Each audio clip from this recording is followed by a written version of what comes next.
Hello, everyone, and welcome to Day 3 live coverage of the 2023 NFL Draft here on Network 216. I am Tyler Johnson, joined once again by Jacob Roach, Nick Carnes, Zach DeFranco.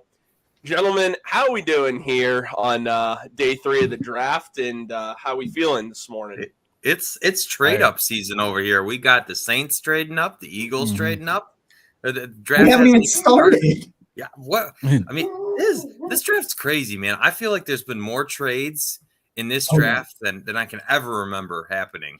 Well, I think back to last night's stream, right? And like we're in here, we're hanging out, we're having a good time. We had a great time. If you guys want to see us, if you want to see me yell the F word 3 minutes in and then yell the F word to end the show, go check that stream out. It was a really great time. But we talked about it, man. It was just felt like we couldn't go more than 3 or 4 picks without somebody moving. And maybe I'm over exaggerating, but that's just how it felt like during last night's stream as we were going full bore. So there's been a lot of excitement. Felt like a lot of trust issues for teams. Do you know what I'm saying? It felt like a lot of teams are like, okay, someone's gonna take my guy. I don't know what if Andrew Berry used some sort of like mind games for a team to jump in front of us and take Hyatt. Like I'm not sure what happened there, but a lot of everybody knew. Well. Yeah, but everybody knew the Browns, at least Jimmy Haslam, wanted somebody from Tennessee, and everybody we at least thought it was Jalen Hyatt, and maybe it was. We'll never really know because they're not going to tell us the truth. Well, Jimmy might if you get him a little in his feels. But real quick, I want to do some housekeeping items right off the bat. I want to thank everybody that's here again today that was with us last night. We have we have something new on the channel. We're brought to you as always by our friends over at Homage Apparel. I switched to the NFL Jam Chubb and Garrett shirt today. Everybody's switching around. We got the Bud Light one down there with Zach. I love the Bud Light one. I need to get that. Yeah, that's a good one. It's awesome. I think it's really clean. But new to the channel, it's scrolling across at the bottom. You can join our membership program here on Network 216 for $2.99 a month. We will give you all of our a lot of our non-live videos. You'll get early 24-hour early access to those. You'll get highlighted comments to make sure you got priority in being answered. You get some cool emojis and some, what's the other thing? The badges and that sort of thing. And it helps us continue to do what we do on here. So if you want to join the channel membership for $2.99 a month, that would be awesome. We had so many great people reacting to it last night. You also don't have to do it. Just give us a thumbs up and subscribe and just have a good time. We're here to hang out, and we're going to be with you for the next several hours. So I was hoping it was going to show, but Mitch Met's chat is green. He gets a special color when you bring it up here. When you bring it up here, that little symbol is a membership badge. Okay. So even on our screen, you get the cool little membership badge. Look at you, Mitch Metz. Love it. Yeah. Love it, man. I mean, again, like as we're kicking off Day 3 here, I think it's kind of crazy. Pretty much everyone in the NFL so far has made a trade in some way so far, except the Browns. That's rare. That's normally not the case. I think whether we agreed with them or not, I think their players fell to them without having to do anything. And I think that they felt good about other players there too. So, because, if Cedric Tillman's the only guy on your board at 74 and you might get nervous as that somebody might jump you and take him, you don't really want to just sit back necessarily. But if you have 3 or 4 guys you like at both of those picks and you just sit back, have to use no assets to move up, and you still get guys that you like, and it was clear that they like Tillman and Schwartz loves Ika for whatever reason. But like they got some players that they probably had really highly rated without giving up assets. And now they're in a position where if somebody continues to fall into Day 3, they have a ton of ammunition if they want to go and get somebody. Do you also, want to guys, know we got 24 people watching us on Twitter right now. So thank you guys. So the link, for some reason, StreamYard, it didn't space out and didn't go to YouTube. It's right underneath the tweet. Just click on the link right below that, and it'll take you right to the stream. The reason we want you guys to join us on YouTube is so we can read your comments. You can ask us questions. You can tell us why we should love the Siaka Ika pick. We want to hear all your comments. So tell me why I'm so negative now. Whatever you want to do. It's a work Yeah. in progress with That was Tyler. a 12-hour-old tweet, and you even like that's so funny. So somebody comes at Zach for not liking the Ika pick this morning on a I didn't even say tweet anything where wrong. you- I said it was like a bad way to kind of end the night. It was like, yeah, you I don't said know. it was like deflating. Personal And- opinion. Yeah. Yeah, which is fine. You don't like this is the thing. Jake Burns says this all the time. I saw him say it again on Twitter last night. You do not have to love everything they do because No, everything they do doesn't work out. That's how this works. It's okay to be upset and think that they could have made a better pick. But I loved it because you made that tweet like 12 hours. It was last night, right as we were getting, it was right after we got off the pick, stream last night. Yeah. And you had actually since then kind of came around a little bit because of the things that you saw from Jim Schwartz and the Browns.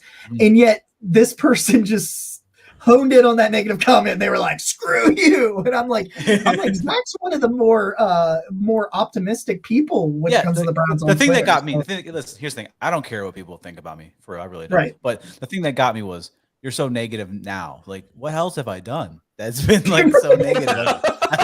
Where else was I negative, guys? I hyped up the Tillman pick. I was pumped about that. I mean, what else have I Yeah. done, bro? Whatever. You know what? Whatever. There- Like, go Browns. There's picks that people have positively hated that have worked Christian, out. what's going on, bro? I- Wait, sorry, Nick. What's going on, Christian? I haven't seen you in a little bit, man. Hope you're doing well. Listen, like Sorry, Nick. Sorry. I don't No, want my it's- heart to it's stop. okay. I'm not shotgunning that bad. I've watched so many different Browns draft analyses that love what they do, and then these guys just don't pan out at all. And there's sometimes, you know what, not every pick is going to be unanimously loved. Ultimately, I think the draft, like what's a great hit rate on draft picks like that end up being a solid contributor? It's in like the teens. If Okay. if you get close to 40%, that's insane. Okay. Just to give you an idea, it's not very often you're just not going to succeed with a full draft. If you're lucky and you get there, then you do. But So- for the most part, Hold it's just on. not going to happen. Hold on. Christian said, "My heart is fine. The pick at 98 is not." Right. Okay. so negative, Christian. You know what? You need big people on the defensive line to stop opposing teams from running. I And get it. I get pe- it. people have asked like why I'm optimistic about it. I think I'm going to be hopeful until they give us a reason not to be. I think that's just where I'm at.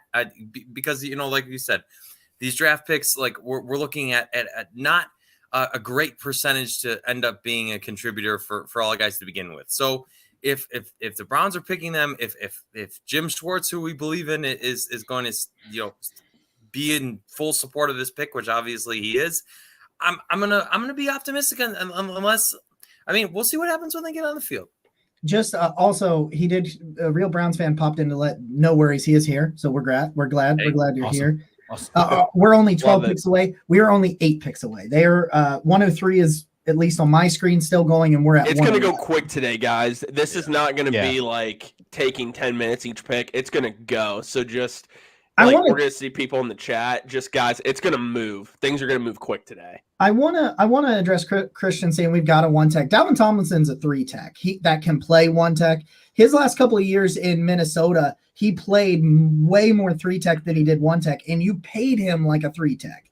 He Which can makes- play 1 tech, but you also don't have any depth at 1 tech. So, like, even if you just see Tomlinson as a 1 and Ika as a 1, it still kind of makes sense because I think they really want to play Tomlinson at a 3 with occasional situations to shade in, and they're still going to need people to kind of rotate through that. So while I thought there was better players on the board, I get it. Like, I can get it. I can do. understand it. And he doesn't make your team worse. He does. He is the second best run defender on that defensive line already, especially at Yeah. D tackle coming in here. The problem is I don't think he's a 3-down player, and I'm not sure he ever will be. But that being said, we've talked about this leading up to this draft. We're looking for players to fill depth and roles, and you can at least say that about Ika. So while I graded it on Browns Wire as a C and I gave his production grade a D, like, I still see it, and seeing a veteran coach like Jim Schwartz love it helps me cope with it a little bit. Yeah, But I still think there that's was kind more of what talent. happened to me. You look Yeah, at the Browns defensive line, and obviously they have Tomlinson, but we knew when they signed him that it's more of a 2-year deal than it is 3, right? So Ika is the only dude with his physical stature outside of Tomlinson that you have on this defensive line right now.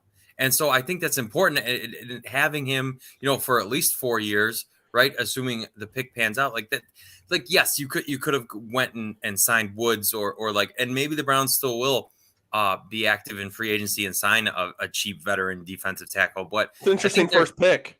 Sorry, Nick. It's not even on my TV yet. Are we doing this? Yeah, we are doing it. I'm not going to tell you who it is. I just think it's an the fact that they traded up for this guy. Are we? Yeah. Okay. So, Jacob, do you care if we talk about who it is? Well, she's reading it right now. Okay. All right. Are you on ESPN? Well, what? I'm on ESPN now. Yeah, I'm on ESPN, but I've seen it. I don't know how I'm ahead of you guys. Oh God, I love Nick Saldiveri. I do too. I'm just surprised they traded up for him. Is what I'm saying. Especially because now everybody keeps saying they think he's a guard. I think he's a tackle. Like he played. I think he can play both. Well, he can, and that's what made him so intriguing. I mocked him to the Browns at 126 this morning. Well, I was up till 2 a.m. writing last night, but I wrote it last night. But my mock dropped today. I had him at 126. I think this is one of the most hyper athletic tack. He's so athletic.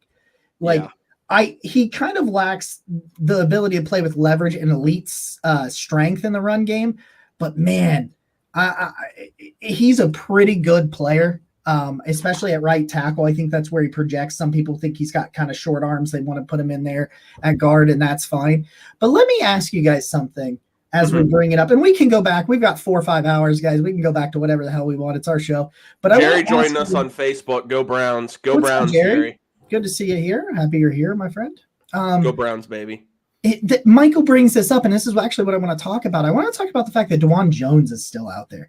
This is a dude I thought was going to sneak into the back end of round 1.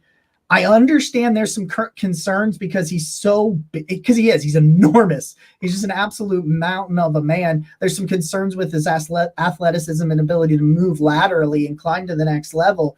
But if you think you're going to beat Dawand Jones with a power rush, you're not. That is a big, strong player that has pretty good leverage and plays, especially in the pass protection. I think he's just phenomenal as a pass protector. And I think if you coach, and I think if you coach him, he can be phenomenal because he has the physical tools to be coached into a great elite run blocker. And he's got just the coach for that. If Dawand Jones falls here to 111, as much as I really want Isaiah McGuire there, if he's there, I would not have any issues if you took Dawand Jones in a few picks. I wouldn't either, Jacob. And I think something that I've been seeing on Twitter, and I don't know how true it is there are teams that are worried about his weight, and that reportedly that after the combine he's now closer near 400 pounds. Which, if that is the case, that's a huge reason why he would be sliding right now, because I do believe the talent's there. But it does sound like he has had some weight issues. And then I don't know how. I've seen some people that cover the draft tweet it. I don't remember who exactly about Dawand Jones being there. So I just think that's something to keep an eye on with this. That's probably why he's still available. But my question then becomes: Are you really that concerned about that once he gets into an NFL strength and conditioning program? We've seen players come in to camp bigger than we would like, that Agreed. Get it under control. I don't know. I just think what you see him on tape. My question is, what would be a good question to ask, right or wrong, however you want to look at it, is if this is a problem in the offseason, was it always a problem at Ohio State in the offseason? Because if he was going and doing this at Ohio State as well, where he put on some extra pounds in the offseason and then just would get in shape for the season, then I don't have a problem with that if that's a history. But if this isn't a new thing, I do have a problem with it. I should say that. I said not that I don't have a problem with it at all, but I can get past that. But then again, if you've got weight issues, the 4th round's when you take somebody that has off the field concerns that has really good tape. Sure. That is when you take that risk. Who did Vegas take? The Bennett, the corner from Maryland. I'm really interested to see, because Philly gave up a 2024 third to get this 105 from the Texans. So whoever they pick here, they must really value. Yeah, that's a wow. Okay. They gave up a good amount here. Well, they're also probably coming up from nearly the 5th round since they're at the back end. I don't know where they came up from, but I would assume would be, man, they are killing it. They are just killing this draft. And so is Pittsburgh, and I hate it. That sucks. Like, Yeah. it doesn't mean anything ultimately if you got questions at quarterback, in my opinion, it doesn't, because you can only get so far. But I hate it. I hate that they're drafting so well again. Count me in. Yeah, they always seem to do it. They always seem to. Howie Roseman is truly one of the best GMs in the league. Yeah. And Andrew Berry got to learn from him. I'm really glad that it feels like this. Assuming Kenny Pickett is not going to be an elite starter, it seems like the Steelers are just going to be too good to get that high up in the draft to get that type of quarterback that they need. And so if that's their path, if they're just going to float around 9-8, 8-9, whatever, I know they haven't had a losing season, that's fine with me. All right, they're about to. Eagles pick is being announced right now. See, I'm just looking at their draft room. I think I'm like a solid 15 seconds. Okay, well, Jacob, this shouldn't surprise you given the recent trend that's been going on for them. Oh, are they going to Georgia again? Yep. Are they getting Keely Ringo? Did they come up with Keely Ringo? Keely Ringo. Okay, that's a fantastic draft already. Eagles can pack it up and go home at this point. A+. Dude, they're just going to draft everybody from Georgia. Yeah. They're taking great players from the best defense in college football for the last 2 years and just recreating it with their veteran leadership in Philadelphia. Like, Genius. Keep it simple, stupid. That's what they've done all weekend, is been like, no, we're not overthinking this. At Keely Ringo, I saw so many people put Keely Ringo in the back end of the first round. He falls into 105 to the Eagles, and you're just like, there's some issues with him, but when he is on, he is a lockdown player at the height of his ability. You know who did really well against Keely Ringo? Cedric Tillman tore him up. I know. Cedric Tillman. They kind of had a battle though too. They back and forth. But I see that one of the highlights was just Keely Ringo picking off Hendon Hooker, covering Cedric Tillman. Right as you say that, it's like, and then you're like, shit. Nick jinxed it. Nick is like, that's like we was talking to Mac. We was talking to Mac Robinson last night. He was awesome enough to join us for a couple of hours last night on our stream, and he was like, he wasn't allowed to say people's names because he'd get on here and he talked about how he liked Luke Schoonmaker, the tight end from Michigan. He went 2 picks later after Mac brought him up on the stream last night. And he's like, I'm out, man. Like, I'm not doing this anymore. He's like, I'm not naming any names. We're not messing with this stuff anymore. Let's just pack it up, man. We got people in here. We have double-digit people in here on YouTube at 12:18 on a Saturday for the 4th, 5th, 6th, and 7th round picks. You guys are absolutely amazing. We appreciate all of you. Please, if you're watching this, you like what's going on, give us like this video, give it a thumbs up. It helps the algorithm to get us in front of more people. It really does. Okay. So Colts are up now. Colts are up.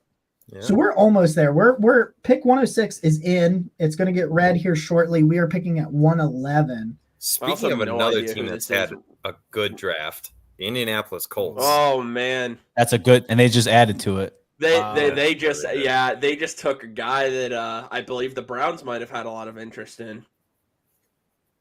I still think there's a ton of talent on this. Oh, there is, Jacob. There's a ton of talent. I'm just saying, like this particular pick, though, if they were gonna go address offensive line, this is who I thought it was gonna be.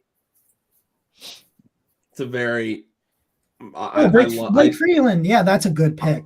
I love what they're doing. Oh yeah, I really do. They're having a great draft. They went out, and I mean it hasn't all been offense, but they went out and they got the quarterback who had the most upside. You can't argue that. 100%. Rather he pans out or not, he had the most upside. 100% facts. Like especially with the new head coach as well. Right. have to coach Jalen coming Hurts, from a like- system with that style of quarterback who you just made, Exactly. you know, an MVP candidate last year, Yeah. and nearly won a freaking Super Bowl with that offense. Like, and there's going to be a problem again this year. And now you're going out there and you're adding a really good lineman. I think Blake Freeland can start this year. Like, I get it. He could. I mean, I thought second, third round pick he could have been, you know, in that situation. Yes, India's doing it right. They got the quarterback. They're building up around him. I like that. I like that pick a lot. They have so many. Like Jonathan Taylor is already. I mean, it speaks for itself. But Michael Pittman's a great receiver. I think Alec Pierce is good. Josh Downs. Like that's a get that. Like I said, that's a get your quarterback, build around him, and figure it out. Yeah. Go out there and figure it out.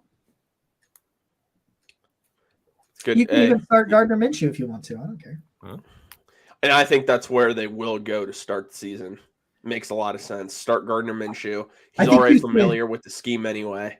I think you see a package though for Richardson right out the gate. As you should. As you should.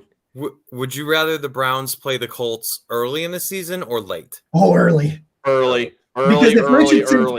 if Richardson starts figuring that stuff out, like I'm not saying he's going to be like Lamar Jackson or anything like that as a rookie or anything, but if they can figure some things out and put some consistency together with Richardson, I like the Browns defense and I think it's going to be a lot better than it was last year. I would rather not play that dude if he figures some things out. Like, yeah, no.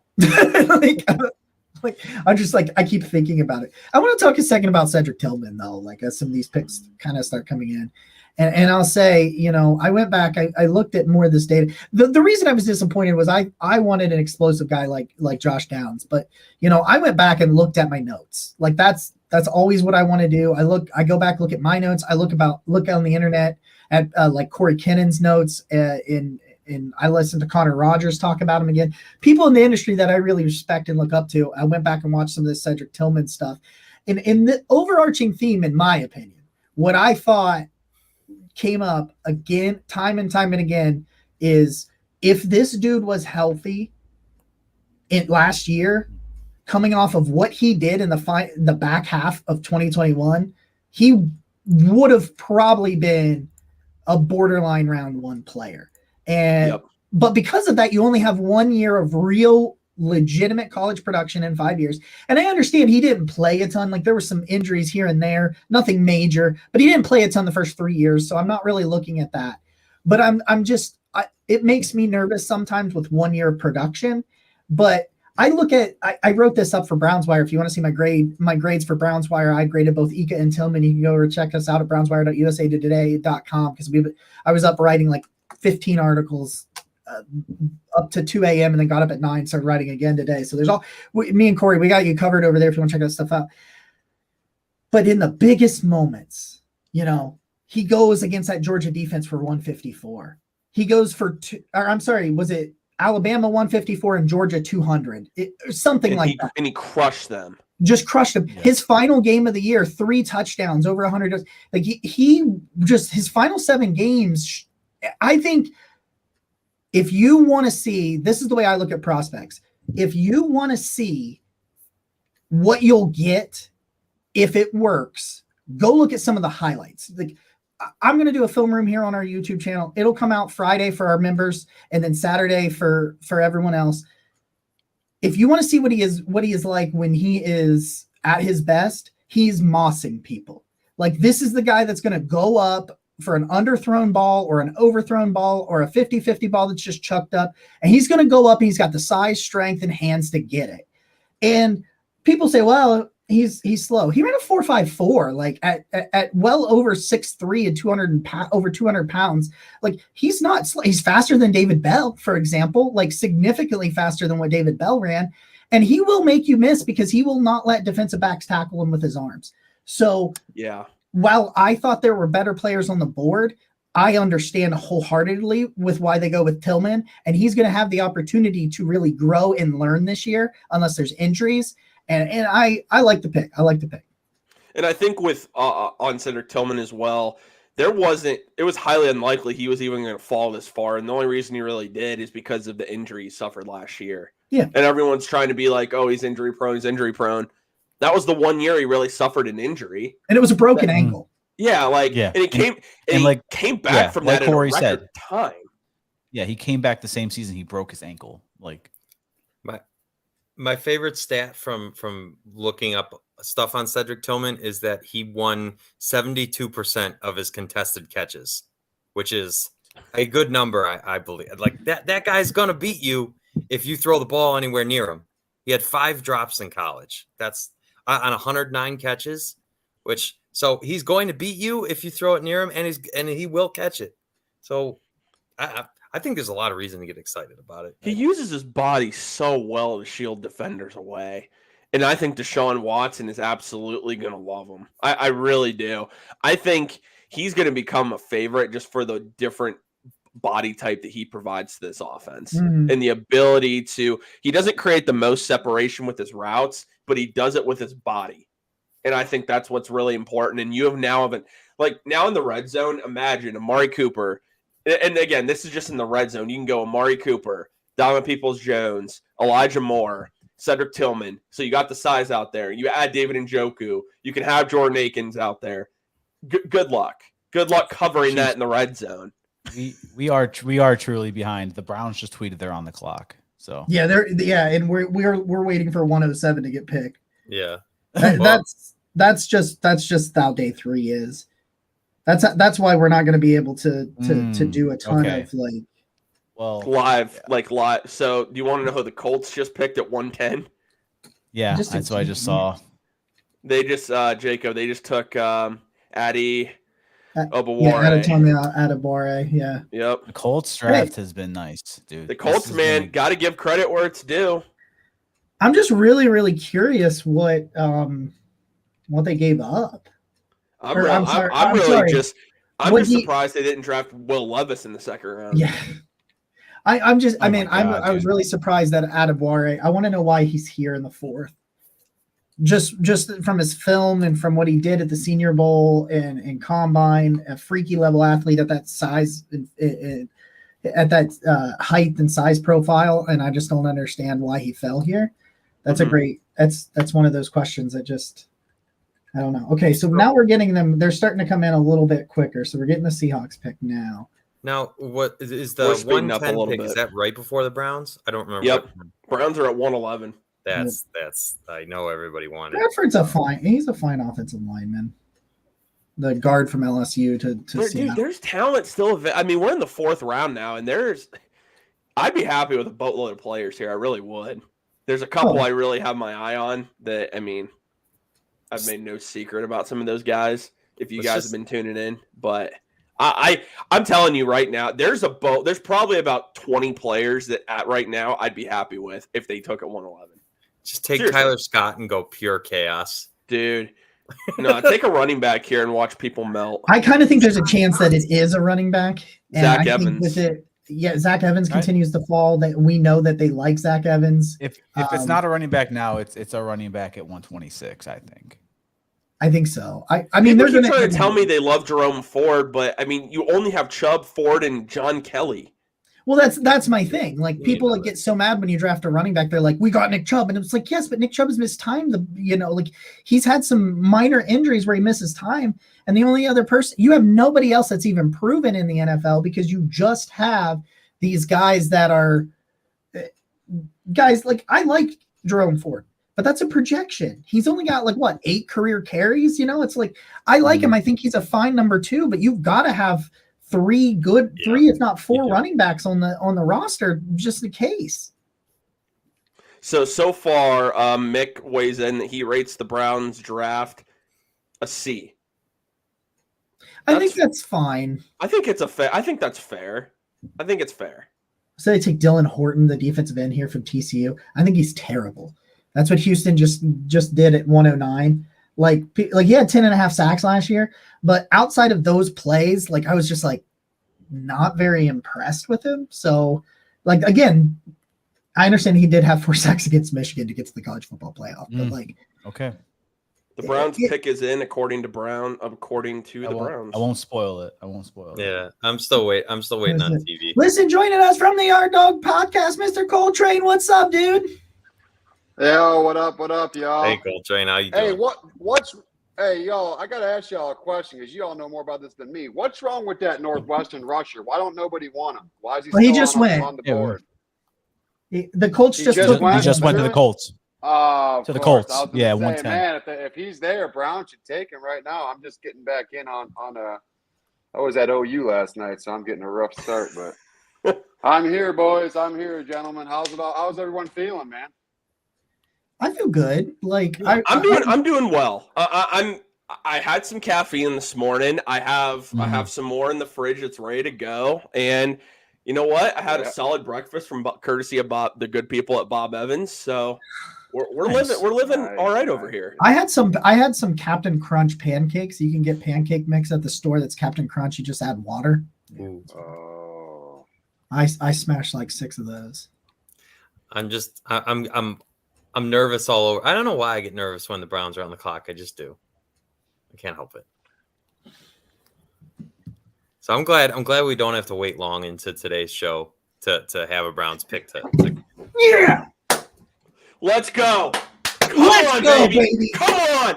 Let's go. What a start to the From day. Columbus to Cleveland, the Browns have selected right tackle DeJuan Jones from Ohio State. well. Boys, let's Okay. go. This is what I'm talking about. This is how you start day 3 of the draft. Andrew Berry, what a steal. Let's go. You got Conklin under contract. He has the someone ability to reported that, go by in the there, learn from Bill Callahan, learn from Jack Conklin. If Conklin continues to suffer injuries and miss some time, you got a guy that you really, a lot of people had really highly rated. Tyler talked about it earlier. There's some rumors that he may have gotten up to 400 pounds and kind of added some weight, and that's kind of why he may have been falling in the draft. But look at him. This is Coltrane. This is an absolute specimen of a man, right? Like what are you going to do? You're not going through DeJuan Jones. He's more athletic than people give him credit for, but his ability to move laterally, there are some questions about that being at like 380 and like 6'11". I know he's not 6'11", but he looks 6'11" when you see him compared to like look at this. Look at this photo. He's dwarfing Cade Stover. Cade Stover is not a small man by any stretch of the imagination. No. And it's just like, I love it. I absolutely love this. Dude, Watson's probably loving that too. Watson's probably loving that 6'8", pick. 300 guys, 6'8", 374 pounds. And 7 8 How you feeling, Ian? How you feeling, wingspan. Coltrane?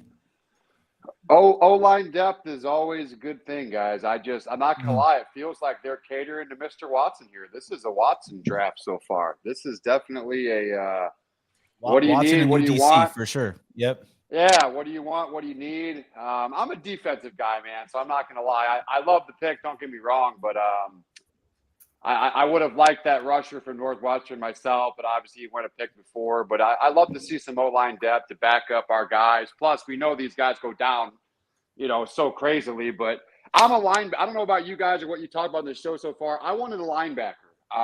Go for it. It's all, you can talk about whatever you want to talk about. I still think with Walker, being here, I know everyone likes him. I like him too, but let's just be real, guys. He's got injury problems. So I was hoping for some linebacker depth early in this draft, but it is what it is. I mean, Barry's all about his 4th and 5th round picks and his value guys and all that. But I would have liked to have seen for me, that first pick that we grabbed, that receiver, it looks like Brown's Twitter was kind of 50-50 on him, to be honest with you. Some people knew who he was, some people didn't. But for me, I saw a lot of defensive guys still on the board. But again, I don't judge. I'm not one of these idiots. I don't judge any pick because at the end of the day, whoever it is, we don't know. No one will ever know. I'm one of them type of guys where it's like, everyone, Browns get an F for the grade, You don't know. It'll take 1 to 2 seasons. Sometimes these guys don't even get PT till their 2nd season in the league.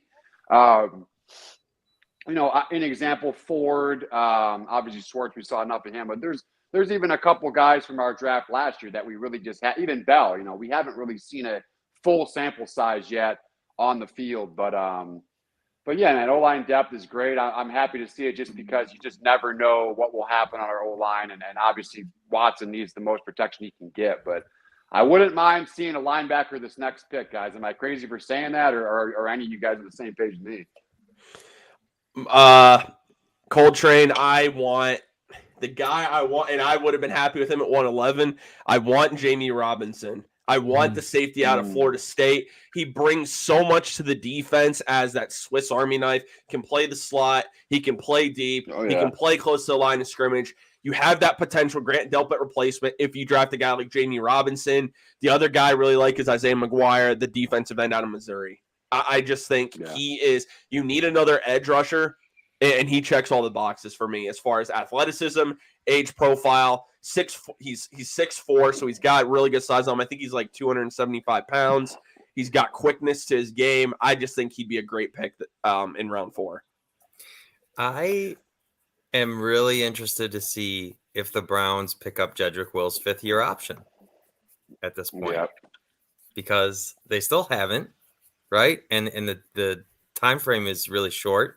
I think people thought overall that we were going to pick up Will's option, and I don't think a 4th-round pick is suddenly means they won't. But curious if they haven't. I'm back, and I need to tell you something, Nick. Tell me. Woo! Listen, man, like he's a right tackle. I think he's exclusively a right tackle. I'm not looking to move him over because of his size and stuff. Because you know what I mean? Like, I don't want a guy that big to try to learn a new position. And maybe that's wrong. I'm not as good at evaluating offensive linemen than maybe other positions. And I realize that about myself. But I just tweeted this out. This guy gets to learn from one of the best in Jack Conklin. When Jack Conklin is healthy, and we know he's getting older and he's kind of on the decline, he's been an all-pro multiple times, Jack Conklin has. He gets to learn. Oh God, they're bringing him up on the screen. 27. Oh, sorry. Sorry. Got it. My pants got tighter. Anyway, so we're like looking at this, and I look at it and I say, I'm looking at a guy that gets to learn from the best offensive line coach, a guy that if you are a power rusher, you're not going through DeJuan Jones. He is not going to get pushed back into Watson's lap. Now, TJ Watt may be a problem for him because he's a speed, hyper-athletic player. He can go around it. Like, I think he firmly is I believe DeJuan Jones, and he's played left tackle. I understand that. I misspoke. I realize he has played left tackle, so he doesn't have to completely relearn it. My bad. Well, I forgot about that he was over there first. But I look at him this year, man. You're looking at a dude that gets to – they call him Big Thanos, I just learned.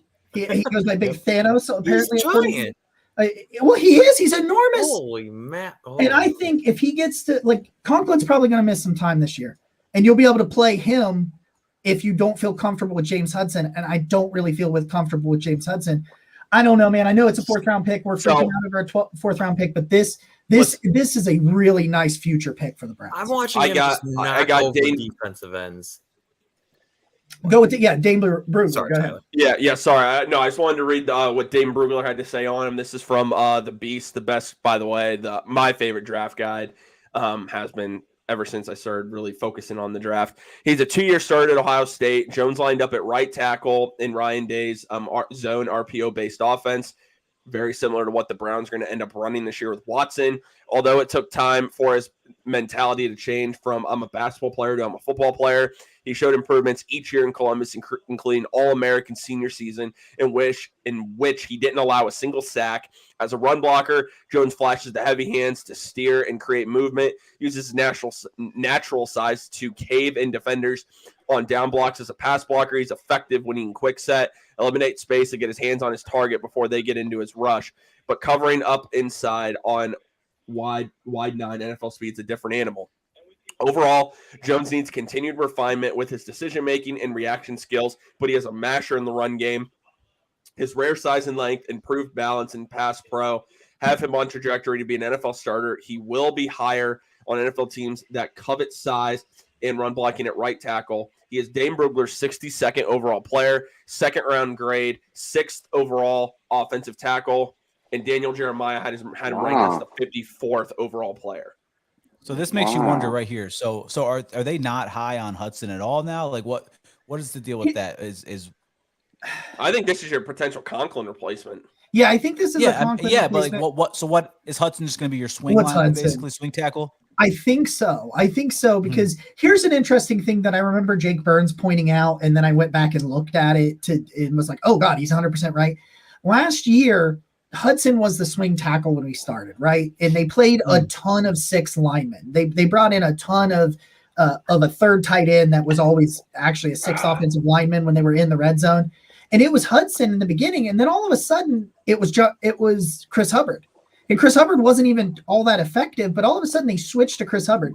Kind of makes me feel like they don't like where Hudson is overall, and I think this is further belief that it is. But you've got a position right now. You're potentially replacing 2 tackles soon. If you don't like Jed Wills and you want to extend him, you may put DeJuan Jones there, or you may put James Hudson there. So you may end up going with both of them in my mind. But I do believe Hudson, having played already in the NFL at multiple positions, I think he is destined for the swing tackle role. But I also think that this just shows you can never have enough good offensive linemen, because they are going to get banged up. Yeah. I mean, I love the pick. When you're getting to this point in the draft, you could make the argument was the best player available. You really could make that argument. And they got him at pick 111, no trade up, and they were able to get him. I mean, there's so many guys still available, Jacob. When you stepped away, Coltrane was kind of asking us what position we really like to focus. Oh, that's a great pick. Oh, screw you, Chicago. Great pick by the Bears. Roshan Johnson, the running back out of Texas. Oh, sad.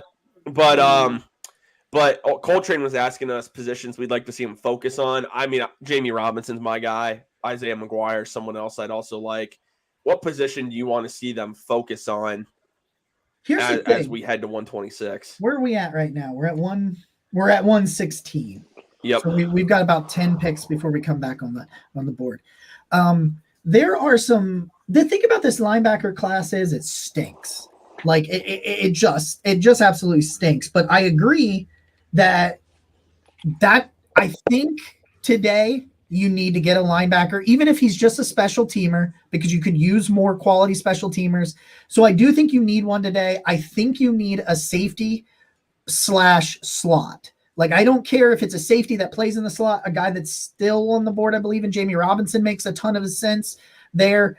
I do think Clark Phillips is a really great option. The corner out of Louisville is still on the board. I think you've got to address the defensive backfield.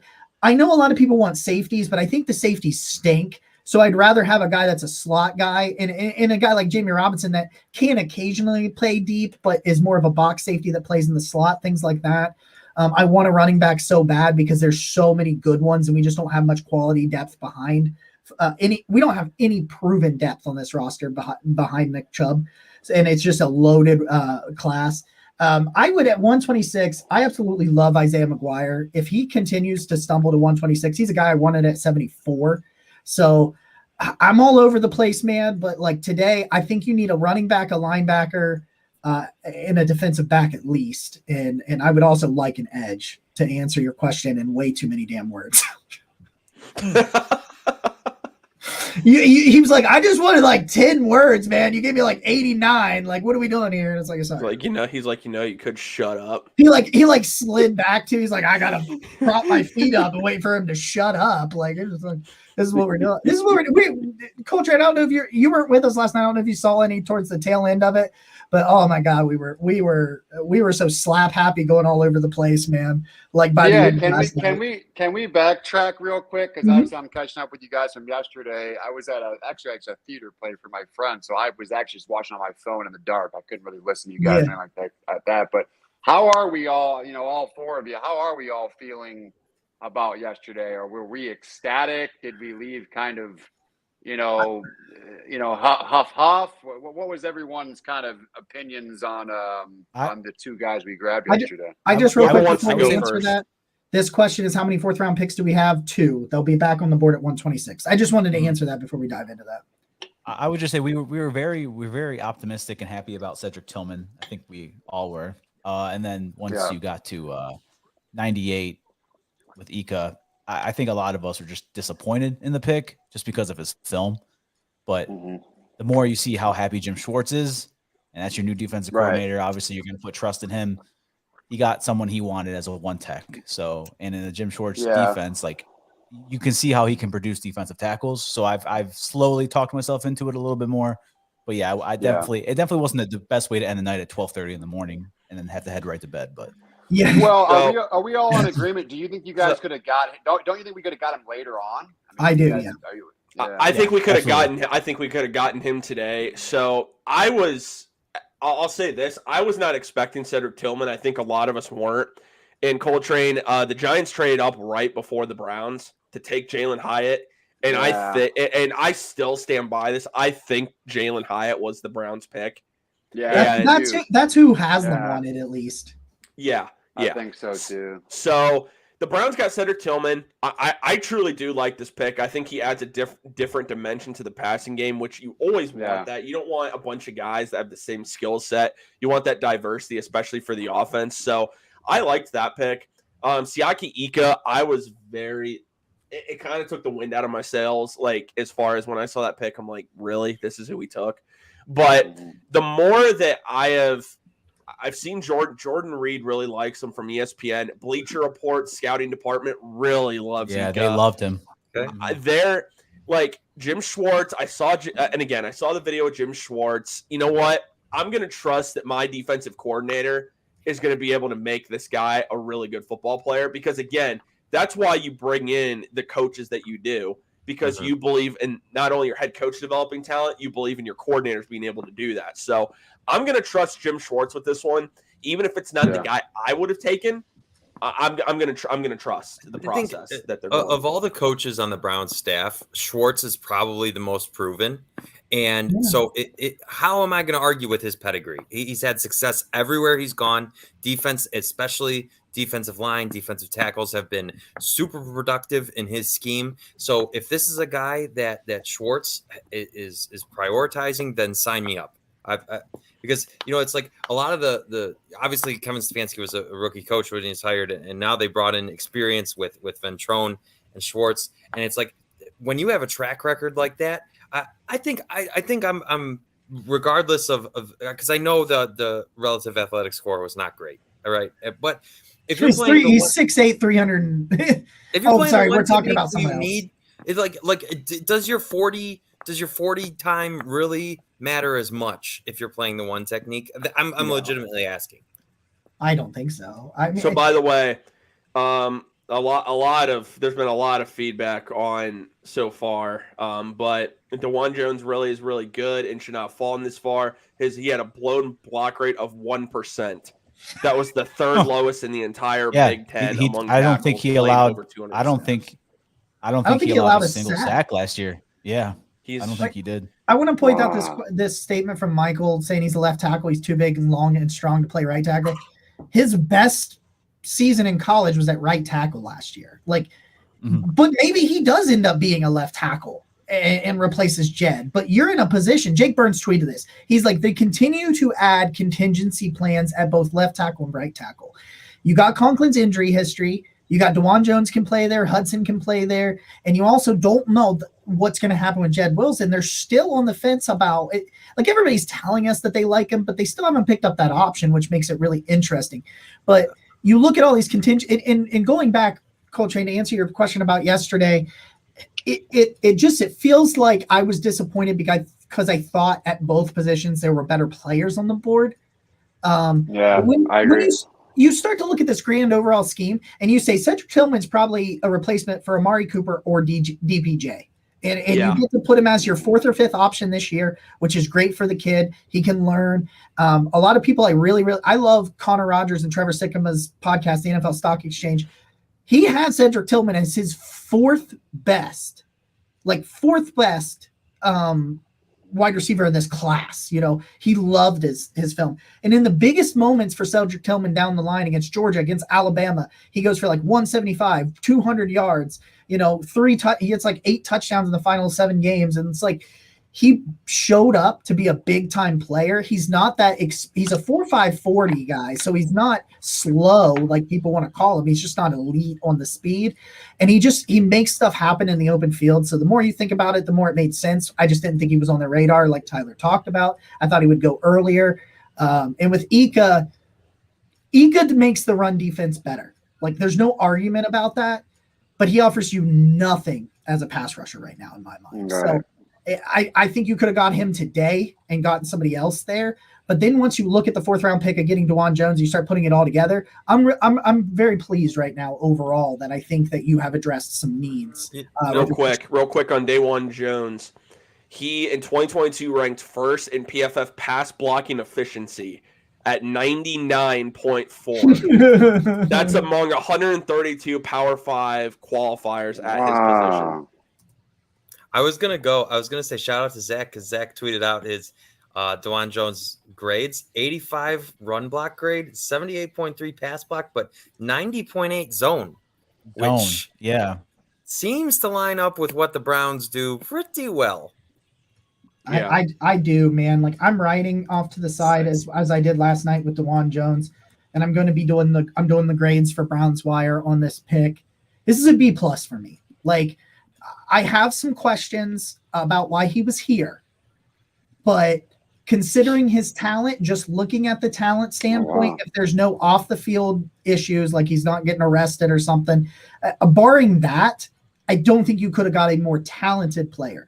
Like Stellar Dog, I really like what he said down here. He said if he can get down to 350 or less, he really can play left tackle like a year down the line. I agree. I think he can be the left tackle. I just look at it from where his best position in college was right, so that's why I'm addressing it as a right tackle. But he very well could be moved over there. I have a question because someone just pointed out to me in my mentions that Dawand Jones played guard in 2021. Is there any possibility that he could be a guard? I think this is. I think he will be a tackle.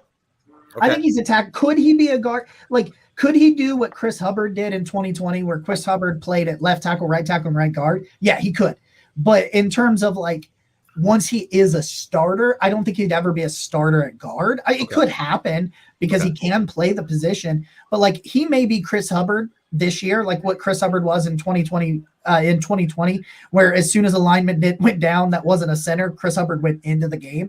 I think you could potentially use him for that, although I think he's a little too raw right now to do that. But I think there's a possibility of it. Just not full time.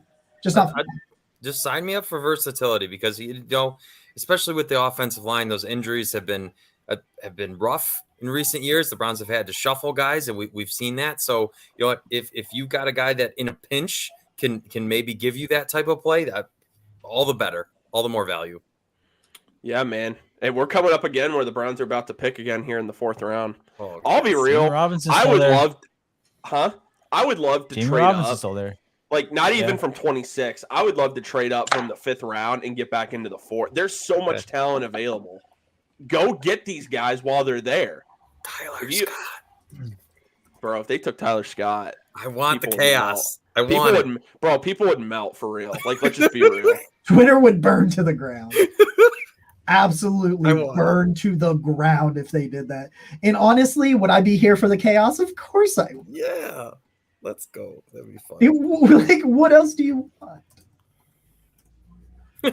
Browns drafted over 700 pounds of human in their last 2 picks. Bro, they really did, though, if you think about it. Well, it's probably like 800 pounds. Like, honestly. Oh, you know what? We talked a lot about bolstering the trenches and that type of thing. I mean, the Browns that's what they're doing.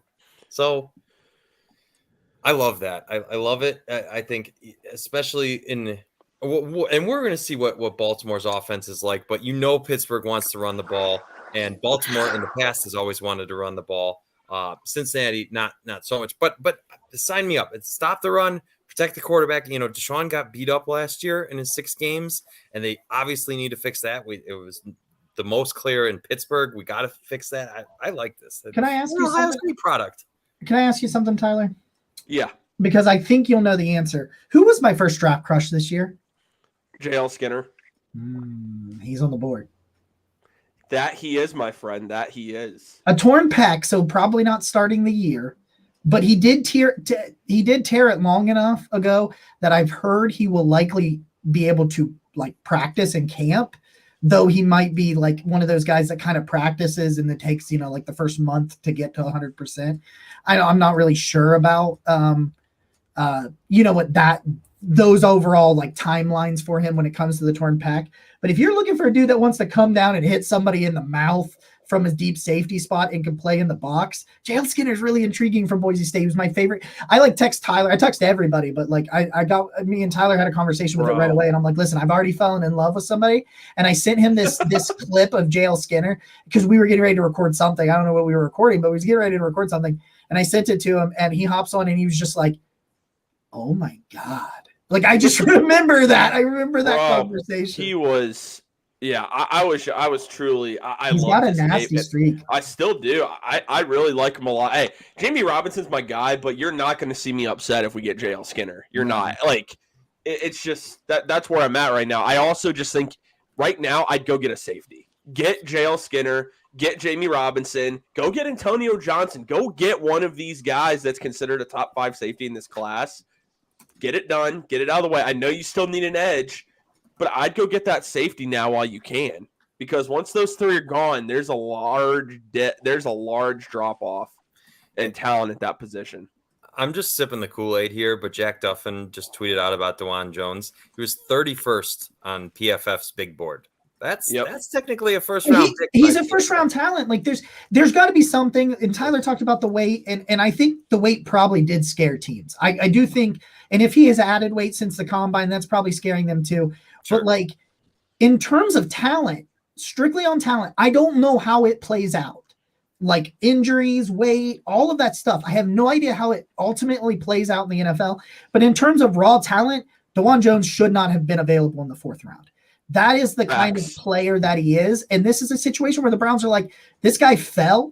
Listen, they had him in for a top 30 visit and we all laughed. Well, it wasn't a top 30 visit because it was an in-state prospect, but we all laughed. We're like, yeah, whatever, Browns, visit with DeJuan Jones. And like they get DeJuan Jones. And so you got to hope whatever the concerns that dropped him to 4, that Bill Callahan can correct that. And I have faith that he can. And because of this is the ultimate for the future, but could play this year because of injury history that we've seen along that defensive line or offensive line. This is the ultimate future pick because of, I just think he needs formed, but you can't teach that kind of size. Like, go figure it out. That's all go figure it out. And it's awesome. So here's the thing about DeJuan Jones, and I say this about Ohio State offensive linemen in general, and this is not being biased, being a Buckeye fan. It's just the Buckeyes do have one of the better offensive line coaches in Justin Fry, and one of the things a lot of their linemen are pro ready. They can step in normally and do a job if it's needed in the rookie year.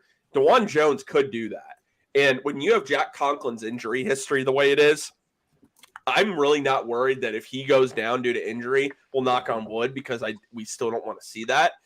I believe that DeJuan Jones could step in and do an admirable job at the position. He's not gonna he's gonna have a learning curve. Every rookie does, but I think he can step in if he needs to and start games this year. And I feel confident with him doing a good job making that happen. So again, that's not the Buckeye in me. That's just the Buckeyes are known for developing players that most of them don't need a year or two before they can contribute.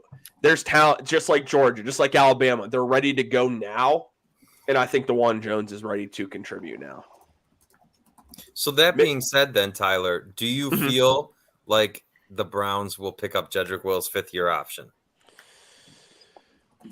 I feel like at this point they still are going to, because who's your future left tackle? Okay. That's now if Blake Freeland was the pick, I would say they decline that 5th-year option.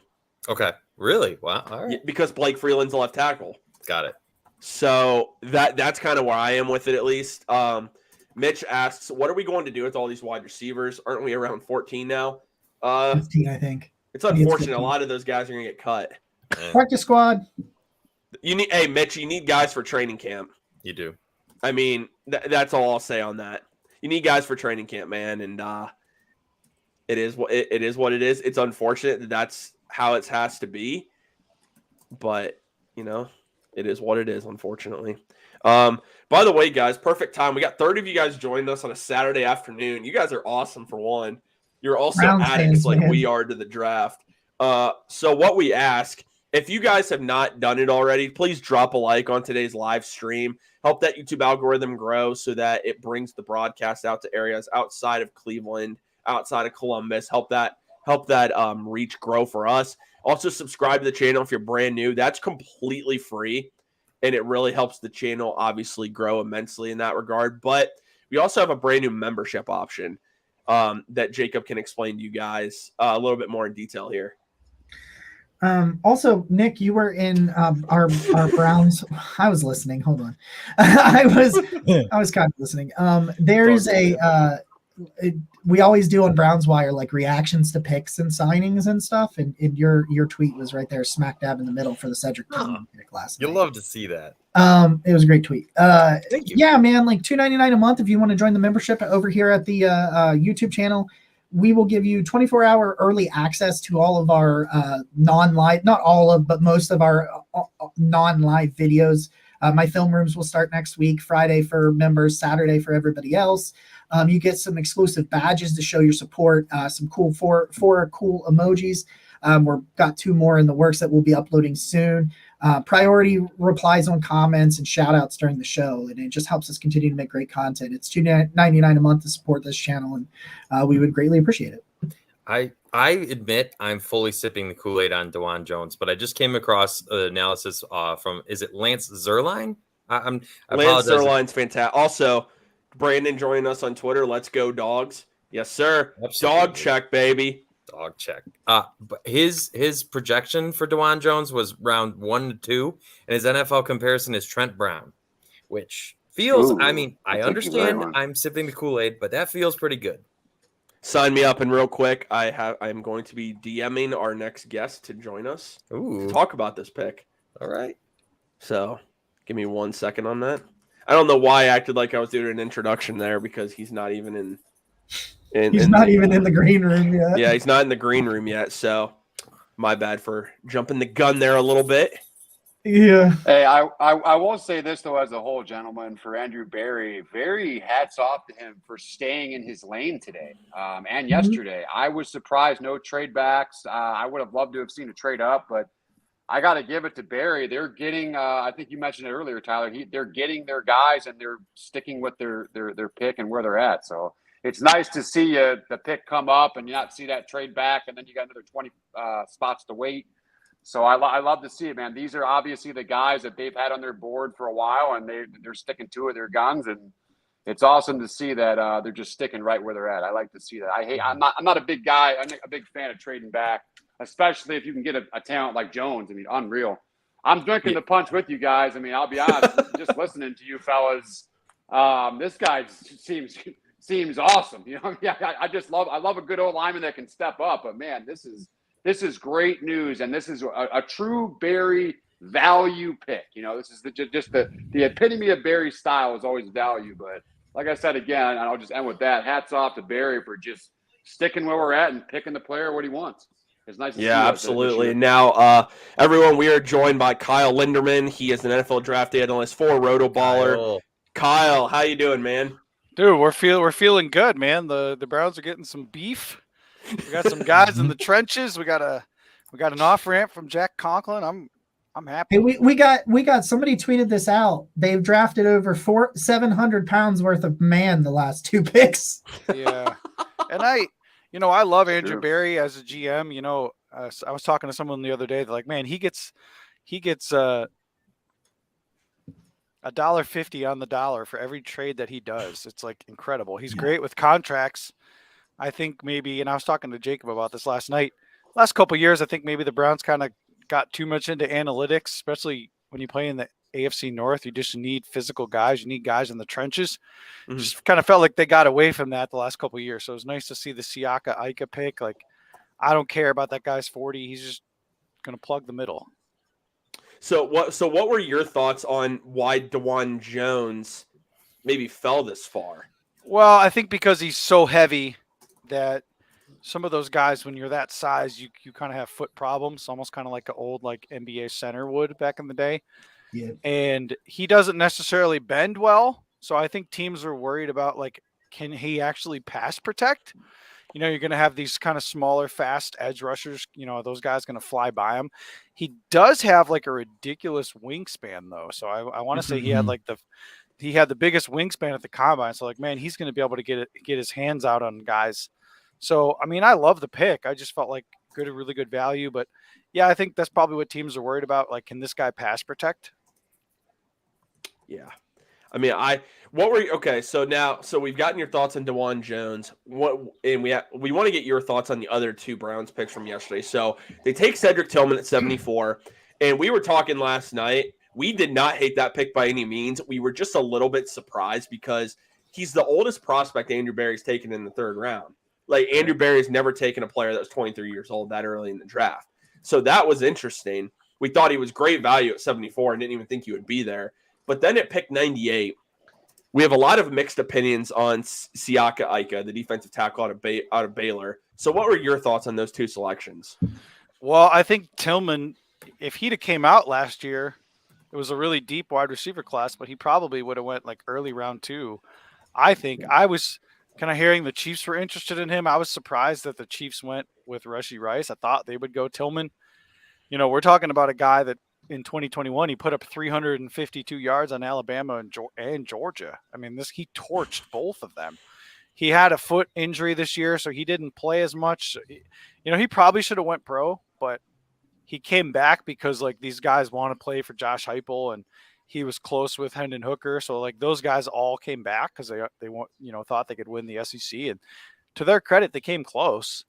You know, I think he kind of gives us another kind of big kind of X receiver on the outside, you know, someone that's going to be good he's very good at the contested catch. And I think he'll be valuable in the red zone, you know, probably signals the end of Anthony Schwartz's time here. But I think I was telling you guys that months ago. I think that it was over. I think we're just hoping for that at this point. Yeah. I think for Siaka Ika, like, he's not a guy that's necessarily going to do much on the stat sheet. You know, he's not going to run a sub 5 40-yard dash. I mean, that's just not what he does. Like, his job is just to plug the trenches. I think it's great value for the third round. Like, I mean, in some ways, he kind of reminds me of Danny Shelton. Like, Danny Shelton was a good to decent NFL player. The problem was he wasn't worth where we drafted him. You can't take a defensive tackle that can't play all 3 downs in the first round. You just can't do it. So yeah. You know, Danny Shelton was definitely overdrafted, but, like, if we're getting a guy like that, you know, late in the mid third round, like, I'll take it, in my opinion. Browns are about to be back on they actually, I believe, are on the clock here Ravens at 126. Well, technically an edge, Tavius Robinson. Yeah. Okay, so went earlier than I thought he would. A little bit earlier. Is this a place? I bet. Well, I guess I don't know. The Browns have a lot of options here. You could still go running back. You go linebacker. The longer we go, if they pass on edge again, you almost wonder if they're eyeing a veteran. Okay. Yeah. Are they eyeing a Frank Clark? Are they eyeing Melvin Ingram, Justin Houston? Are they eyeing somebody? Sure. Trying to see who's there are guys still available. And yeah, I thought they might be interested in this Carl Brooks. He's an older. He'd be an older prospect for Barry, but he's a 300-pound standing edge rusher. That seems good. We have a special unplanned guest that's going to join in here in just a couple of seconds. This is cute. I love this. We got a little party going on in here. We just got party, man. Kick is in. Hey, we got 30 people joining us on a Saturday afternoon. Yeah, what's the limit? Okay. What's the limit on this room? Just curious. Is there a limit? Dude, we had like 9 people at one point last night. 10 is the limit. It won't let us have more than 10. Okay. Let's fucking go. Don't spoil it. Don't spoil it for me. I won't. No spoiler season, please. But that's a good reaction. Like that. Hold on, I gotta get back over. I'm writing a website. I swear to God, every time the Browns pick, they go to commercial. They just are like, nope, you can't know. How did the Chargers not take Tyler Scott? Why would you take Darius Davis over him, man? Tyler Scott is like fits the perfect like speedy, fast like slot receiver that the Chargers need. Well, They have- especially after they went after Quentin Johnston. right. Like I didn't get that one. Like I didn't get just based on what they already had. I didn't get the Quentin Johnston there, just because. But let me see what the pick is in. It hasn't been up to. They're not reading it yet or putting Don't it on tell the me. screen. Don't tell me. Oh, I know. Bang, baby. I want to be surprised. I'm not saying a word. I want to be surprised. too. Not saying a word. Not saying a word. I'm excited. I'm You nervous. said many Come on, words. baby. Come on. Well, You said this many is- words here. You said I'm not saying any words as you But continue. I'm not saying who the player is, dude. I'm still waiting. Jacob, Oh, I will spoil it. find where you live and Please I'll give us get a out I there and I'll see. give I you a see it hug. popped up. I see it. Hold popped on. up. Yet. I see Don't it. tell I me. see where he's spitting. Hold on. I'm not saying anything. I'm almost there. I hope. This is the worst Oh, part about the draft. baby! Don't tell me. Don't tell We me. Here it is. celebrate. Here it is. Let's go. Come Here it is. on. Don't tell me. There I'm it seeing is. it right now. Hold on. I'm taking my headphones off. Oh, Okay. baby. Oh, yeah. Take my headphones off. Let's go. There it is. Oh my goodness. Just appeared on the TV, baby. Let's go. All right. Question for you, Tyler, All right. Jacob. Okay. I was thinking Is he was Date- the other guy we would go. That's it. Dude. I wanted him at 74, man. You get a guy that I think I is thought we were good going to enough to be trade a back day two and get pick. him. I thought we were God. going to trade back and get him. I am pumped. Sorry, Zach. What'd you say, man? No, I'm just saying. I feel like day 3 right now is better than day 2, personally. The fact he's here. I do shocks too, me. actually. I Yeah. do. I agree with that. Day 3 is going a lot better than day 2. I agree with that completely. Dude, I'm so pumped right now. Like, this is fantastic. 81.2 overall grade this past year, 7 sacks, 21 hurries. Keep in mind he played in the SEC. He played on a Missouri team that obviously was not the best. Oh, here he 82 comes. pass rush grade. Here it 70 comes. Hold on, Christian. Let me put you in the middle. First of all, the 5 forced fumbles when he Oh, Go there for it it. is. Go for it. What's up, Go. boys? Do it. What's up, Hey. bro? Let's go. Let's hit it. Yes. Let's go, baby. Let's go, man. We're I just am partying freaking over go. here. We're just partying and having a good time. Oh, there's still Dude, I am Now psyched trade for back. this. Now trade back in. Trade back into the 4th. Jamie and get Jamie. Get Jamie. Get that- Get Jamie Robinson. Robinson now. Bro, get Jamie and I'll walk out of the room. Listen, just be ready. When we get Jamie, you're going to see a picture of me floating on the internet. I'm going to be standing in front of the TV like George Pickens did. It's happening. When we get Bro, I kind of that like, would be awesome. bro, I'm so hyped. I love the picks today. I really wasn't big on the whatever his name is from Baylor, Ika or whatever. I don't know if you can Siaki, see yeah. But, you know, it'll be all right, I guess. We'll have 2 big hogs in the middle, stopping the run. I'm just hyped about the DeJuan Jones pick and this Isaiah McGuire pick, man. Isaiah McGuire pick is huge. Because I thought we'd have to take him at like 74 or 98. This draft's kind of odd. I love it. It's been this start to day 4 is and I wanted Jamie, I'll be real, but dude, you're not going to hear me complaining. DeJuan Jones and Isaiah McGuire with your 4th round selections. Oh my goodness. Saints lit. selected a quarterback. Gotta put a skid out dip in, boys. Good day. I love you, Christian. Thanks, buddy. Yeah, man, appreciate you boys. joining. Peace out, man. Sorry, Kyle. I didn't prepare Saints you that I took was gonna a throw him in quarterback, you said? Yeah, they took They took- out of Fresno State, Jake. Oh, Jake Hayner. Yeah. there. I like Jake Lar, Hayner. yeah. He's kind of like a poor man's Brock Purdy, from what people were saying. So I think he can be a solid. I think he can be a solid quarterback. 32 tackles for loss from Isaiah McGuire, 17 and a half sacks. It's a beautiful thing. 117 tackles in his career. Oh man. Dude, Okay. he's exciting, man. I'm I'm gonna look him up on Brugler's Beast Guide right now. Brugler has him 15 overall edge rusher with a round 3 grade. Woo. 6'4", 268, 4'7", 33 7/8 inch arms, 8 5/8 inch hands, 82-inch wingspan, which is pretty good. He's 21. What else? Man, defensive end room looking great, about as good as it has with Myles Garrett in that room. I think, honestly. Yeah, I think so. I think people are pumped. More people keep joining the stream. They're clearly People- pumped about Oh the pick. man, Mhm. Guys, we're having Well, a great.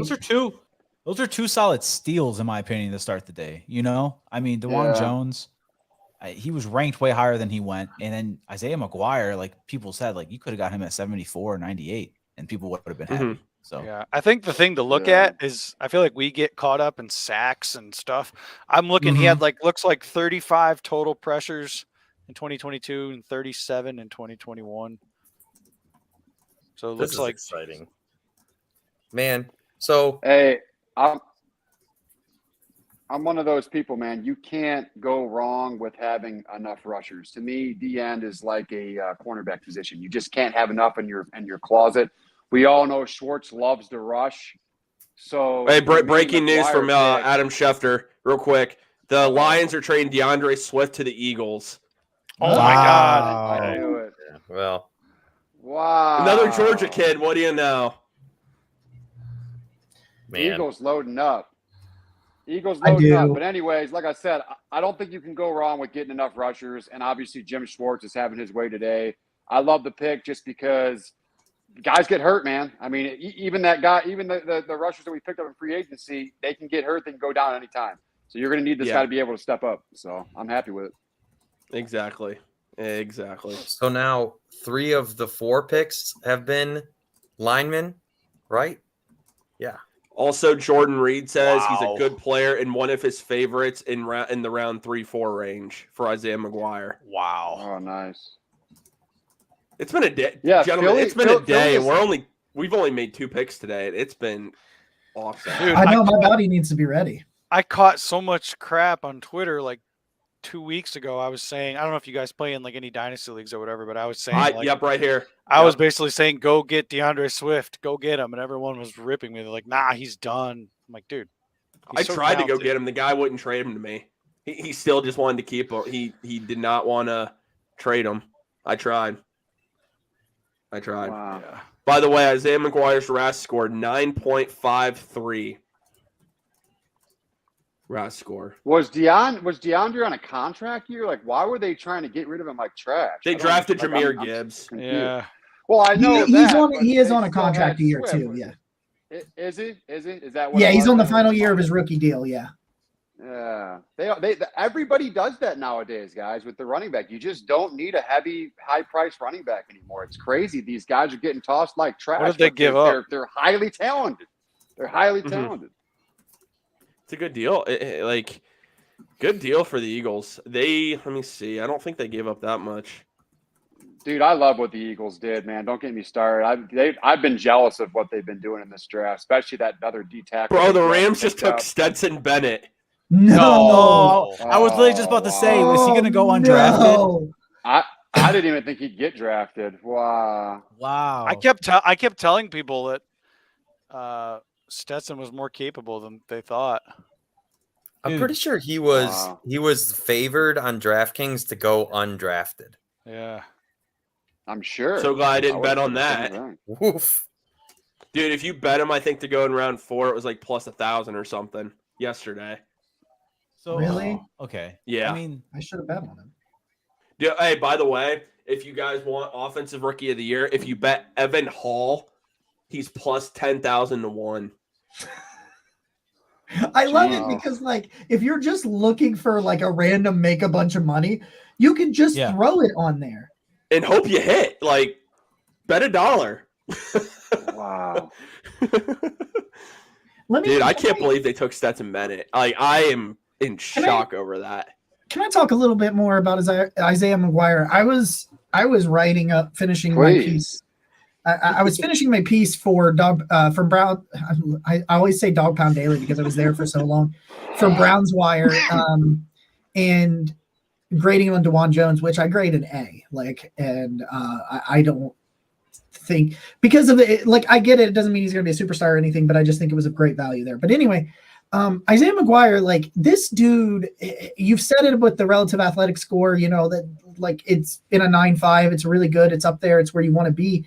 But oh no, parlay, $280 for Mitch. He just hit. He had Stetson Bennett in the 4th round, and he Let's just hit go. that bet. Oh, Mitch, What why is didn't you Mitch tell me this Wow. yesterday, my guy? Mitch Yeah, wins- why didn't you tell us wins you have that? everything? Mitch, congratulations. Seriously, man. But I have to admit the fact that you didn't tell us yesterday. Yeah, we're a little upset with you, Mitch. I think we're gonna start calling him just good luck, Mitch. We're over Start here calling giving him good luck, Mitch's Mitch. flowers yesterday, talking about how he wins everything, and he couldn't even share He his couldn't even get it. Stetson Bennett bet. We still love you, Mitch. We still We do. love you. That's But just ridiculous. I'll admit, a little salty. I just so Isaiah McGuire, man, like I love his first step off the line of scrimmage. Like he's got this good athletic ability, but like he can win with power, which I think is really fun when you can find a guy that can blend them both together.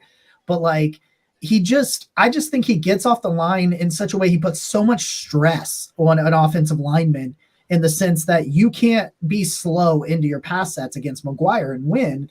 And he's not the like a superhuman athlete. I'm not saying he's like Will Anderson in that sense or anything like that, but like if you are slow into your breaks, he can get into your body and around you, because I just think he plays with such a good I don't know, Kyle. I'll ask you about this. How do you feel about his hands? Do you think that's probably the like his hand placement and that sort of thing are probably where he needs the most work? Because like I kind of think at times he doesn't really know what he's doing with them, but at other times he looks really good. We're talking about McGuire. Yeah. Yeah, I mean, he's kind of not. I'm looking at what Brugler was saying in his Beast Guide. He said, not a sudden rusher won't beat blockers with his get off and speed alone. NFL blockers will catch on to his predictable rush plan. Needs to be more consistent with his setup and move timing to maximize execution. Yeah. Okay. So like I said, he was explosive, and Brugler said he's not like elite explosive. And I do agree with that. But like, so yeah, I'm with you. He just has to get a better plan. He does win very, I don't know. You want to say like maybe in a Schwartz defense though? Maybe in a Schwartz defense, he's just in a wide 9 scheme, like an outside linebacker type of deal. Would probably He could. be great. He Yeah, could. so- He could thrive in a role like that, because I do think he is explosive enough. But but exactly like Kyle said, that and Dane said, like he's not the most elite athlete in the world. Like I said too, it's just like he can win with that, but it's not going to be good enough to only win with that. Like Yeah. Brugler said, and so I do think like some of the technique things, and then again putting him in like kind of like you just said, Zach, you can put him in a position to succeed by standing him up and moving him outside a little bit more, to kind of take away from the fact that his pass plan is his pass rush plan is one dimensional, and you can put him in a position where the one thing he can do well is be athletic. He's got a really nice spin move and do some of that stuff from the outside and get a running start. That could really help him as a rookie while he's trying to develop. But I'm a little higher on him than Brugler is in terms of the athletic profile. Here's some more info from Ben Fennell. He's 6'4", 260 pounds, 4'8", 40, 35-inch vertical. So he said that's a legit company of talent, joining Travon Walker, Aiden Hutchinson, Jalen Phillips, Montez Sweat, Rashawn Gary, Bradley Chubb, Myles Garrett, Bud Dupree, Davian Clowney, Chandler Jones. He said 19 combine defensive ends have hit this since 2012, 11 first-round picks, 5 day 2 picks. So, wow. I mean, a great athleticism profile. Also, the Eagles are acquiring DeAndre Swift for a swap of 2023 7th-round picks and a 2025 4th. Wow. That's DeAndre Swift is such a dynamic player. And to get him for a 4th and swapping 7ths, I know he's dealt with injuries. I get that. But man, when he's healthy, like the Eagles are going to be insane. The NFC runs through. I mean, obviously it runs through Philly, but it just feels like they have widened the gap so much between themselves and the rest of the NFC this weekend. Right. Oh my God! I love what the Eagles. I mean, it's hard to argue with what they're doing. They're just, thank God. they're crushing it everywhere. Crushing it everywhere. I think gonna have to look into the futures bets about Philly winning the NFC. Wow. I love the Swift pick, man. He's so efficient. He just had really bad injury luck, but like he's a good player. I would have loved him on the Browns. I really would have. I Well, I would suggested like to that. see if the Browns would go with a running back in the next round. Maybe if this, I kind of like the Zach Evans kid from TC or Ole Miss. Well, he I wasn't. can't believe he's TCU. still there. He was a number 2 running back in the 2020 recruiting class behind Bijan. He kind of fell out of favor a little bit at TCU, but I mean, you think Kendre Miller was there too. Yeah. He got hurt this year, kind of lost his job to a freshman, but I think because he was they knew he was going pro. I think that, you know how teams are, like when you haven't been there for super long, sometimes they just want to invest in the freshman because they know that guy's going to be there longer. Mm-hmm. Also, Jason asked when our next pick is. He said, just catching glimpses. Well, first off, Jason, thank you for joining us while you're at work. Yeah, thank you. Like, truly, really appreciate that. Our next pick is at 140 unless it's a trade. And I do think they trade either 140 or 142. I still want a linebacker. That's just what I think. And a running back. I want them both. Can you imagine if they go linebacker, running back here? I want Robinson, man. He's still there. Oh, Don't okay, let him fair, go to fair. Pittsburgh. That's go fair. get Jamie Robinson. He's going to Pittsburgh, man. Oh, Pittsburgh's up in 2 picks. Don't put that evil on me, Jacob. I don't think you can jump in front of him. Is Tyler Scott still Oh, there? they can't. Yeah. I want chaos. I want it. No, we got Who we trading if we draft Tyler Scott? You're trading somebody. Yeah, you're gonna have to get rid of. That's the only thing about it is like know. I love Tyler Scott, but it's like what? It Like- would. I mean, it would probably be Donovan Peoples-Jones at that point, which would suck. I just like chaos. And I get that. A lot of people do. A lot of people like chaos. It's understandable. I'll be right back. I'm gonna go to the break real quick. I'll be right back. Enjoy. Good luck in there. Hey man, sometimes you need that luck. Yeah, I'll tell you. It's a safe space. I like what the Browns are doing, man. I love prioritizing the both lines. I mean, obviously they needed help on both sides. It just feels like this is lining up well, and I definitely this is the deepest defensive end room Myles Garrett's played in. Is it not? Mm-hmm. I would agree with that. My I would say it is. running back's still on the board too, Tyler. Ooh, we're coming up soon. We Yeah, got he is. pick 6 and pick 8 in the 5th round. I mean, Okay. if you want a speedy zone back, that's who I would go with. I'm not going to try and pronounce his name. No, I know. I just say Israel. Yeah, But Abanikanda? I'm telling you, dude. Yeah, he's the Abanikanda, youngest. thank you. He'll be one of the. I think he'll be So- the youngest prospect to take a snap this year. So I actually know his agent, and you know he basically ran in like the New York mayor's race. This guy's like a track and field star, like in New York. I mean, he's a blazer, and I think he weighed at like 217 pounds, which is pretty good. That's kind of, you know, I think my issue with him, I was worried maybe he didn't have enough wiggle. He kind of just runs straight. Yeah, that's. You know, but what does this mean? You know, let's say the Browns don't take a running back with the next 2 picks. I mean, it's a pretty big boost of confidence for Jerome Ford, right? Yeah. Yeah. I would. that's Yeah. true. Placing a lot of faith in Jerome Ford. Yeah. The Bengals just took a receiver. Hmm. Tyler Sorry, Scott. I had who they took. That and now I potential T. Higgins replacement. I say Tyler Boyd probably.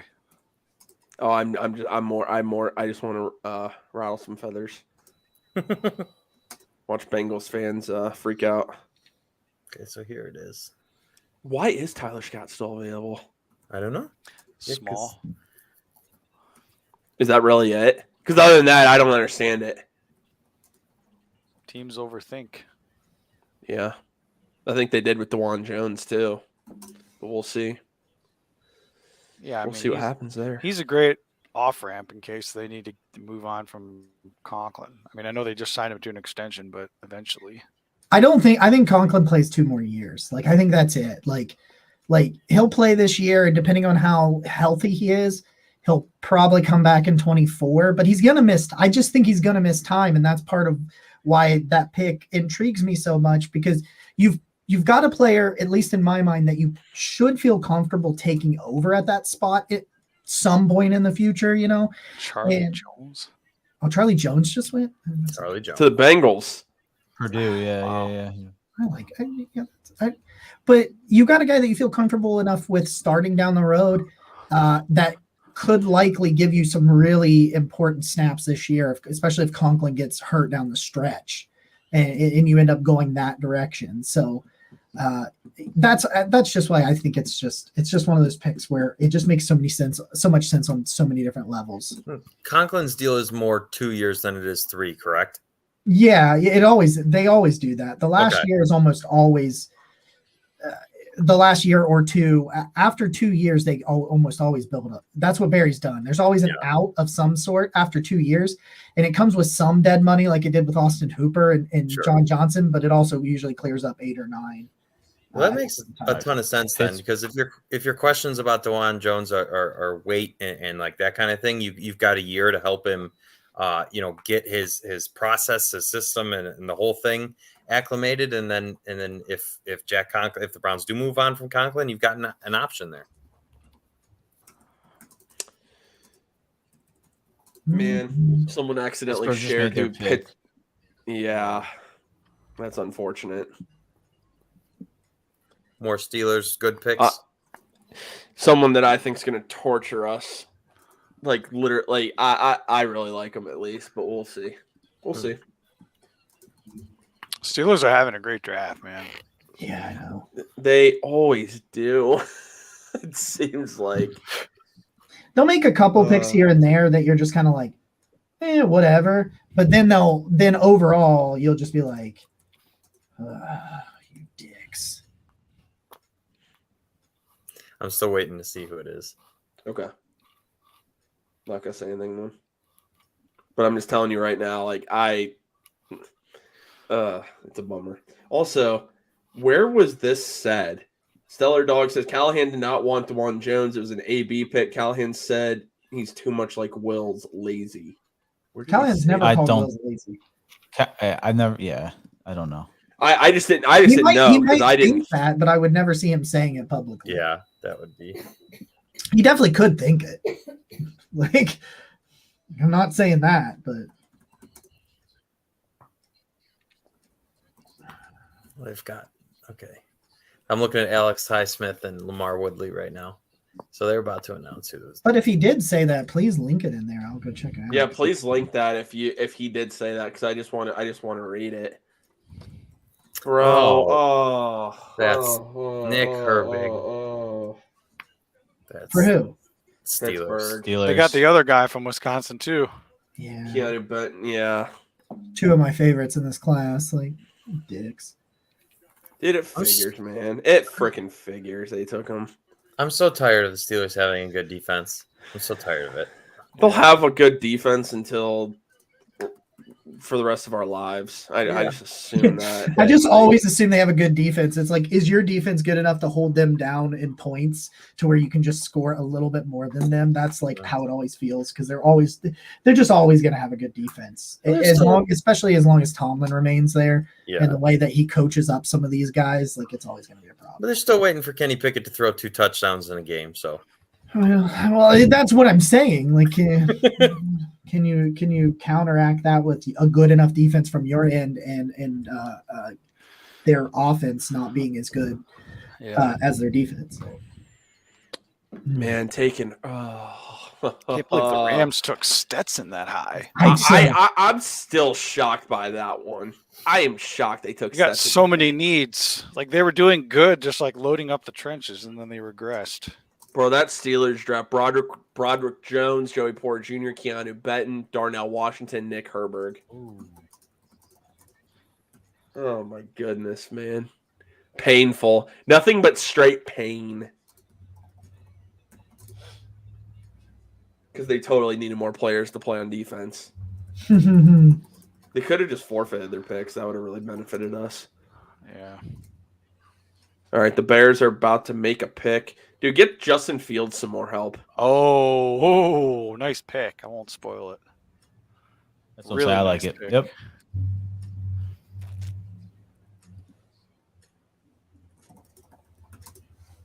What was that? Surprised the Bengals didn't take him. Hey, okay. Good for Justin Fields. I love that fit. Love that fit for him. What is it? You'll see it in a second. No, apparently The broadcast went out. Didn't he have to tell you? Yeah, just tell me because I'm Tyler Scott went to the Bears. Oh, good for Fields. Yeah, that is good for Fields. Like they have prioritized their quarterback or their offense. They prioritized putting their franchise quarterback in a position to succeed this year. I'm very happy with that. Yeah, it's a great pick for Justin Fields. Was that pick 124 for the Browns? Yeah. I assume you're 126. writing. Yeah. Was it 126? 126. Oh, it was 126. It was 126. I don't know why I thought it was 124. I don't know either. I've written so many mock drafts, you would think I know where all their picks are. Dude, I was always saying 78 and 94 a lot. So Yeah. I get it. I knew 78, 94, 111, and I know 140 and 142 and 190 and 2. I guess I know most of them. I think Tyler Scott seriously is a perfect fit for what the Bears are trying to do. Give as many weapons as you can to Justin Fields and just let him flourish. Dude, they've had a solid draft too. Darnell Wright, Javon Dexter, Tyreek Stevenson, and I can't see the rest of their board now. Oh, Rashawn Johnson. Mm-hmm. They've had a solid draft, the Bears. Surprised Browns haven't traded back. I really am too. I'd be shocked if we pick at 140 and 142. Would anybody else? Yeah, I would be too. I would think one of them's going somewhere, either to move up or for future assets. I think they could trade back one of them, trade back to like the 160s or something, and try to get like a 5 next year or something. Because they are so low on assets next year. I do think that they're going to try to potentially address that. By the way, guys, we got 40 people joining us on a Saturday afternoon. 40 people. You guys are awesome. Bang. Thank you for spending your afternoon with us. As soon as I say that, it drops to 38, so maybe I shouldn't thank people. I'm kidding. Love you all. Getting up there again, dude. Flying by today, too. It will. Day 3 always, obviously it's the longest day. That's just because so many picks are made. The picks go pretty quick. Mm-hmm.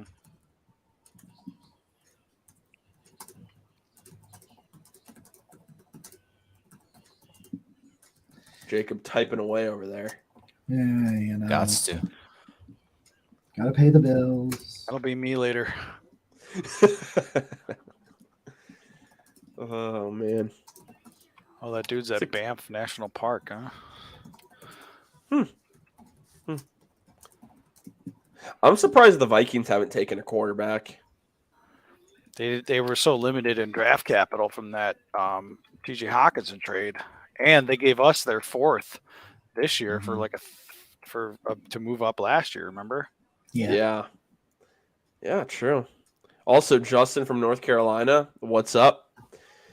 We're doing good. We're doing good here. I mean, we're approaching 2:00, so nearly 2 hours in. The Browns are supposed to pick again at 140. We'll see if that actually happens.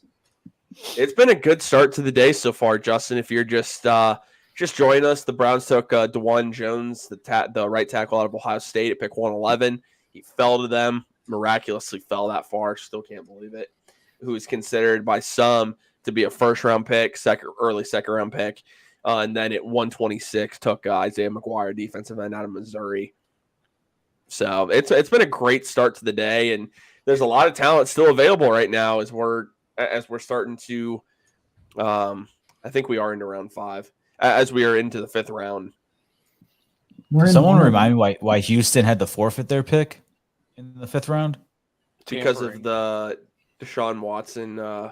He was working out at a facility when he shouldn't have been working out at a facility during COVID. Yeah. Oh. Why did I never hear about that? It's like a really old one. Oh. Well.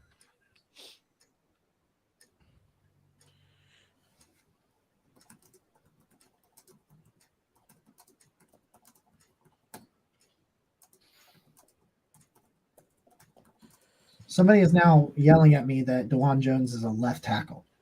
He's What? not. I see a lot of that going on right now, dude. Yeah. I'm like, dude, he played 80 snaps in 2020 at left tackle. Let's like It's hilarious, man. It's why. Oh, my It's why I goodness. just don't know why our Sports Eagle Center. Pass is Sports there. Center is loving the Stetson Bennett pick, of course. Oh, they love Stetson Bennett. Even though he's trash. I don't know.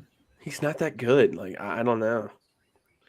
Raiders are now on the clock. They traded with the Patriots. Dude, they've had a solid draft so far. Still can't believe they got Michael Mayer in the second round. Curious to see where Deuce Vaughn goes. I mean, hopefully up to Berea. He's fun. He's like the funnest player. His highlights were so entertaining. I'm a huge Deuce Vaughn fan. I have been the number one person on that bandwagon trying to get him here. Isaiah, appreciate you joining us. Go Bills. I like the Bills. Okay. I mean, I like the Bills. I'm not gonna. Isaiah, let us know what your thoughts were on taking Dalton Kincaid in the first round.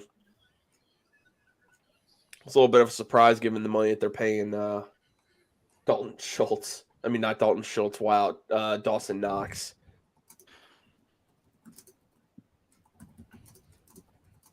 Wonder where the Raiders are going with this.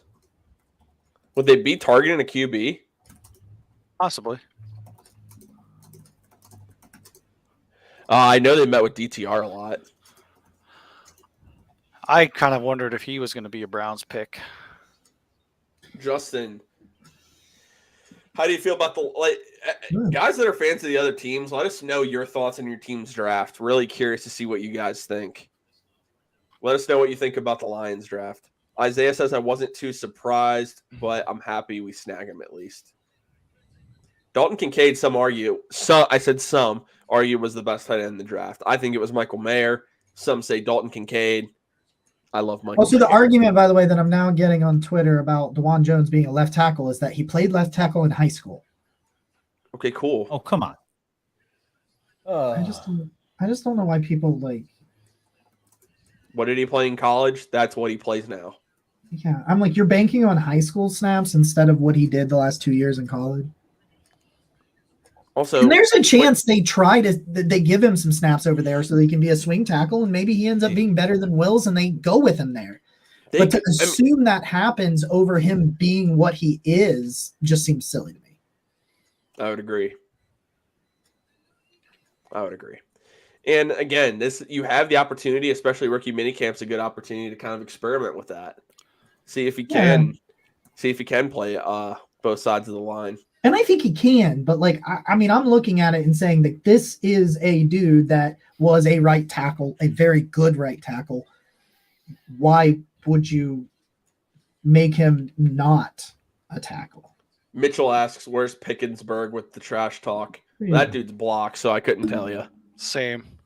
That guy is. I got it. You know what? One thing I want to say this because I was talking to a coworker.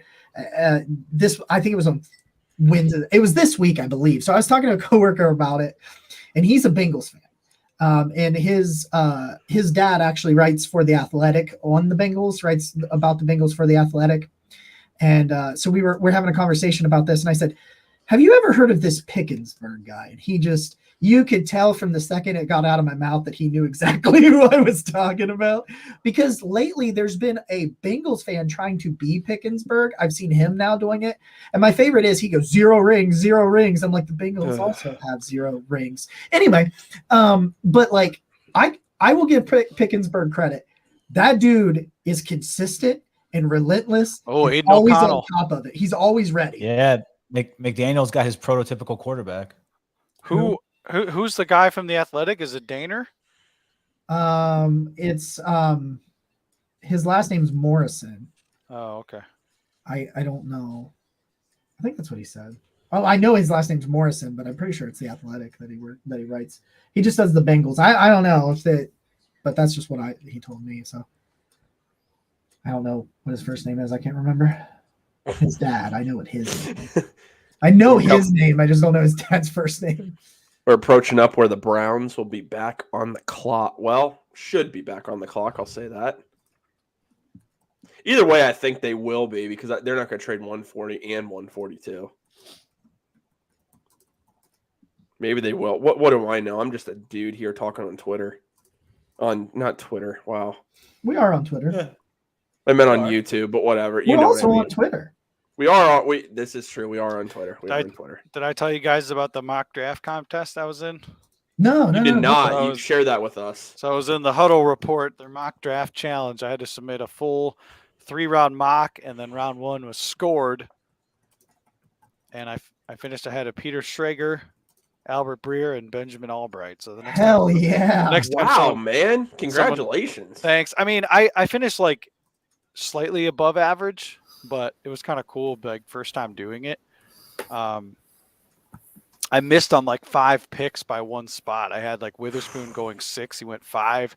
I had Tyree Wilson going 8, he went 7. I had Broderick Jones going 14, I think he went 13. I was getting so frustrated. I was like, man, I keep missing these, but That's close. though. Albright normally is one of the. I He's know. normally top 5 in accuracy. I know.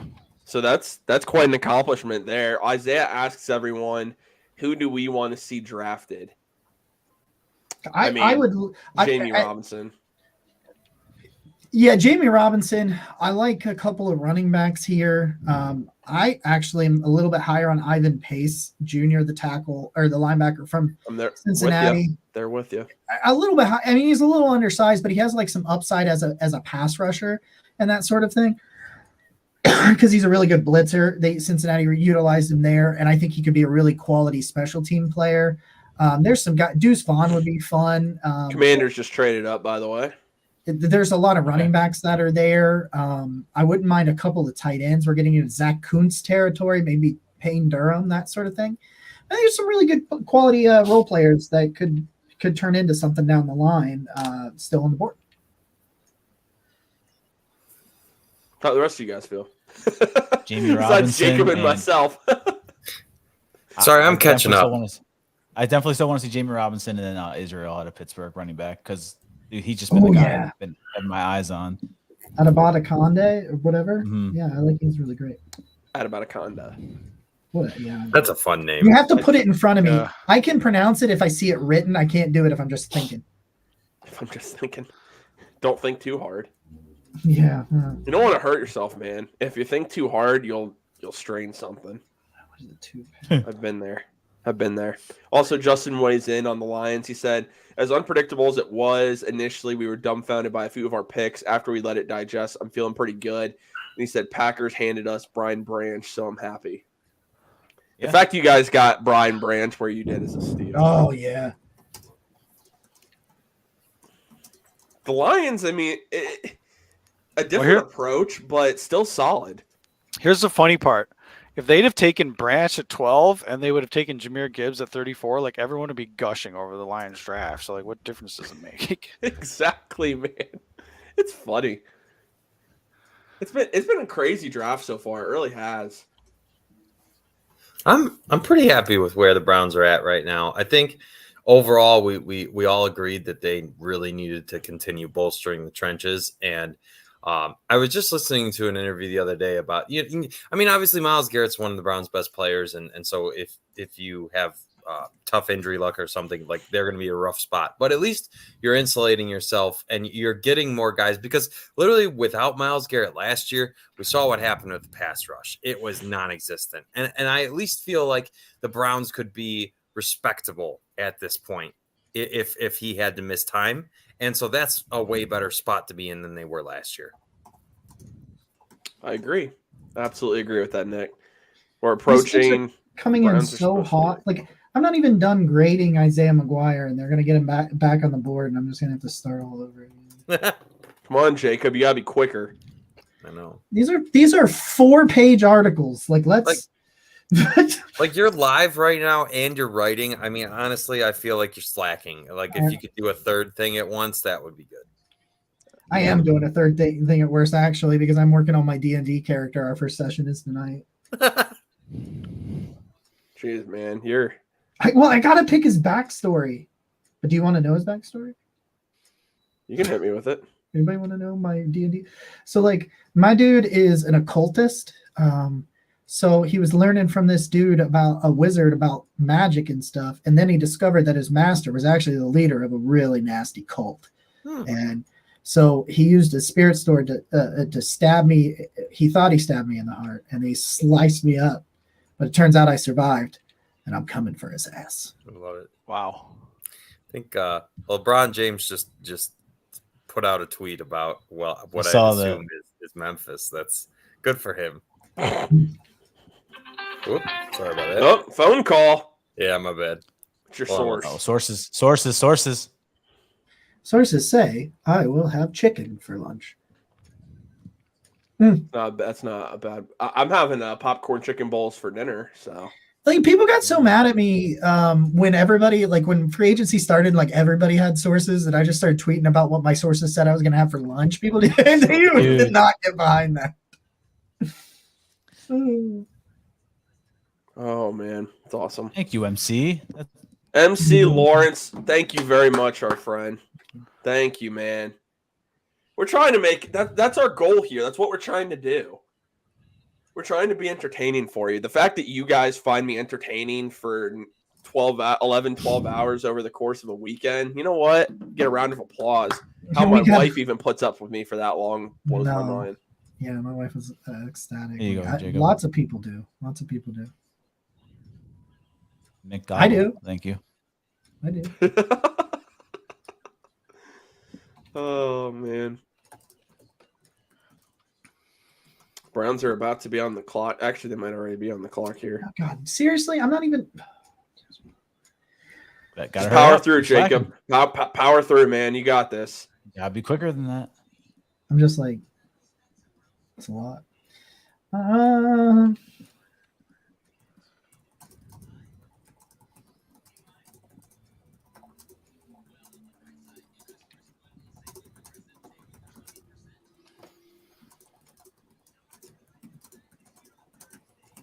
All right, we're getting close. Let's go. Nobody spoil it. And Jacob, I know you'll be welcoming in our next guest here at the top of the hour, I believe.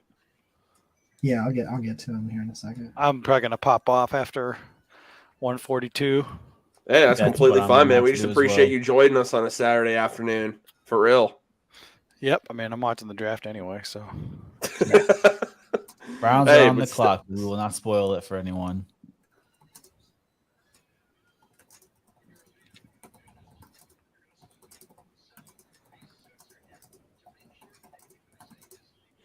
The question is, will they trade it? That's seriously the question right now. Or will they trade 142?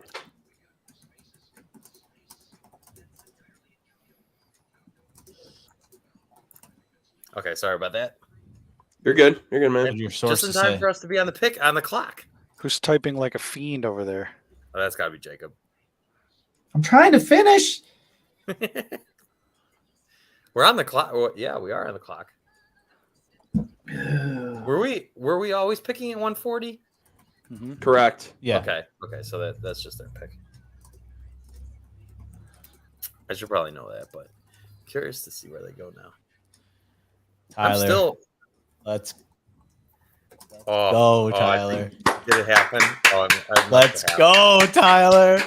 Come on, baby. Let's roll. Oh, I know why Tyler's so happy. I don't even need Let's to see the pick. go, bro. It's not. Wow. It's actually not the player, though, Nick, you're thinking. No? It's not the player you're thinking. I'll say Okay. that. Wow, the Cardinals took a quarterback, huh?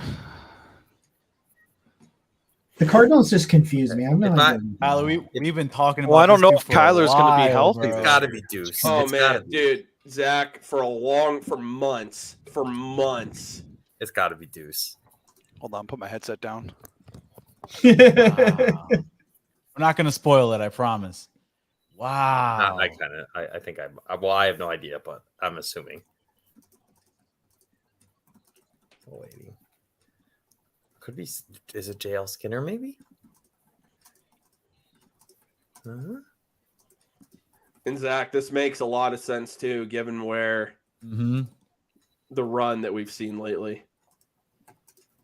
I love the Browns just making these picks. By the way, And Like- what's interesting, by the way, Zach, is he is a former All right, teammate of Cedric good. Tillman in high school. So the Browns at 148, since it's in now, selected quarterback Dorian Thompson Robinson out of UCLA. really? Yep. I That's love it. really man. early. I mean, I like him. It's Well, early, Jacob, but I love it. Jacob, quarterbacks went, man. Quarterbacks are quarterbacks flying went. off the Clayton- board right now. Aiden, Yeah. Aiden O'Connell went. Clayton Tune went. So are you carrying 3? Because if you're spending, you you got to be are. carrying Yeah. 3 because you've given all that money to Dobbs and You guaranteed it. you're now using a good pick on. Listen, DTR, man, like if you're talking about a long-term guy that has a similar skill set as your current starting quarterback, it's a really good pick. I like that. I think it's a little early for him, but it like you said, there was a run there. You kind of get nervous. It makes a lot of sense. Kyle, before you hop off, man, what are your thoughts on He's the not pick? in the room. I think Oh. he's waiting to see it be announced. Oh, gotcha. Okay. No, that's fair. I appreciate that because I did not know. Also, we are moving on to the day 3 slides, gentlemen. All 125 of them that I put together. Well, that Jacob and I put together. My apologies. We both put them together. Dorian Thompson So- Robinson learning behind Deshaun Watson, bro. And you'll have a cheap backup quarterback. Goodbye, Kellen Mond.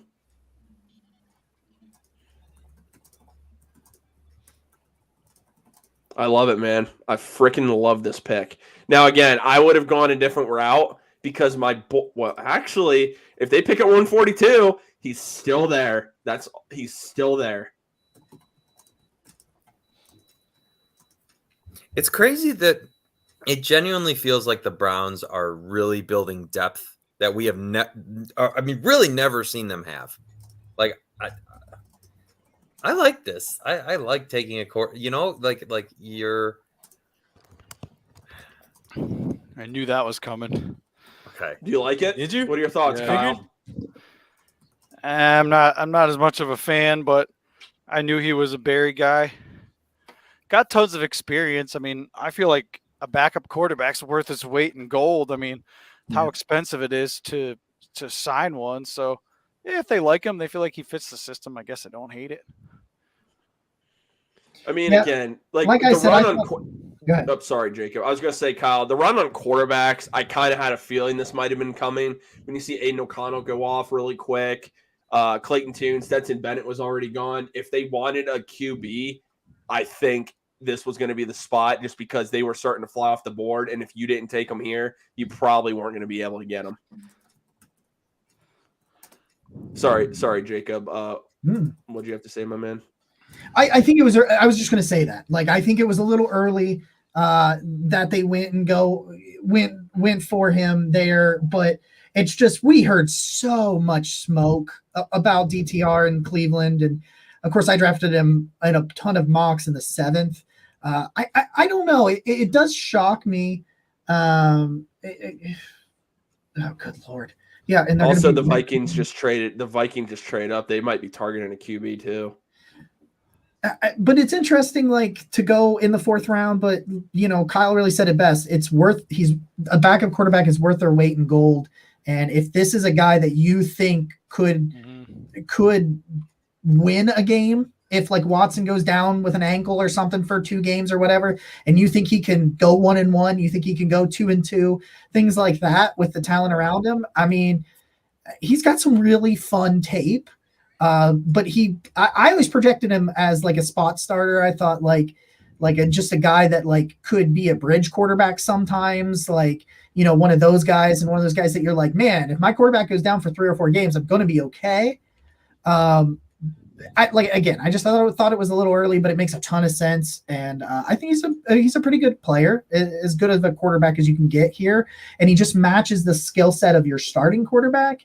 And that is, in my mind, very important, because we saw that when they got Watson, when they brought in Josh Dobbs, and then bring Josh Dobbs back this year, having a quarterback with a similar skill set so that you're not trying to change.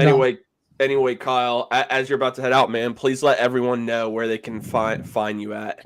Yeah, so right for Rotoballer, I got my link tree on my Twitter, so all my work. But yeah, Luck is Made FF. That's my Twitter handle. I'll hang till the next Browns pick. Okay, perfect. Go from there. I'm like trying to keep up. I just wanted to make sure we got that in before you headed out, because sometimes I really want them to not pick him. we forget when we're. You can still get your safety here at 142. You can get Ivan Pace here. There's a number of Mhm. different ways you can go. Wonder where Keyshawn. I don't know. I don't Boutte think could they'll go. do this. They could go Carl Brooks here too. I would love that. Oh my god, I would love. So this is Dorian is the fastest quarterback in this draft. Is that my understanding? Is okay. Yes. Okay, so we got. I haven't Actually, seen no the way. list. Anthony Richardson. Pretty sure Richardson is. I think Dorian Thompson Robinson was, bro. If I'm not mistaken, I think he was. But Yeah, maybe. Yeah, he could. Yeah. That's what they're saying. Mick said that was an average pick. Listen, I get it. I mean, it's not taking a backup quarterback's not going to excite people. Yeah, that's the thing about it. Yeah, the way you just said it, it's not going to excite you because you're just like, this is a backup. Like, what are we doing? Also, Jeff Lloyd says that he thinks DTR could beat out Dobbs for the 2 gig. Yeah, but they gave Dobbs like $2 million. $2 million. the money they gave him, yeah. And Jack Duffin would laugh. So the Browns apparently they are on the clock. They have not traded the pick. Hey, Kevin Stefanski and Andrew Berry on TV. There we go. Oh, would you look at that? The best looking group in the NFL right there. I'm excited. I think this is good because it's okay. So you give Dobbs a 1-year deal, right? So he's going to be your. I think he's going to be your backup this year. I mean, obviously this can change, but Dorian Thompson Robinson is the type of dude that that's your long-term backup, and so I can't knock that in the least. I think you're insulating yourself as much as you possibly can against injuries and things derailing your season. I love that. Well, they came up to get Jaquelin Roy, the defensive tackle from LSU. That's what Minnesota comes up to get. And now we'll introduce Mr. Negative himself, and I'm trying to make him laugh while he's drinking. The site expert over at Dog Pound Daily, Randy Gersey. What's up, man? I'm not negative today. I really That's like true. the picks today. Yes. So I've turned over a whole new leaf. I'm smiling. see I'm not talking about being found at the bottom of a lake or anything like that. So Well, and I I see a lot of fans. super So positive. I understand why fans are going to be weary on the QB pick in the 5th round, but QBs are flying off the board. That's obviously a developmental QB for this system. I think fans should be a little excited about it. I'm a little. We already talked about DTR quite a bit, Stellar Dog. I don't know if you stepped away or not, but I mean, we can rehash it if we want to.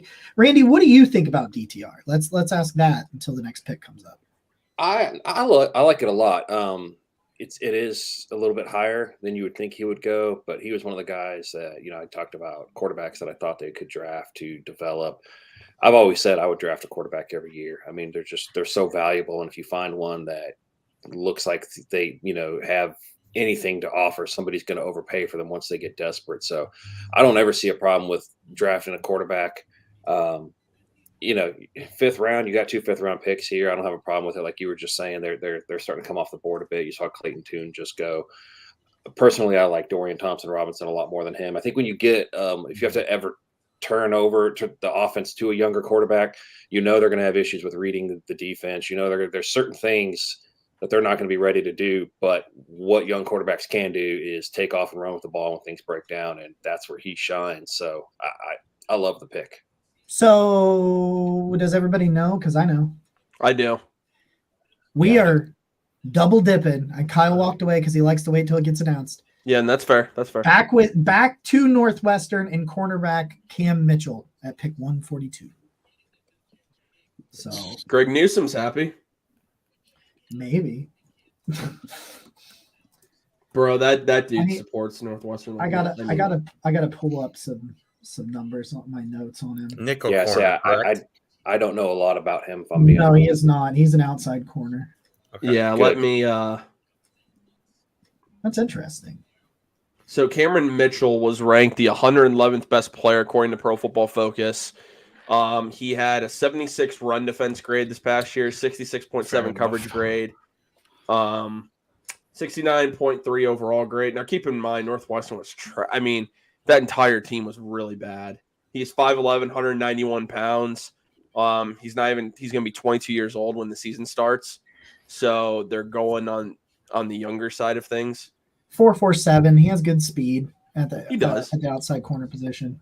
I mean, again, you're getting to this point. You're just trying to find guys that can make the roster and contribute on special teams, and they do, and they think he can. Cameron Mitchell is ranked the 13th cornerback by Dane Brugler, and he says he's a 2-year starter at Northwestern, played boundary cornerback in the base 4 cover scheme when his close friend Greg Newsome was banged up late in 2020. He stepped into his role and quickly developed into one of the team's best defensive players, a smooth, competitive corner. Mitchell has athletic footwork with play strength and coverage timing to disrupt passing windows. He just needs to pull down more interceptions, though he's fearless jumping plays. NFL quarterbacks look to expose his greed tendencies and catch him out of position.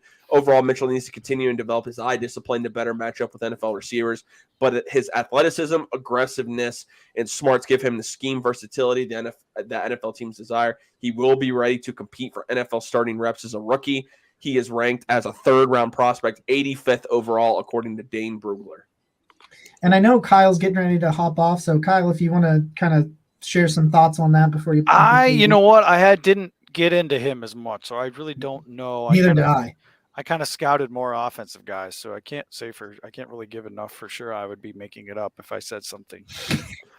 I think I'm a little surprised. I respect that. I think I'm a little surprised just by the fact if they went corner, it wasn't a guy that would plays play in the slot. slot. Yeah, that surprises me. Kyle, does that surprise you a little bit?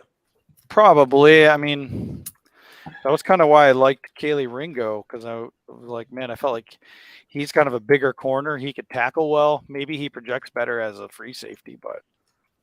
And also, Greg Newsome said, "No way, LFGGGGGGGGGG, go Browns." Right. That's a I know lot of G's. I know what the first G means. What do the rest of them mean? Are you just rotating through G words and just kind of going around? Yeah. Wish we had his reaction, man. That would have been hilarious. You'd be like, If there was a video reaction of that pick. What do all of these G's mean, man? All right, gents. Go Browns. Yeah. And Thank you, Kyle. Kyle, We thank you, appreciate man. you joining, man. yeah, we'll I'm talk. good on that. We'll talk over the summer and Yeah. go from there. Kyle, all right? maybe we can get together and collaborate on some fantasy content. Yeah, let's do it. I'm down. Little 216 nugget for you. I want to start kind of growing my YouTube this summer, so Okay. you can help with that. Love Oh, yeah. Be willing to absolutely. actually pay someone to help me with it. So let me know. Sounds good, man. That's Kyle Lindebaugh. He is with Draft Analyst for the Rotor Baller, and I know I pronounced that wrong, so my apologies. Oh, good. All right. See you guys later. See you, Kyle. Thank you so much, man. Take it easy, man. Yep. So, Randy, go go ahead. ahead. Oh, sorry. Go ahead. No, you're fine. Abinaconda? The name is a struggle for me, but the Jets don't know. I'm sad. They took him. Oh, Yeah, They don't Jets need too. another running back, bro. Like, yeah. Yeah, People are like I- angry at them. I gotta hop off as well, so I will see you guys.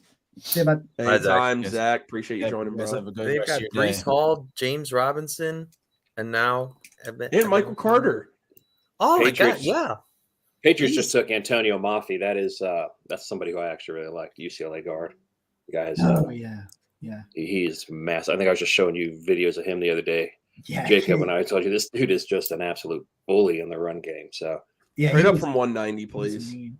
No, because I have too much to catch up on right now. Like I'm trying to catch up. And I'm not in there. Randy, I want to start up at the front since we didn't have you here for the 4th round picks, man. Like we were over the moon about the DeJuan Jones move. I just think it makes sense on every single level. He can play. He can potentially be the swing tackle for now, and he can be the long-term answer potentially at right tackle. Me and you have had conversations about the injuries with Conklin, so you could see a role for him right away. And then maybe 2 years from now, because I expect Conklin to play 2 more years in Cleveland max, I think that Jones could kind of take over there at right tackle. So, man, what are your overall thoughts on taking DeJuan Jones at 111? yeah, I think obviously the guy falls into the 4th round for a reason, but Yeah. I love his game. I love the size. I know he's not super athletic, but he used to be a basketball player, so there's some athleticism there. I kind of wonder too. Do they consider at all? Seeing if he can play left tackle in case they're not sold on Jedrick Wills. I mean, you can sit here and say he didn't play left tackle in college, but neither did Wills. So I think that's a possibility. And of course, you're going to have him be a swing tackle, so you're going to get a shot to see it. But I think you're also right with Conklin's injuries. He's more than likely going to get started. He'll be better than Hudson. In my opinion, I liked Hudson when they drafted him, but he just really hasn't developed a whole lot. And then, of course, he has great nicknames. He goes by either, what was it, a Big Thanos or the Pancake King, I think was the other one. Those are fantastic. I didn't hear about the Pancake King. King. I saw that on his Twitter page. There was a T-shirt with him on it that said Pancake King that he had retweeted, and I think that one I like that even better than the Thanos one. That's fantastic. I didn't know that. It's you're not going to beat him with a power player. Like, no power player is going to come in there and just bully him. Exactly. He's going to be a really good football player. It's very intriguing to see the fact again that he slid that far. I get it. Teams maybe a little bit worried about his weight and whatnot, but he's just a monster. Like, the fact he slid that far just really surprised me. Does it, for me, it reminds me a little of Orlando Brown, where he had the bad workout and people were just worried about his weight and they didn't trust the tape. And I'm like, I kind of feel like that was a little bit of the same thing. I'm not going to sit here and say he's going to be as good as Orlando Brown. But it was one of those things where I think they let concerns that weren't really there kind of made him slide just a little bit more. I think it was a great value pick. And Jacob knows I wasn't 100% sold on their picks in round 3. I took a lot of heat on Twitter for that. Apparently, people who didn't even know who Cedric Tillman was, all of a sudden were ready to murder for him when I questioned the pick. You guys didn't know who this dude was 2 hours ago. Now I'm the Antichrist for questioning the pick. But I wasn't thrilled with their third round, but their picks in the fourth round I think were just fantastic. Oh no, the Panthers killed my dream. There goes Jamie Robinson. Yeah. So, Jalen Skinner's still out there. I like him. I don't think he gets to 190. No, I don't think he does either. Use that 7th go out and get him. Use that 7th and move up, and then not pick in the 7th round. Yeah, you don't need a 7th round pick. We didn't last year, I don't believe. Oh wait, yeah, we had 2. Yeah, I think it was he traded one of those. No, Isaiah Thomas and Dawson Deaton were 7th round picks. Jacob was really right there. Yeah, jeez, man. You said no. We didn't do that. I didn't mean to. No, bro, you're good, man. You're good. We're up to 7 hours of streaming already, in the last 2 days. And Randy knows because he was doing the same thing. Me and him were talking as round 7, pick 223, Isaiah Thomas.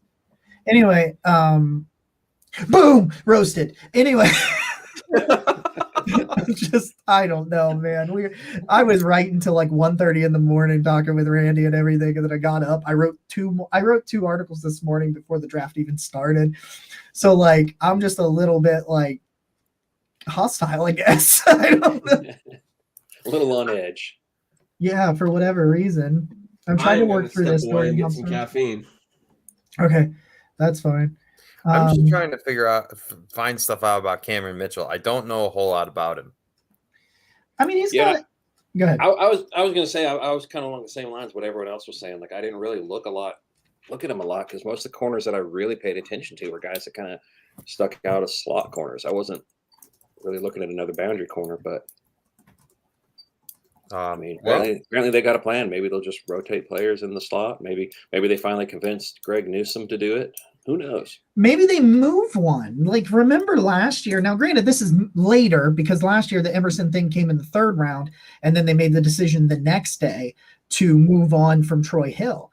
Is there a possibility? I don't know who it is. I don't want to guess. Do you start a rumor that Denzel Ward is being traded for a 3rd round pick, and people will love it. I promise you. You're trying to set me up for failure. I know what you're doing here. I see where you're coming from. That is an excellent pick. We always start doing it. We're just you know what? Actually, let's talk about this and let's see what we can do. And it's just I did see the most interesting thing on Twitter today, and I don't remember who it was. But somebody made a comment about Denzel Ward being injury prone, and a guy was just like, "That is a stupid statement. He is not injury prone." I was like, "What are you watching? Like, he's a good player, but Yeah. just trying to pretend like he's not often injured. Come on." He's a really good player when he's out there. Like Yeah. that's it. But you have to say that. You have to say when he's out there because Well, he's and then proven that. Yeah, and then the guy said, "Oh, well, look at how many games he's played in compared to what normal people miss." I'm like, "Well, it's not just how many games he missed. How many times does he leave in the first or second quarter?" Yeah, that's something you can't track. Yeah, so it's not just missed games. It's and I'm not bringing that up to knock the guy. I just thought it was funny how some people just don't even want to see it. When it's like, "Oh, he's not injured all the time." I was like, "Have you ever watched a game? Like, you have to hold your breath every time he makes a tackle." Well, people are saying that Cameron Mitchell can be the slot guy, and so I'm not sure, but somebody's going to play it, right? Yeah, and so they've got. It's not going to be one of us. I can promise you that. Are you sure? Because like the draft's not over. One of us could still hear our names called. it's not over. Yeah. You still got like 60 people to go or something like that. I don't know. That's true. If you're looking for a guy that's over 40 and constantly injures his own hands, just doing daily household tasks, I'm your guy. If you're looking for a 32-year-old with a bad knee and can't bend over for longer than 10 seconds because his back will hurt, let's roll, baby. There you go. Love it. My left knee will give out as I go up and down the stairs, even if I've been just sitting on my ass all day. But we'll do it. We will roll out there and we will get moving. I pulled a muscle trying to get out of bed, but throw me out there. I'll see what I got. Did you ever hear the stories of like how Bettis, like at the end of his career, would just like have to take a handful of pain pills to get out of bed, just with how long he played in the play style at his size that he used? Oh, I've seen that, and it's like I saw something the other day talking about not Bettis in general, but they're talking about Ricky Williams and how they're like, "Oh, never forget how the NFL vilified him because he wanted to smoke pot, but yet they gave people enough painkillers to kill a horse and threw them out on the field." It's like, yeah, that's true. They did kind of do that. I'm trying to figure. Randy? No, you're fine. I was just going to say, because we didn't get to talk to you about it, but you've talked about it on some on Twitter. Go over where you are, where you were, where you are with Cedric Tillman, and kind of the reasons for some of the concerns that you had. But just because I think that there's a lot of validity to the concerns that you had, so I just would love it if you could like kind of talk through that with everybody that's watching. Yeah, there's a couple of red flags that I have. The first was really, I talked about how he was injured. I know he wasn't like severely injured throughout the majority of his career, but nobody has a injury report like the Browns do every week. So I'm probably just a little more hesitant than anybody. Like, I feel like we were just talking about Denzel Ward. You had Greg Newsome, who was often injured. I know guys like Grant Delpit and JOK didn't miss time in college, but they had different injury issues, and then they came into the NFL and missed time. So when I see anybody's missed time in their final year of college due to an injury, I'm very hesitant to draft them. And then just the fact that Tillman's he's 23 years old. He's he's a little bit older. He'll be 24 by the start of his second season in the NFL. He's bless you. You hear people talk about, well, he's a great contested catch receiver. Well, to me, that means he's slow and can't separate. So, you've got a guy who I don't think has great speed, doesn't separate. Again, I'm probably playing too much of the injury bug, but you also have a guy who, as I said, he's an older receiver and has 1 year of production in 5 seasons. So maybe it works out. Maybe it is a good pick. I just kind of felt like when you had guys like a Tyler Scott, like a Josh Downs sitting out there, I understand that Cedric Tillman's taller, but that really doesn't matter that much, in my opinion. What was his name? Hakeem Butler was taller and ended up having to move to tight end because he sucked. But you heard all the same things about him. Oh, he's, may not be fast, but he's a contested. He can, make the contested catches and this and that. So to me, I just felt like there were better options out there than Cedric Tillman. And like I said, majority of us never even talked to him. I paid attention to him. I got a couple friends that are really big Tennessee fans. So I knew who he was, but it was just kind of like nobody talked about him with the Browns. Like I never heard his name come up, and then all of a sudden he's Andrew Berry's next big steal. Maybe he will be, but I just felt like there were better options out there. You're muted, Tyler. Yeah, I just realized that because I'm snacking on a donut here. I knew you would. I looked up and I was like, oh, no, he's talking. I'm like, oh, okay. Dude, so I do agree with you, Randy. I wanted Josh Downs. I think Jacob did too. I mean, we were like, Josh Downs here. It's got to be the pick. So I was a little surprised that he wasn't. I think with Tillman, what we were talking about yesterday, he just brings a different profile to the wide receiver room in a different dimension that we didn't really have, that big body type of receiver that can really shield defenders away from trying to get the ball from them. And I just think another reason that Tillman was here, that ankle injury, he obviously broke his ankle, so he missed a decent amount of time. But if he doesn't have that ankle injury, he's probably an early day 2 pick. It sounds like, and possibly even at the end of round 1 if a team really liked him. So, I mean, I get it because I was a big Josh Downs guy, but I do understand, I think, why they went with Tillman. And apparently, from just some things that I've heard, Watson likes a receiver that has Tillman's type of skill set. Hey, I mean, that's where, in my mind, you look at this and you say, okay, I can understand why you got that style of player if that's the reason. Like because you've invested everything, and Randy and I have had numerous conversations about this. Everything rides on the success of Deshaun Watson if this franchise is to be successful, not just this year, but for the next 4 years. And if you are doing, it doesn't make sense to force things, force different players if that's not what he wants. I just think that, we talked about Josh Downs was the guy that I would have taken there. I think he's just a natural separator and he can be the home run hitter, but they have added some of that. They added that with Elijah Moore, who I love, and they have some outside speed that can also play in the slot and Marquise Goodwin. But like, I was just surprised. But then again, if it ends up, it's like Watson was like, I need this, then that kind of, at least I feel better about it just in that sense. Now the next pick, I just don't see anything about that pick that I liked. I had Jacob, Joel Cade, he and I were talking about it today, and he was not, he was just adamant that Siaki Ika was a great pick, and his whole reasoning behind it was, well, the coaching staff will have a plan. I'm like, but nobody's giving me a reason like why he's a good player other than the fact that he's big. Like he's inconsistent. He didn't even do the bench press at the combine because he had to drop 20 pounds just to compete in some of the drills, but yet he was still either last or second to last in every single drill for defensive tackles. One of the lowest RAS scores I've ever seen. Incredibly inconsistent. I was very frustrated by that pick. He was one of the guys that I just felt like, no, we can't touch him. And of course, he ended up being the selection.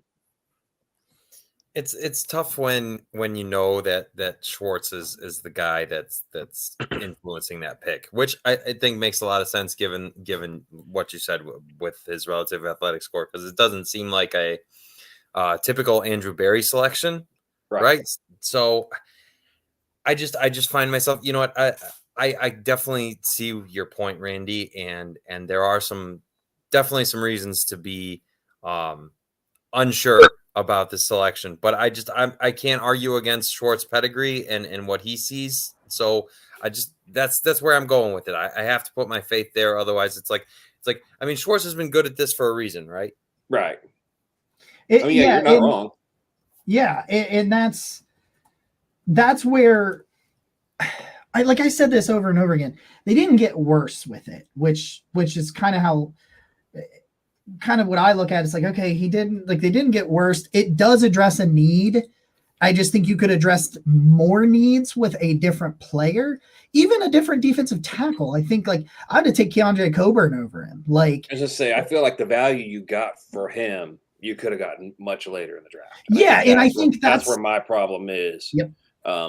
You know, Mozzie Smith, who went in the first round to Dallas, I was like, okay, that's a nose tackle who does a little bit of everything, and understand why you pick him early. If you pick a nose tackle before round 4, he better be special. Mm-hmm. And I just don't feel like Ika is special.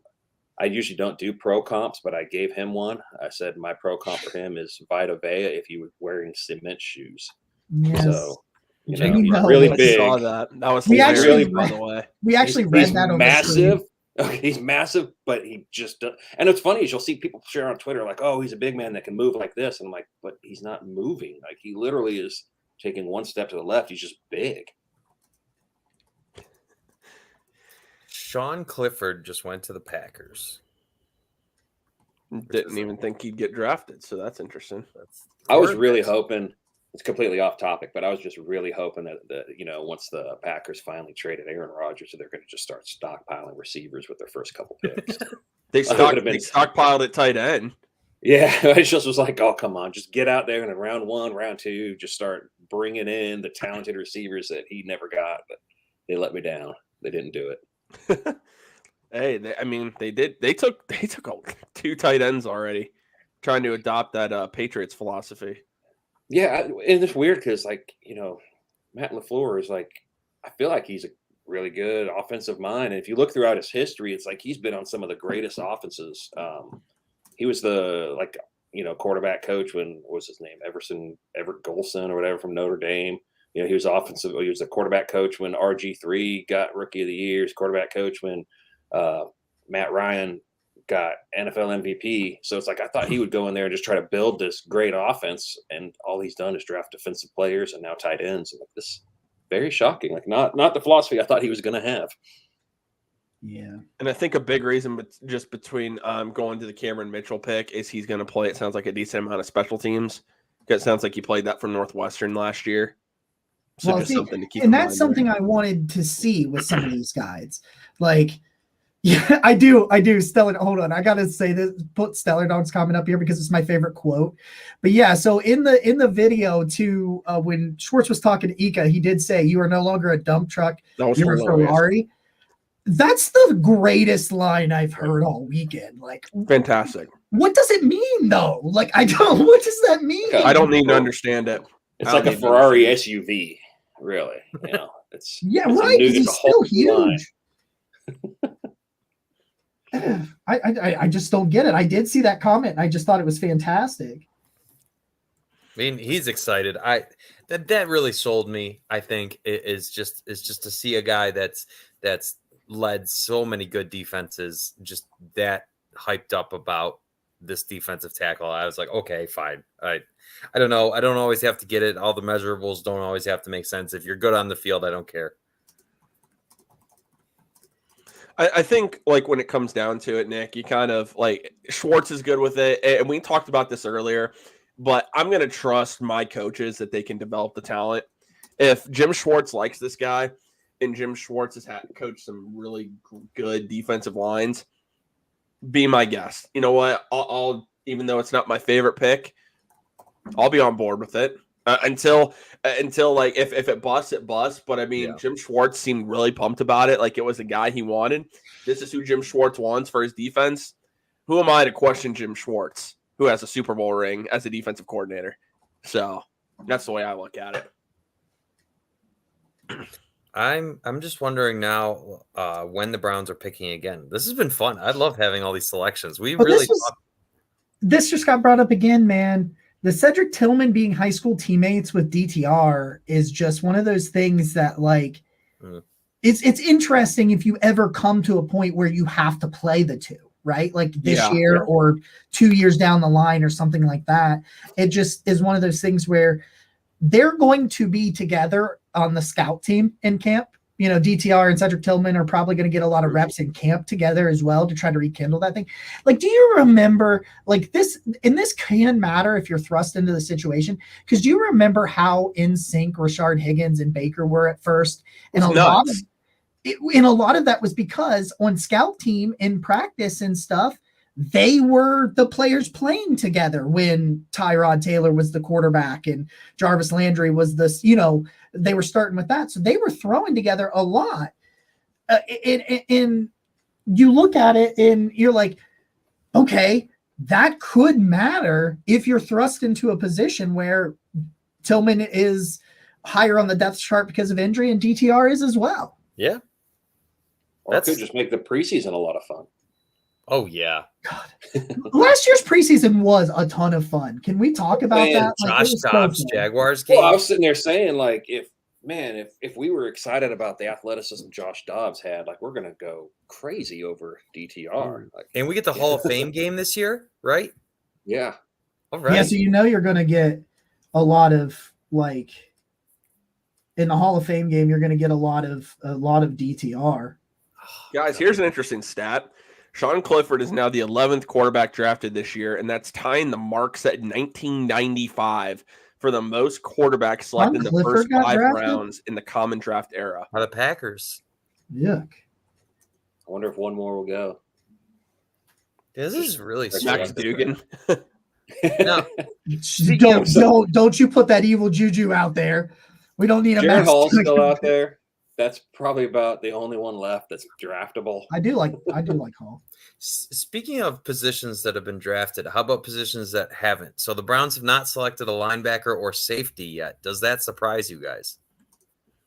Maybe Cam Mitchell can play some of those. Well, in safety, there are some guys I like, but this safety class sucks, and so does the linebacker class. It's not good. Yeah, I'm not shocked about the linebacker one. I felt like once they re-signed Taki and Anthony Walker, I felt like they weren't going to reach for a linebacker. Okay. But they really don't have much depth at safety. So I thought even with it being kind of a crappy class that they'd have brought somebody in by now. Yeah, I'm surprised by safety. Safety is the one. I wanted them to take a linebacker. I never thought it was a given. Never thought it was a given that they were going to. No, I would agree. I feel like it would have to be like the right value, the right player kind of thing. Somebody. I thought it was going to be Trenton Simpson. I was kind of surprised that when he fell that they didn't take him. And I think if I'm going to be honest, that's probably why I was so upset about the Tillman pick, even though, like I said, yes, if you're going to go receiver, and I wanted them to get a receiver, of course I would have picked Josh Downs over it. But once Simpson was still there, I got really excited about the prospect of him and JOK playing next to each other. And when his name wasn't there, I think I might have thrown a little hissy fit. No, So, no, I so get it. it It was happens. more frustrating then is when Simpson goes to the Ravens a couple picks after.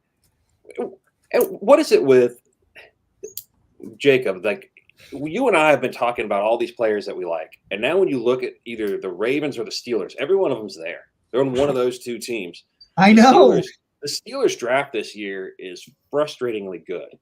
Like, I just want them to have a really crappy draft just once. But you look at the players they've gotten, and it's just. And this happened to us last year. It happened when Ojabo goes to the Ravens last year. And then Travis Jones. And Travis Jones goes, oh, my God.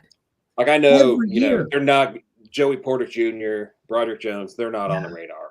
But then it's like Keanu Benton, Darnell Washington, and Nick Herbig are all guys that I like. Now, Washington had some kind of a knee injury. Yeah, Washington had some kind of a knee injury, I guess, is why he dropped. So I'm not as bothered by that. But the Benton one, I don't like that he went there. I really don't like that Nick Herbig went there. It's just, they frustrate me. The fact they got Herbig and Keanu Benton, the Steelers, is just ridiculous to me. And of course, you add in Joey Porter Jr. to that. It's just like, come on, man. And Broderick Jones, in my opinion, I thought I could have made an argument for him being the top offensive tackle. Like, I get it. I think the offensive tackles, they were all pretty similar, so it's not like a huge difference. But to get him where they did, with the talent that he has, that was a little annoying. Like, why? Mitch has a good question here. Is Luke Weipler an option at center? Yeah, potentially. So. But then what?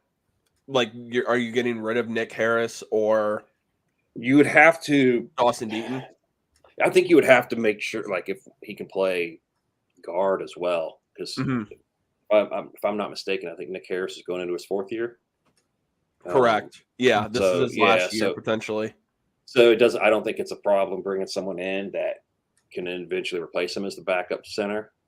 But in order, I think you probably want to make sure that some of them can play guard as well. And I don't know. I really don't know enough about Dawson Deaton. Didn't get a chance to see him before he got hurt really last year. I didn't see him at all. Like, Yeah. So I don't.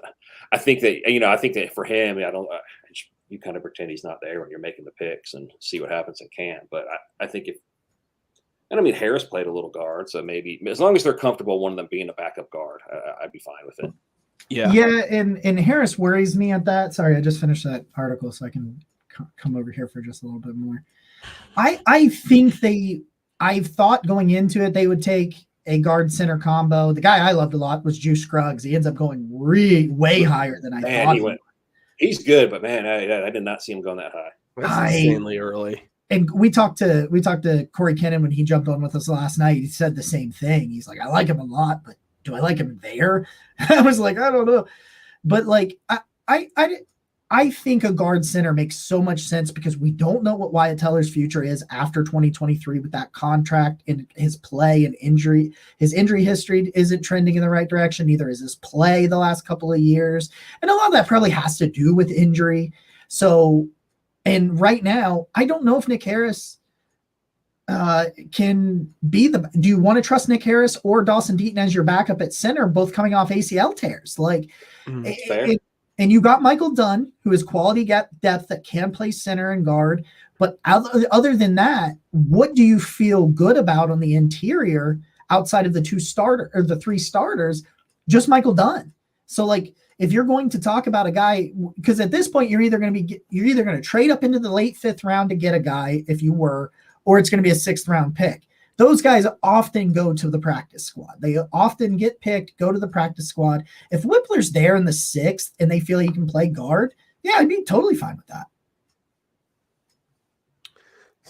Warpick says DTR cheaper and better upside. I just wrote an article about grading that pick, and that's exactly where I went with.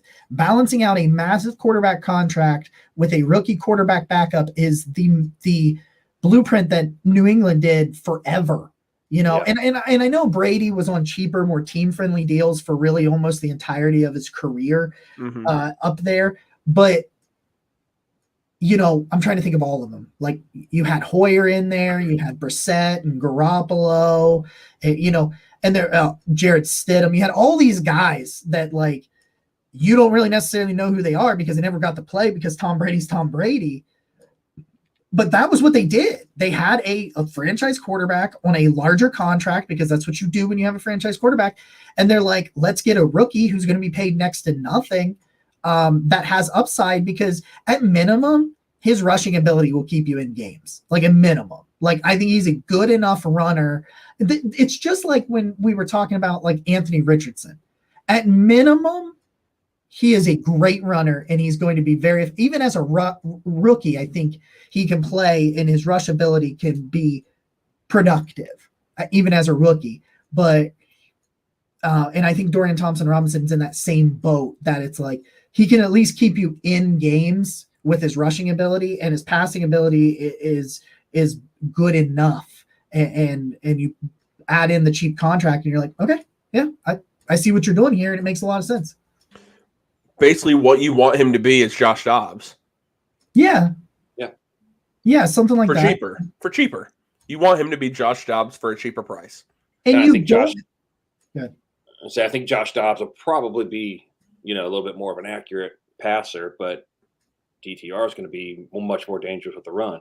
So, but I think you're absolutely right. You just want that guy that is going to come in and not screw up, basically. Like, just come in, do something to move the offense. And I think he can give do us a that for sure. chance. Which I know a lot of people were upset. I saw somebody already tweet that they were, good thing we kept Kellen Mond all of last year. But I was like, well, Kellen Mond was kind of that same mold. I think he was a guy that has a little bit of upside. He's an athletic quarterback, and I don't hate them keeping him all last year either. I think that was a good move. And if you didn't get your guy like a DTR, somebody like him would have been fine.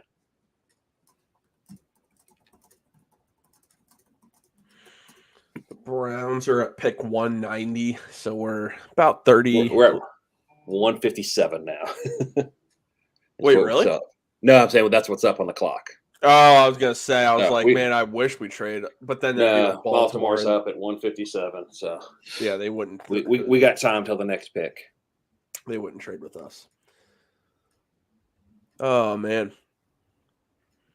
But yeah, I mean, I seriously like drafting DTR. I mean, I was a fan of him coming out of UCLA. If you can get a guy like that where they did, I mean, it's a little bit earlier than I would have liked, but it's clear they wanted that guy, that developmental guy, and especially to be able to be your future backup to Deshaun Watson. It makes way too much sense, especially given the skill set that he has. When you see all the quarterbacks start to slowly go off the board, it's a good thing they jumped on him when they did, because they wouldn't get him at 190. And that's why they did it. Like, that's why they did it.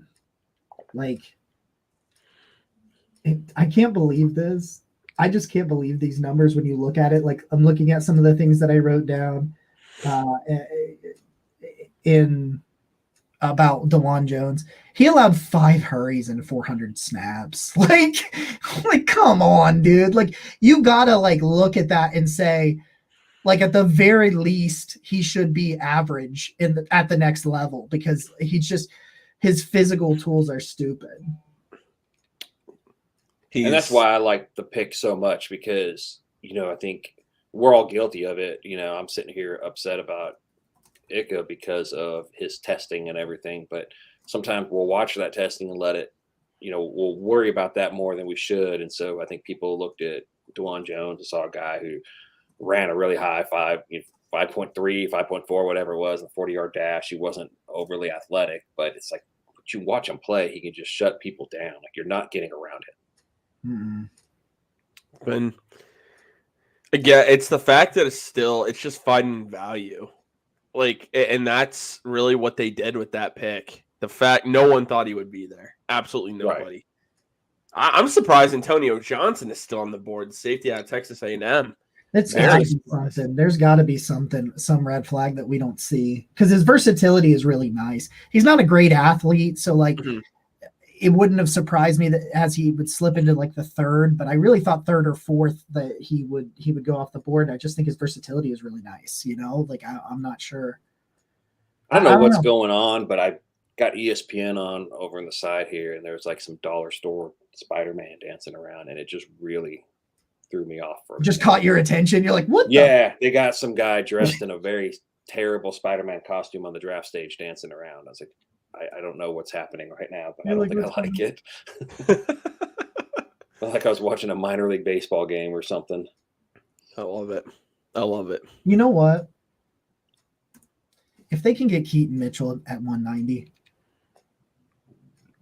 could you I think that leaves you with a really nice class. Even, no matter what you take at 229, if you could get Keaton Mitchell somewhere, I'd even like you to move up and get rid of that 7th round pick and go get him. I think there is a ton of upside to this draft class. I think you can see a lot of really, there's just a lot of ability for this class, just a lot of upside. Mm-hmm. Yeah, and you can play a fun game or a fun drinking game where you have to take a shot every time someone complains. Why did they draft a running back if they're not going to use them? Yeah. Some of the guys still available on PFF's big board, still ranked in the top 100, just for those that are watching that are curious. Antonio Johnson, safety out of Texas A&M, we just talked about. Center Luke Weipler from Ohio State. Travius Hodges-Tomlinson, the cornerback out of TCU. Why is he still there? Is it just he's too small? Because he's a damn good slot corner. Has to be. Corey Trice, cornerback out of Purdue. Tanner McKee, the quarterback from Stanford. Anthony Johnson, the safety out of Iowa State. Mora Ojomo, the defensive tackle from Texas. A.T. Perry, wide receiver from Wake Forest. Dwayne McBride, running back out of UAB. Carl Brooks is the final player ranked in their top 100 that's available. He's the 99th ranked player. He is still there. Dude, there's some good – bro, listen to some of these names still available, guys.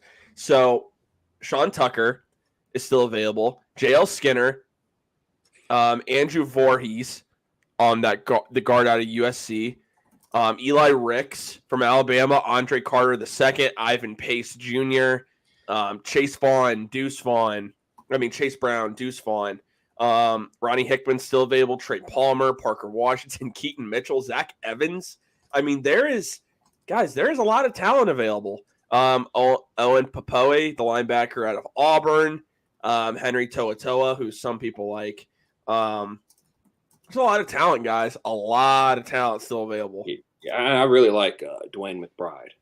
I know he played in a smaller school, so there may be a little bit of a learning curve there. But I mean, he was just somebody who did nothing but produce the last couple of years.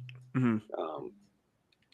But yeah, you're right. And Deuce Vaughn is somebody too that I really like. I know he's smaller. You're not going to, be using him as a traditional back, but I could just see him as a third down specialist out there, and I can see him making some big plays.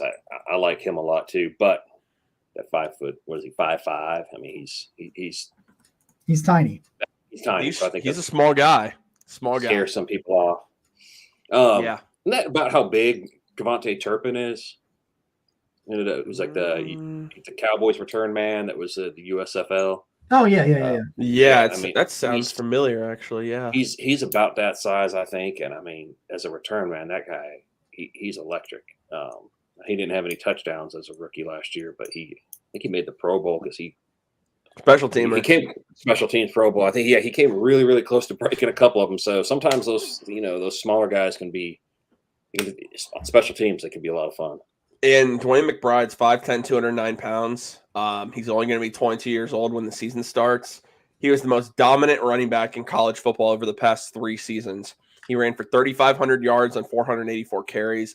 That's 7.2 yards per carry. Broke 175 tackles on 484 attempts. The one thing that is a little noteworthy, he fumbled 9 times over that span. PFF says he needs to improve his pass game reps. So, yeah, he had hardly any receptions. His PFF grades are absolutely insane.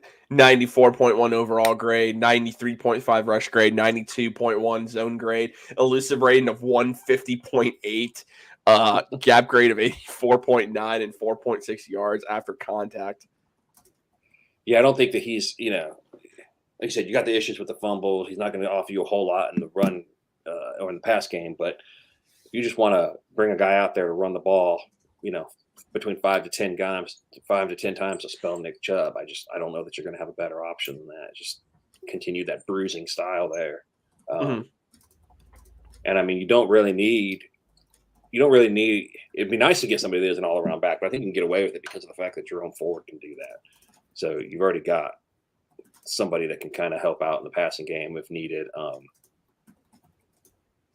But yeah, I wouldn't have any issues with McBride.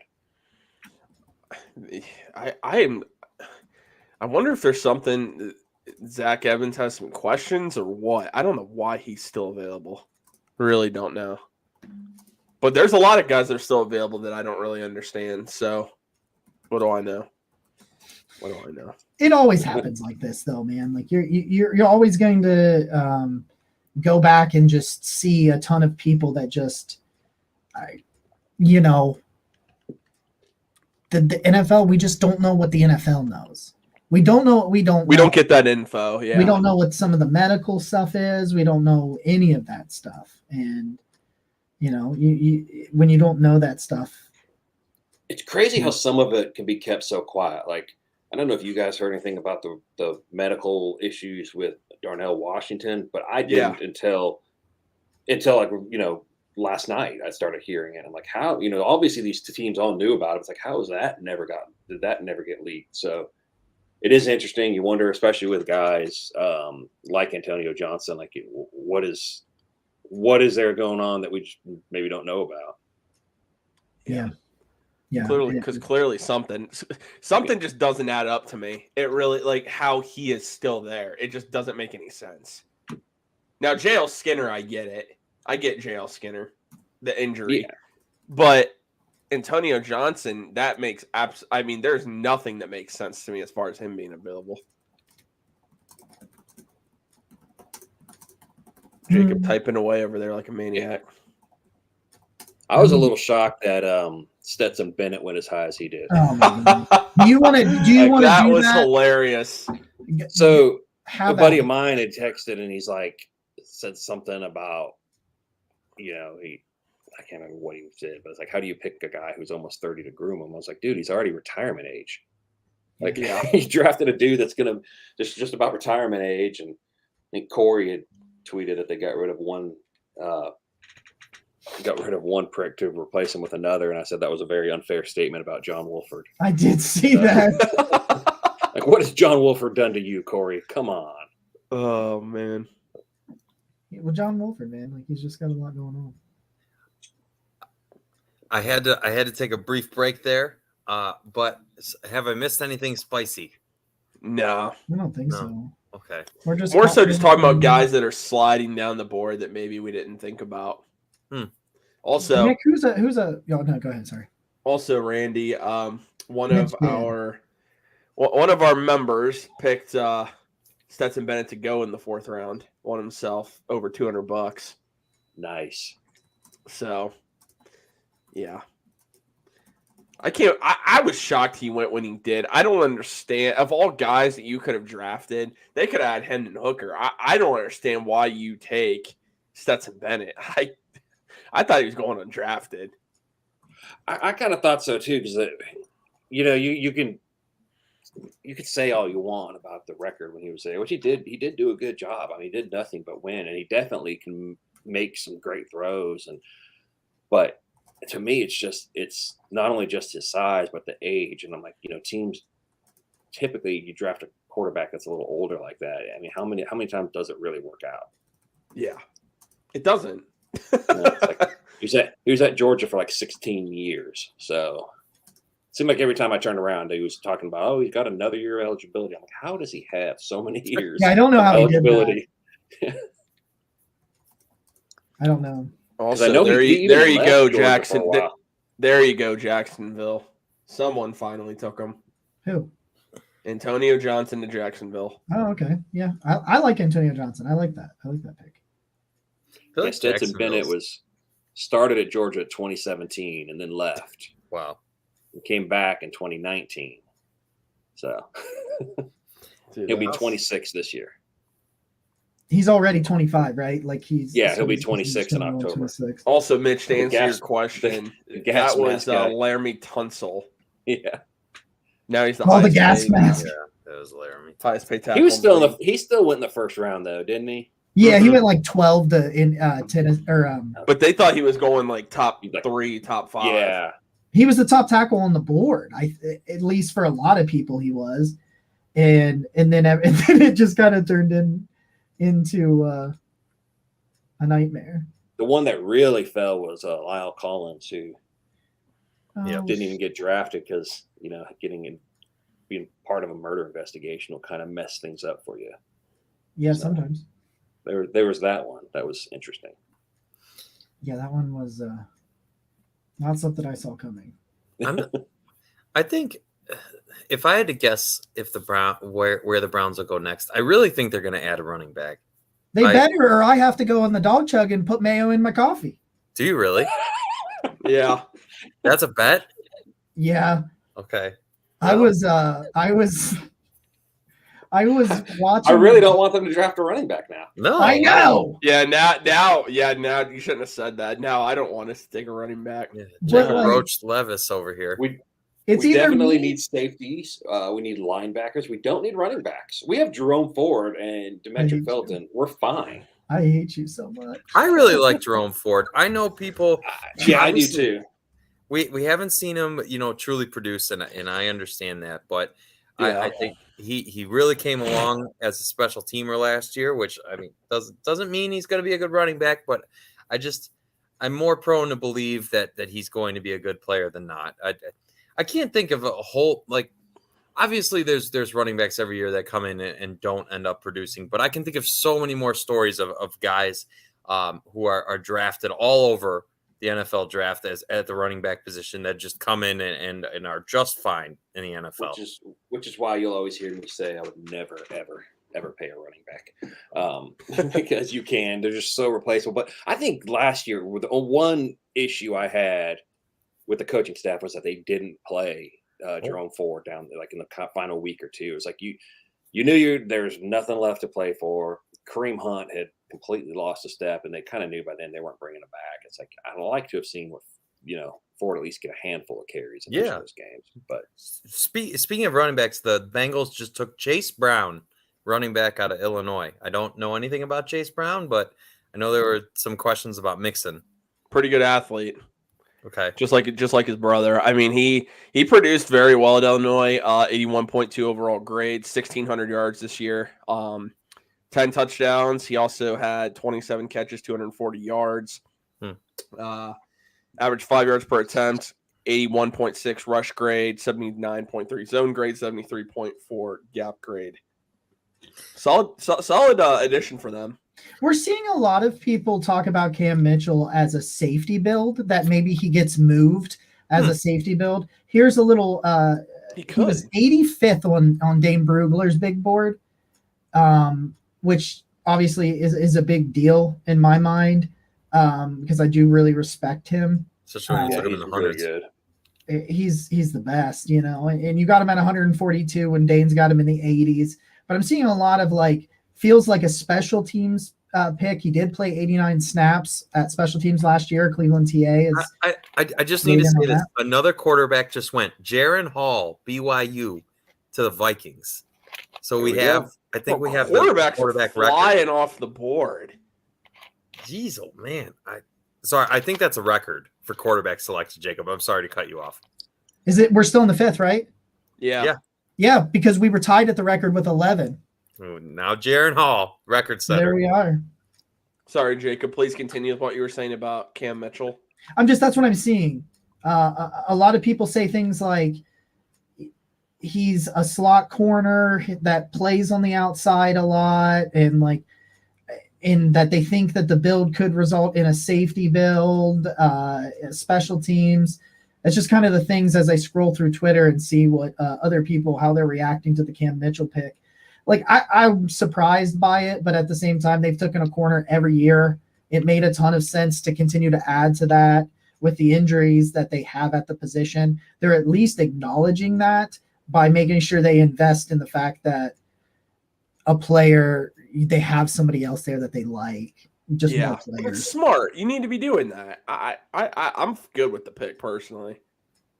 Yeah, I think that there's two positions that I would never fault a team for drafting, even if they're set at it. It's cornerback and defensive end. You can never have enough cover guys. And you can never have enough people to get after the quarterback. I mean, we had a couple games last year where I think it might have been the one right after when Myles Garrett had the car accident, where it's like, you're down to basically Isaiah Thomas and Alex Wright as rookies playing the majority of the snaps. And it's like they did what they could do, but, it definitely wasn't great. So I'm all about just trying to find guys that can get after the quarterback, find guys that can cover receivers, especially in the pass-happy NFL. Agree. Sorry, go ahead. Oh, real quick, Nick, what I was thinking would be a good time to do, just because, again, you can forget these things. I figured now would be a good time to just take a quick break and hear from our sponsor, BetStamp. What's up, guys? Today's podcast is brought to you by our friends over at the BetStamp app, which is helping thousands of people win at sports betting, and it's absolutely free. The same way travelers use things like Google Flights, Expedia, and other websites to find the best prices, bettors can now use the BetStamp app to do the same for sports betting. When you place a bet, the odds given by a sportsbook will determine how much you could possibly win. Even when betting on the same outcome, different sportsbooks will offer varying payouts, and those differences can be pretty big.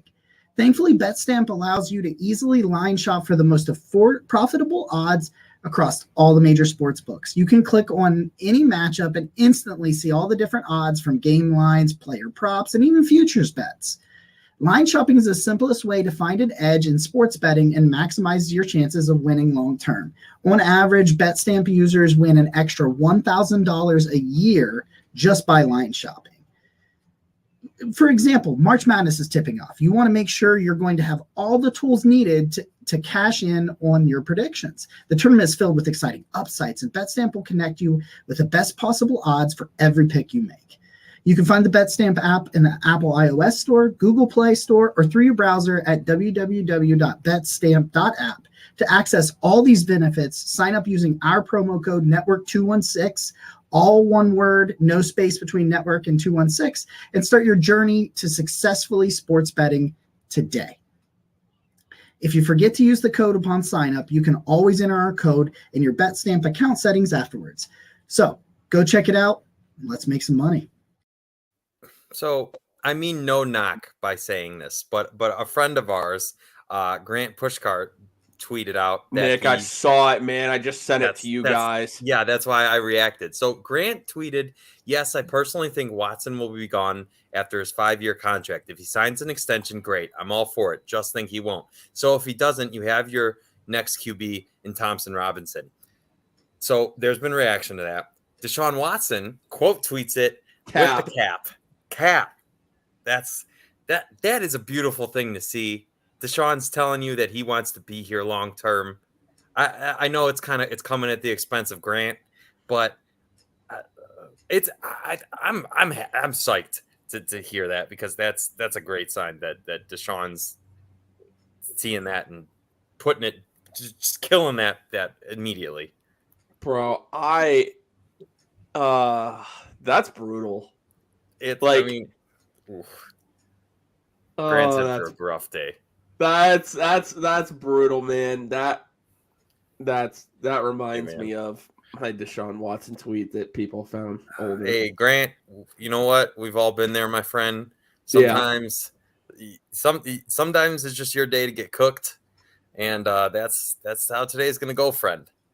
Yeah, it's a rough one. It's going to be a rough one for him. Anyone that's joined us, by the way, if you guys have not done it yet, we ask if you would please drop a like on the live stream that we're having today. We really would appreciate that. Again, that really helps the YouTube algorithm grow for Network 216. Also, subscribe if you're brand new to the channel. We really would appreciate that. And also, Jacob, is your deal still standing as far as members? If we get a certain amount of members, you're still going to... I mean, we can. I don't... It's up to you, man. You're the one that suggested it yesterday, so I was just gonna. I mean, we'd have to get 11. Jacob put it out there yesterday that if we get to 15 memberships, which we're at 4 right now, he would go out to across the street, buy himself a tall boy natty daddy, and shotgun it here live. So, I see. It's a great reason to become a member, and it's only $2.99 a month. I mean, dude. You're getting a membership for Network 216 for our YouTube channel, and it's costing you less than a coffee at Starbucks. So it's a no-brainer right there. No-brainer. I think you should have done like an old English tall boy instead. Something God. Got a little more flavor, you know. Yeah, that's what I would call it. It has a little bit more flavor. It's classier. Jacob, did you see Deshaun Watson body Grant? Dude, I was just gonna say it because Grant just posted it. What did I miss? Like, I'll bring it up. Okay. I'll bring it up. Yeah. So, okay. Yeah. So I'm gonna bring up this. I'm gonna bring up the screenshot for. I'll bring up Grant's tweet first, and then I'll bring up the screenshot. You can't retweet Deshaun's. I know, but I'll bring up the original tweet that Grant put out, and then Grant just posted a screenshot of him being bodied up. Because Grant's a really great sport when things like this happen. So here he is. He says, "Oh, I'm sorry, that's the wrong one. Hold on." So this is his tweet. Yes, I personally think Watson will be gone after his 5-year contract. If he signs an extension, great. I'm all for it. Just think he won't. So if he doesn't, you have your next quarterback in Thompson Robinson. And then Deshaun Watson quote tweets it with a simple message, cap. And then Grant posts this screenshot and says, I just got bodied by my favorite Browns quarterback in my lifetime. What an L. That's one L, though, that you're happy to take. Yeah, and I think that even the original tweet that Grant put out, I think that's what he was saying. Like, I really like Deshaun Watson. I hope Deshaun Watson signs after this 5-year contract and wins us many games and stuff and that sort of thing. But he was just saying, I just don't think so. I think this 5-year contract is all it is, and Watson wanted to let him know, at least as he stands right now, that he thinks that's bullshit. I love it. I'm gonna. Things can change, but I'm just saying. Hey, you know what though? Baker Mayfield thought it was bullshit when we said that the Browns should go after Deshaun Watson, and I mean, we got absolutely destroyed for a week straight on Twitter, and they were even talking about us on ESPN that day. But you never know. That's even worse. May seem like BS right now, but you never know. That's even worse than the hate that I took from when I did when I said some bad things about Denzel Ward. They got pretty nasty at me too, because you can't insult Ohio State players. And I was just like, and the funniest part is I talked shit about him and then he played really well right after that. And you're just like, yeah, whatever. Okay.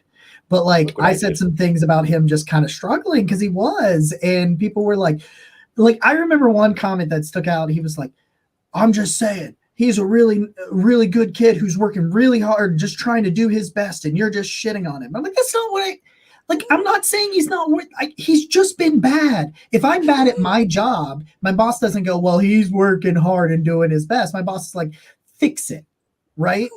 Fix it. And that's all I said. I didn't say we made a mistake extending him, because I liked the extension. I like him here. Yeah. But and I know he misses time, but when he was on the field, I thought the money was worth it for the things that he can give you. In this situation, he was not giving you that. He missed time, and for a while was not good. And my God, I did not insult the man. I didn't say he was like a murderer. I didn't accuse him of murder or tax fraud or anything like that. I just said he's had some bad games. Go look at the tape and tell me I'm wrong, because I wasn't. But yeah. It's, Browns fans are some of the most passionate in the business. Oh, yeah. Truly. They absolutely love their team, and I love that about them. But sometimes they can be just so unreasonable. They're just... There's just no, if for instance, Wyatt Teller was one that I kind of had a similar situation where yes. I basically had, said, and again, I like Wyatt Teller as a player. I was in the same boat you are. I wasn't sold on his extension because I felt like if you were going to continue to have Baker Mayfield and run the ball 20 to 30 times a game, I understand extending Wyatt Teller. Mm-hmm. But when he's not great in pass protection and your plan is to throw it 40 times and run it 12 times, I'm saying, why did you then go and pay $15 million a year to a guy who's decent in pass protection, but an excellent run blocker? And I mean, I would have thought people treated me the same way, as if I just flat out, accused him of some kind of heinous crime. And the way that they came for me, I was like, no, I'm literally just saying he may end up being a trade piece because he may not fit the way this offense is going anymore. Mm-hmm. And he's now having some issues with injuries, and in the play isn't where we wanted it to be. And these giant contracts are coming due. Yeah. And you just got to balance those things out. That's why I've seen a lot of people very upset in the mentions about the DTR pick. And that's why, for me, and I said this in the piece up on Browns Wire, if we've got so much going on Browns Wire. If you want to check us out, brownswire.usatoday.com. We've been firing articles out all week long. Self-promo. I do it all the time, dude. That's why I'm on here, to inflate my ego. But ask my wife. And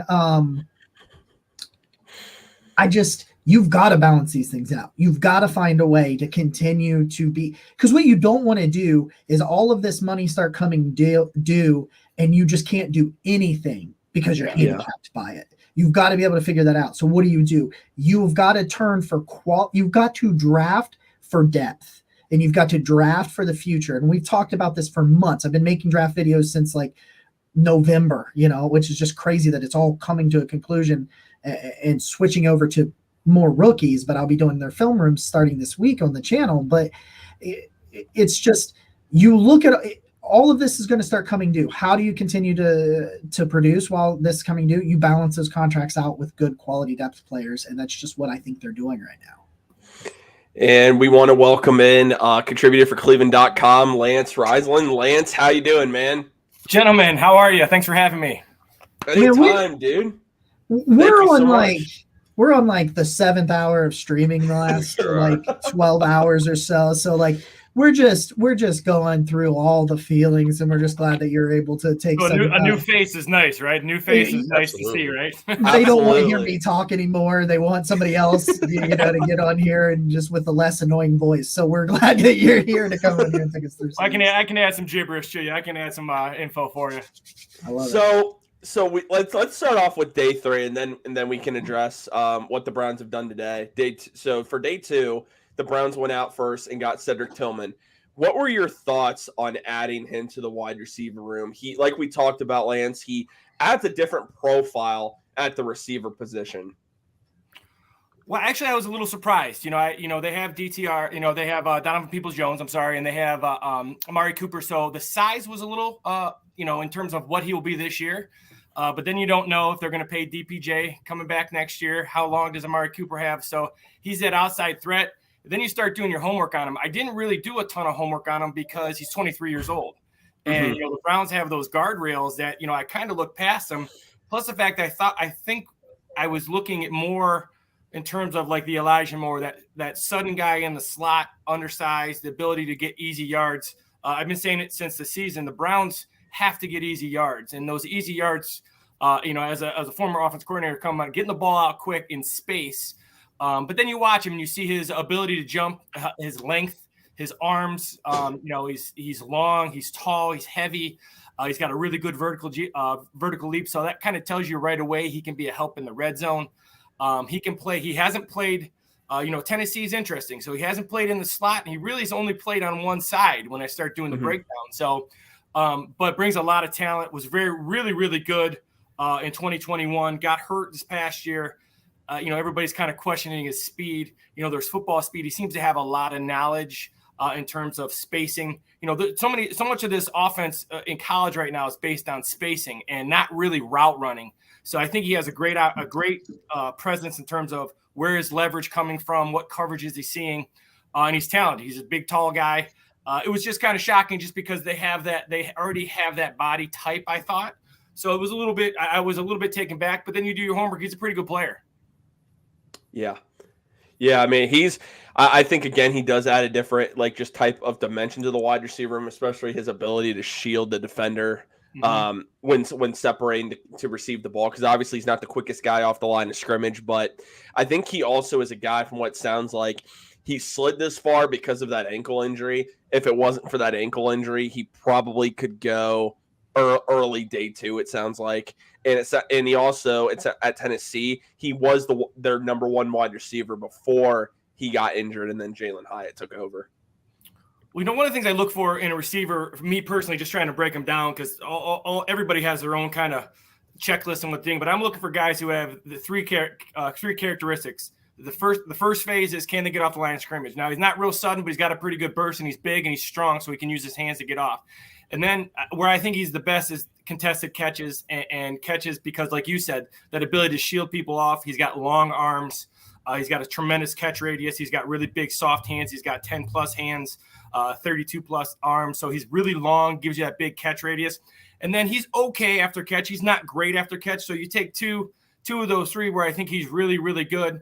That vertical leap and that broad jump 10-6, those tell me that he has a little bit of a burst off line. Now, I don't think he's real sudden and shifty, but, that burst tells you, and with that size, he can get off the line of scrimmage. So he's pretty good at, 2.5 phases of what I consider a really good receiver. So, we'll see. Like you said, in 2021, you go back to that film, he's really, really dynamic. So if he can recover from that ankle injury, we'll see what happens. Now we go to the big man that they've added to the defensive tackle room. That is Baylor defensive tackle Siaka Ika. And I know, at least on our end, we were not super thrilled with this pick. There were just other defensive tackles that were available at the time that we liked personally. What are your thoughts on what he's going to be able to bring to the Browns? Well, I was looking back at my notes, and on January 9th, I did a write-up on Ika, and, he's 335, but coming out of college, he was 358, and last year he had 20 total tackles, 15 quarterback hurries. He's a massive guy, so obviously the Browns really struggle to stop in the run. My favorite through this process, I kind of switched. I really like Mozzie Smith, and then I went to Keanu Benton. And the reason I like Keanu Benton is his ability to anchor in on those double teams. And I really watched the film a ton on the Browns. They're just unable to anchor in there on the double teams. And that's so important in terms of seeing the gap schemes they're going to see and the zone schemes they're going to see. So really like Benton. Now, Ika doesn't really play to his weight. And, he plays a little bit high. Sometimes you get those heavy guys in terms of they've just been able to win because they're so big and heavy. Well, that doesn't work in the NFL, as you guys know. So, I think if they can, it seems like he's a pretty good athlete.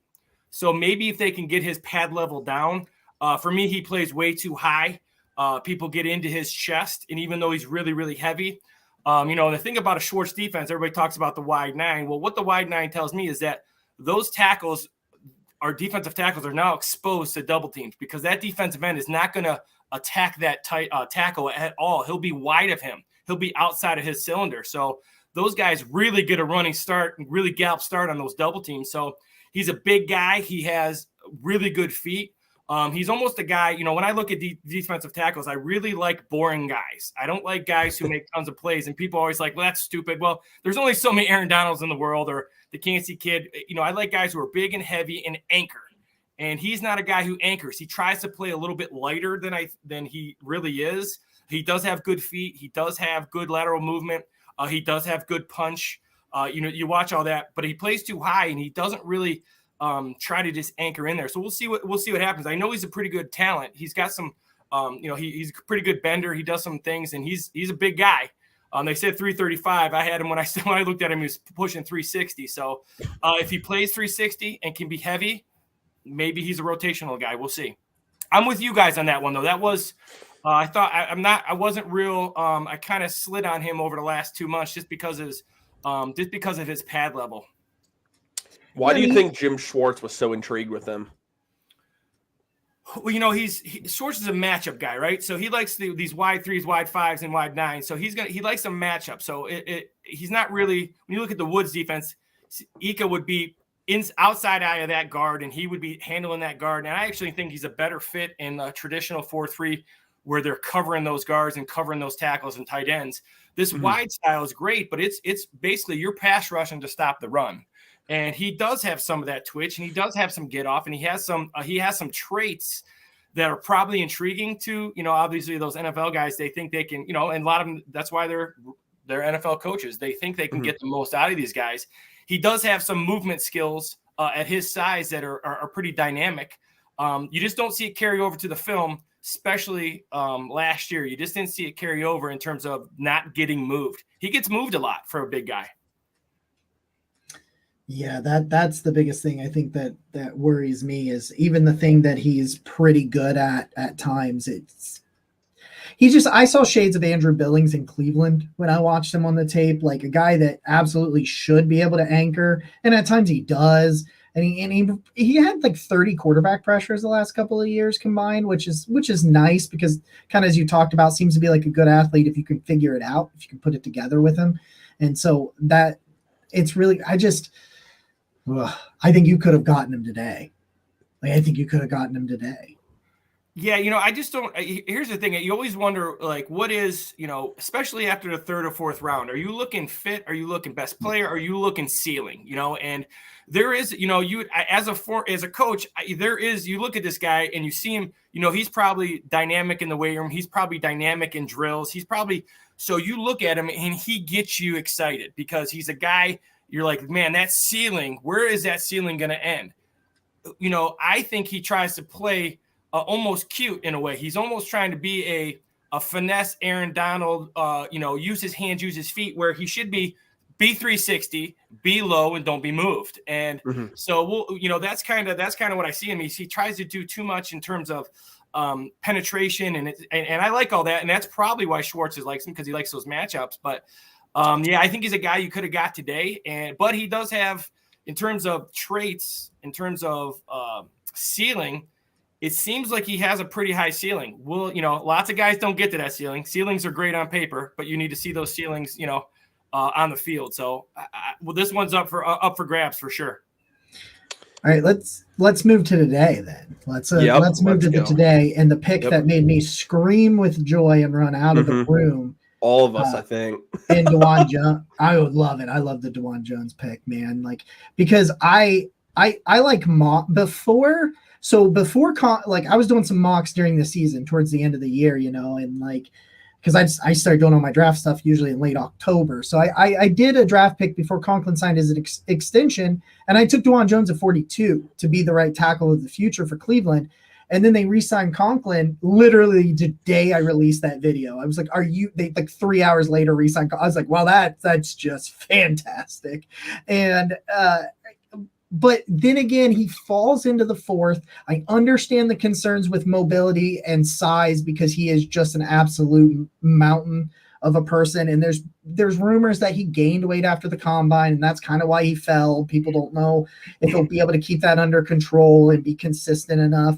But he can play left. Maybe if they want him to be the future at left, they might, if they have worries about Wills. I think he slides in as the future behind Conklin. I think Conklin plays 2 more years in Cleveland, and then it's DeJuan Jones' job, overall. So where do you sit on DeJuan Jones? Are you good with this pick like we are, or are you kind of on the fence? Well, I'm not on the fence in terms of what I think he can be, but I am on the fence of all the concerns you have. First of all, the human body, you get guys like that, and that is a big man, weight on the joints, and you worry about things like that, especially if he's heavy in the offseason. So all those body issues in terms of being able to stay healthy, I think those are general concerns. But he kind of goes into my Orlando Brown breakdown. He doesn't mirror very well. He's not real twitchy with his feet, but he's a mountain. And when you're that big, you're able to do things.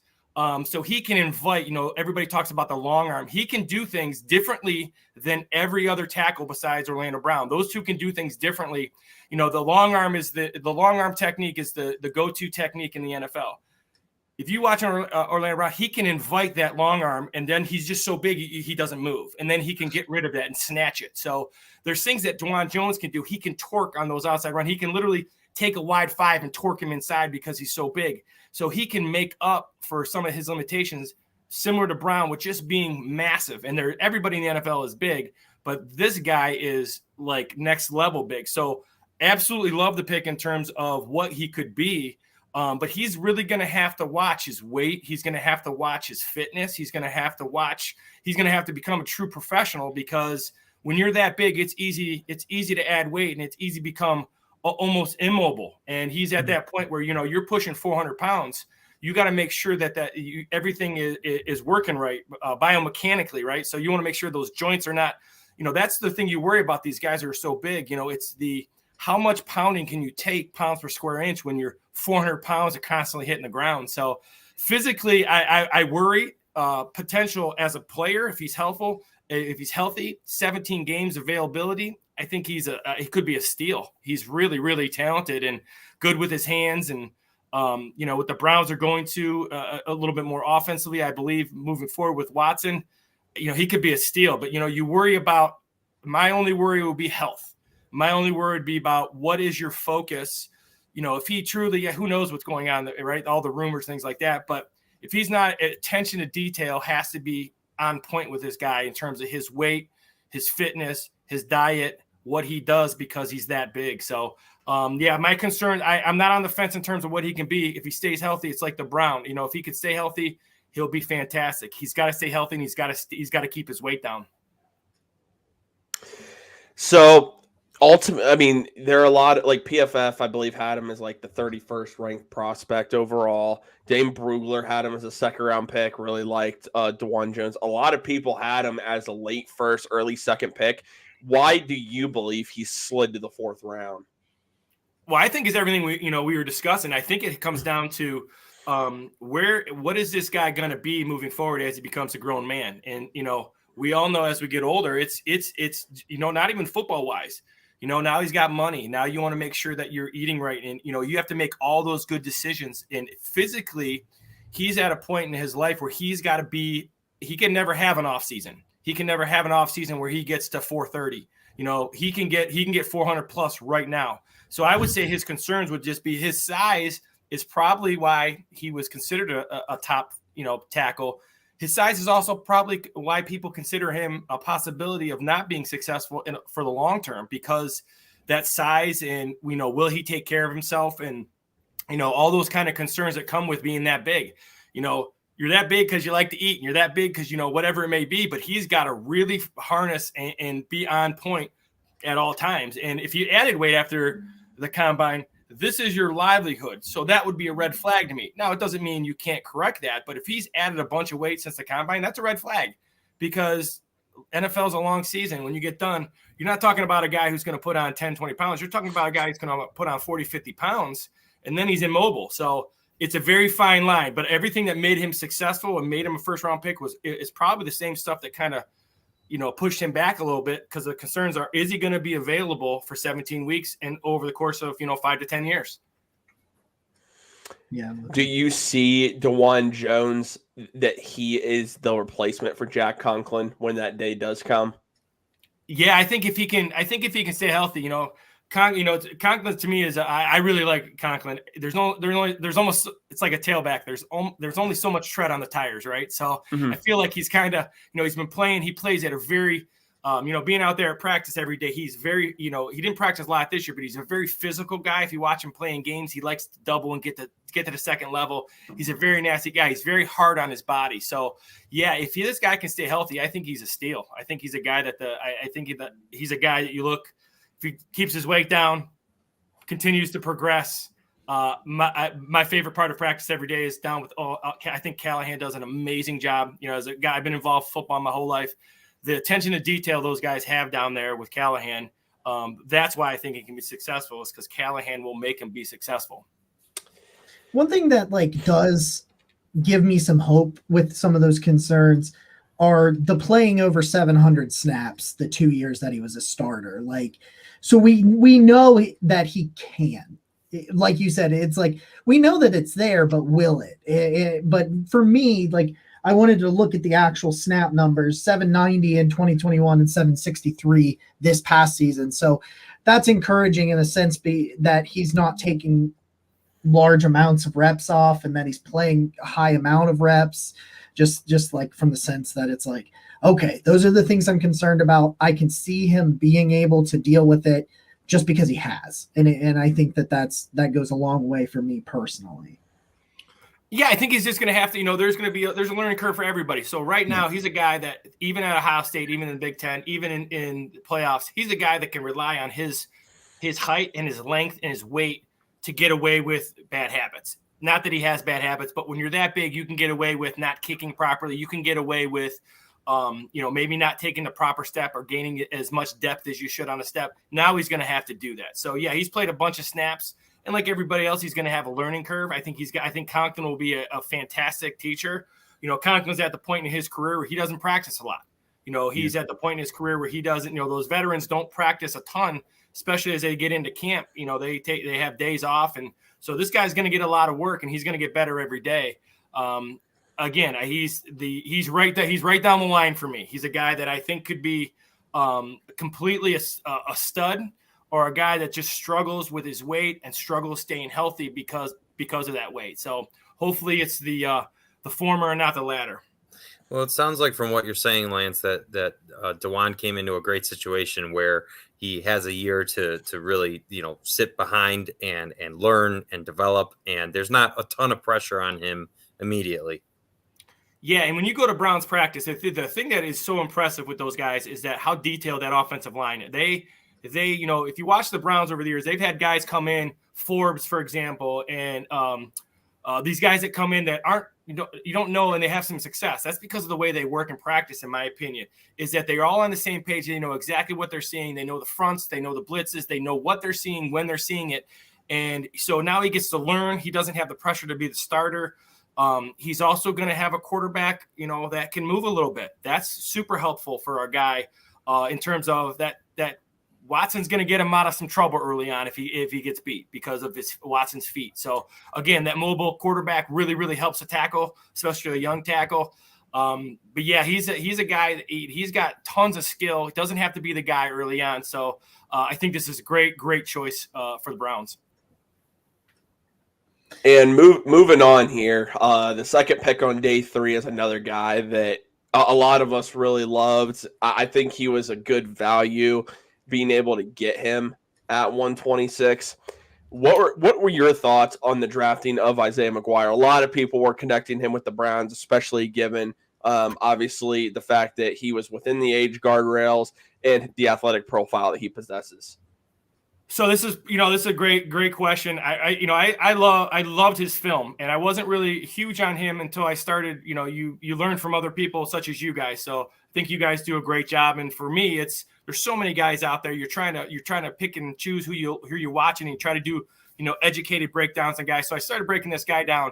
He is a super talent, and he is a Schwartz fit at 6'4", 265 to 270 range, right? So he comes in the NFL, he gets to 270. Now you're talking about a guy who can play multiple positions. He's a position flex guy, which is a Schwartz staple, right? A guy who can play inside, can play outside. You can bump him down to nickel. You can bump Myles Garrett down to the 3 technique because basically he's in a Y3, McGuire being a Y5. So you can create these matchups where you bring people and you get these one-on-ones. And the reason you get these one-on-ones is because Schwartz likes to show 5 or 6 guys. And I tell everybody, regardless if you block him or not, you got to account for him. So often he'll bail, but he'll show constantly. And you see all these guys walk up all the time. And I've had people ask me, why do they do that? Really, they're showing. And if you show, we got to account for you as an offensive coordinator. And whether you come or not, we have to make sure that we have you accounted for. And with McGuire, he can play in space. He can play on the edge. He's got long arms. Again, he's a guy who's going to be pushing 275 probably when he matures. He's a very good edge rusher. He's got a great pass rush plan. He's very aggressive. He plays with a high motor. So immediately you have a guy who can come in and kind of give you some nickel, some third down pressure. I like this pick. Again, a guy who's got a really high upside, kind of gives you that Wilson, right? That type of body type, right? These long guys, long arms, can play in space. Myles Garrett being the prototype for that. Guys who can do a lot of different things because of their athletic ability and size. Well, if you had to guess the type of production we'd see out of McGuire this year, I'm kind of just looking to for a bar. Where do you think he'll end up? Well, I think first of all, you got to make sure that you're in the rotation, right? So you got to get yourself in the rotation early on. But I would say, because of his athletic ability and because of what Schwartz likes to do, he's going to be, almost like a specialist, almost like a guy who's going to come in and get a matchup that is beneficial to him, right? So, or he's going to create matchups that make it beneficial for Myles Garrett or somebody else. So I would say, if you're talking maybe 5 to 8 sacks would be something that I don't think is crazy. Okay. I think the Browns need another guy who can get 6 to 8 sacks, 5 to 8 sacks. So I think because he'd be a specialist, he'd be a rotational guy. He'll come in fresh. He's going to come in passing situations. He's not going to have to do a lot early on. Those NFL tackles are so good with their hands and so good of inviting you into the traps, right? So he's with Schwartz bumps him out wide. So the initial thing you get to do is you get to use your speed. And if you can beat a guy with speed off the edge, Schwartz is going to let you do that. And so I think there's a chance that this guy's going to be pretty productive. There's a chance he can go 5 to 8 sacks just because he'll be a specialist. He can play multiple positions. He's 275. He can hold up. Even in the nickel, if they run the ball, he can hold up in there and not get moved, tremendously. Yeah, I think there's a pretty good chance, especially with the lack of production they got last year from Thomas and Wright in terms of pass rush. There's a chance he could be in there in a lot of passing situations.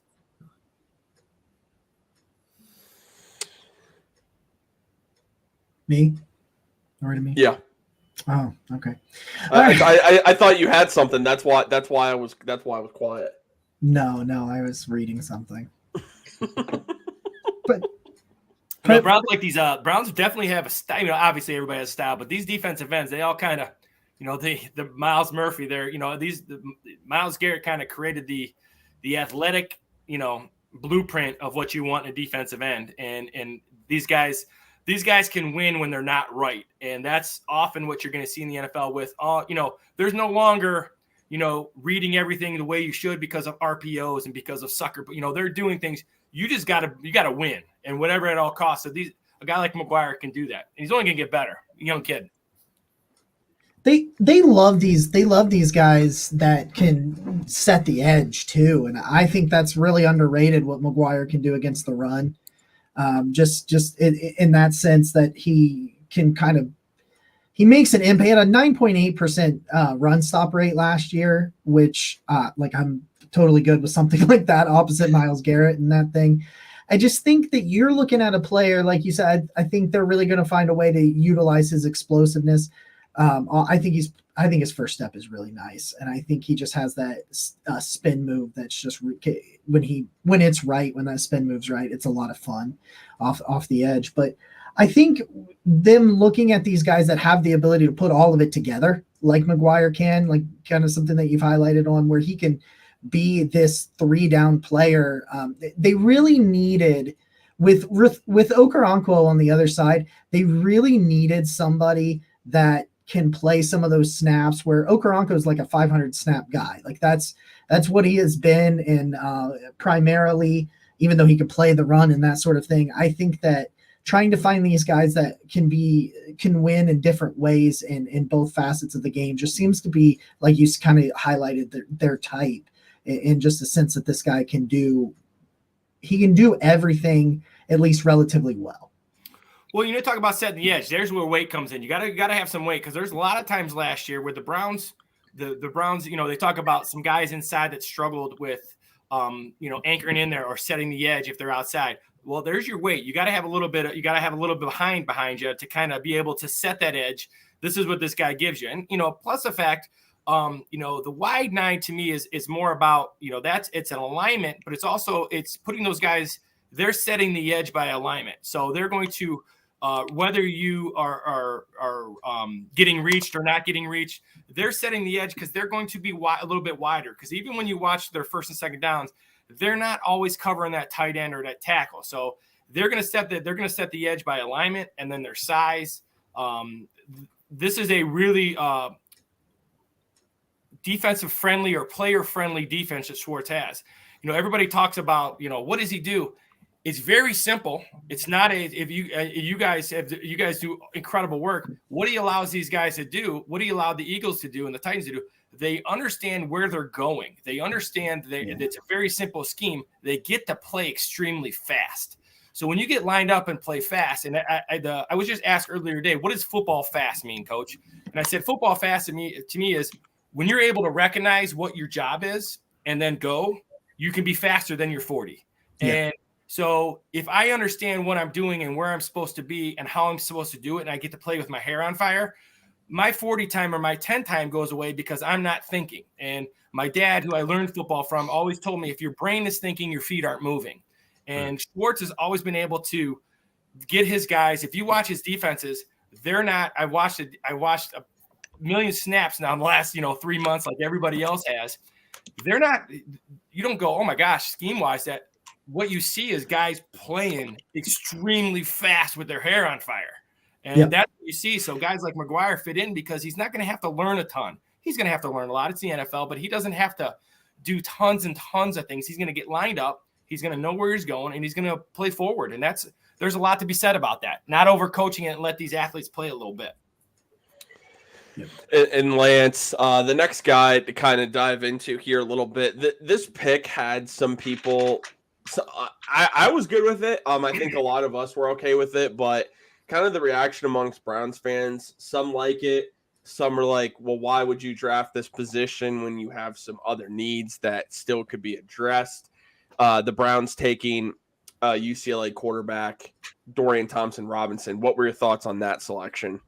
I'm on the pro side. I absolutely love this pick. I like this pick a lot more than probably most people. And here's why. Not because of anything more than practice. And people say, well, what do you mean? Well, as a high school coach, the thing that always it's funny, but like in high school, your starting quarterback to your backup quarterback, usually there's a pretty good difference. And even at the college level, the starter's the starter for a reason. And oftentimes those starters, and they have more skills than other guys. So when you have guys who are not the same, it forces you, when that second guy goes in, to change your practice plans. So if you're going into a team period and you have 20 plays, and then you have 14 of those plays with the starter and 6 to 8 plays with the backup. Well, if the backup doesn't have great feet like Watson, then it becomes split zone instead of zone read. It becomes, so you have these different types of things you have to do to accommodate the limited skill set of your backup. It doesn't mean DTR has the same skill set or as good as Watson, but the other 10 guys on the offense don't have to change what they're doing. So they're going to get the max reps at everything they're doing, because whether Watson's in or DTR's in, they're going to run the same stuff. And I think that's very important in terms of getting reps throughout a year. And you often hear them talk, Stefanski talk about banking reps. Well, that's what banking reps is to me. It's running the same stuff. So no matter who's in the game, they're not adjusting what they're doing. And I think that's what DTR, to me, gives them. They can do their RPOs. They can do their movement stuff. They can run. They can do all their bootleg schemes. Their, all the stuff that Stefanski likes to do, and that Watson, is good at, along with what Stefanski likes to do. DTR can do it. Now, can he do it at the highest level? Well, that's, we'll see what happens. But practice plans wise, during the week, they get those 10 other guys get to do the same thing every day. And that's what will make them better for sure. There goes Carl Brooks, the second pick of the 6th round. Carl Brooks goes to Green Bay. Bowling Green. I think that's Green Bay loves their defensive ends. They should keep stacking them up. Yes, sir. I think Carl Brooks would have been a great pick. I love Carl Brooks. I love his breakdown. Another guy can be a wide 3, versatile, position flexible. I thought he would be a great pick. He was a linebacker in high school. We were Carl Brooks was actually supposed to join us for an interview, and then the day of, he had a Zoom call with an NFL team, and we were unable to reschedule it. So we were close. Yeah, I like him. I think he's got a guy who is position flexible. And these people talk about the odd and even fronts and all these defensive look. It's all about matchups now in the NFL. It's about I'm watching Cincinnati today, and Cincinnati on 6 different snaps defensively. Talk about Miles Murphy. They were in a different front, 6 different plays. So these fronts are kind of overrated in terms of, you got to have these guys who can play inside and outside, and anchoring on doubles and set the edge and pass rush. So and Brooks is a guy that can do all that. He's a guy who can play all along the front and be really good at it. Lance, I think you brought up a good point about being able to run the same offense, because I think collectively we all underestimated the transition from the Jacoby Brissett offense to the Deshaun Watson offense last year, and definitely saw how difficult that was.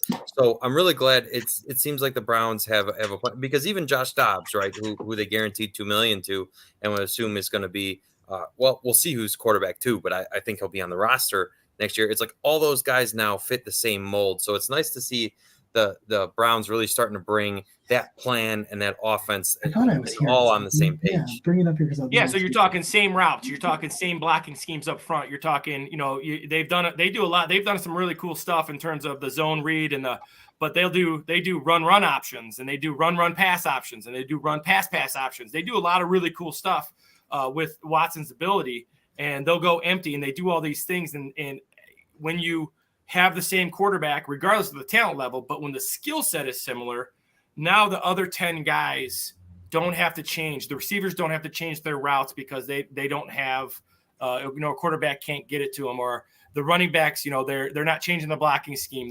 All other 10 guys are doing their thing, and you got a chance when you win with reps. I don't care what level you play at, you win with reps. The more you rep it, the better you get at it. And I think I'm gonna take a quick break to lick the cupcake batter off of this beater. I was wondering where you were going with that sentence. Nice. And I'm about to hop off here, guys. I had a lot of fun.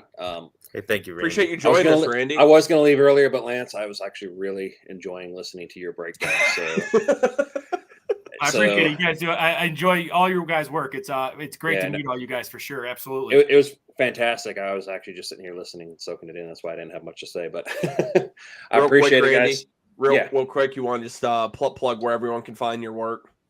Yeah, you can actually find me all over different fan-sided pages. My main home is Dog Pound Daily, where I'm the site expert and do the editing. But you can also catch me covering the Dallas Cowboys on the Landry hat, which I think Jacob thought that the Landry hat was that I was writing about Jarvis Landry, so I had to explain that to him. That's true. That's a true statement. Yeah. You just aged me very well because I knew exactly what you were talking about. So yeah, the Landry hat, and then also I've just recently picked up some writing on Who Dat Dish, which covers the New Orleans Saints. So you can catch me on any of those. So appreciate you guys having me. Thanks, Randy. Anytime, Randy. Thank you for your time. All right, thank y'all.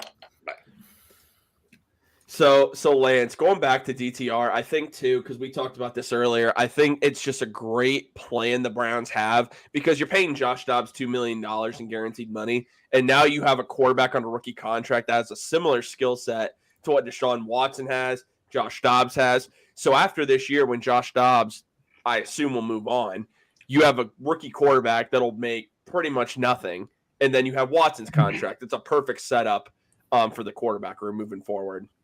Yeah, and the thing is this: if you look at all the mobile quarterbacks, once again, my dad always says, I can't help with the coaching view of it, but this is the guy who's going to run the scout team. So this is the guy who's going to early on. He's going to be Josh Allen. He's going to be Patrick Mahomes. He's going to be these guys in the AFC, the Lamar Jackson, and he can simulate that now because he can move, and he's a guy who can do different things, and it's going to help him learn. It's going to help him get reps. It's going to help him get reps against really good people because he'll be going against the first team a lot.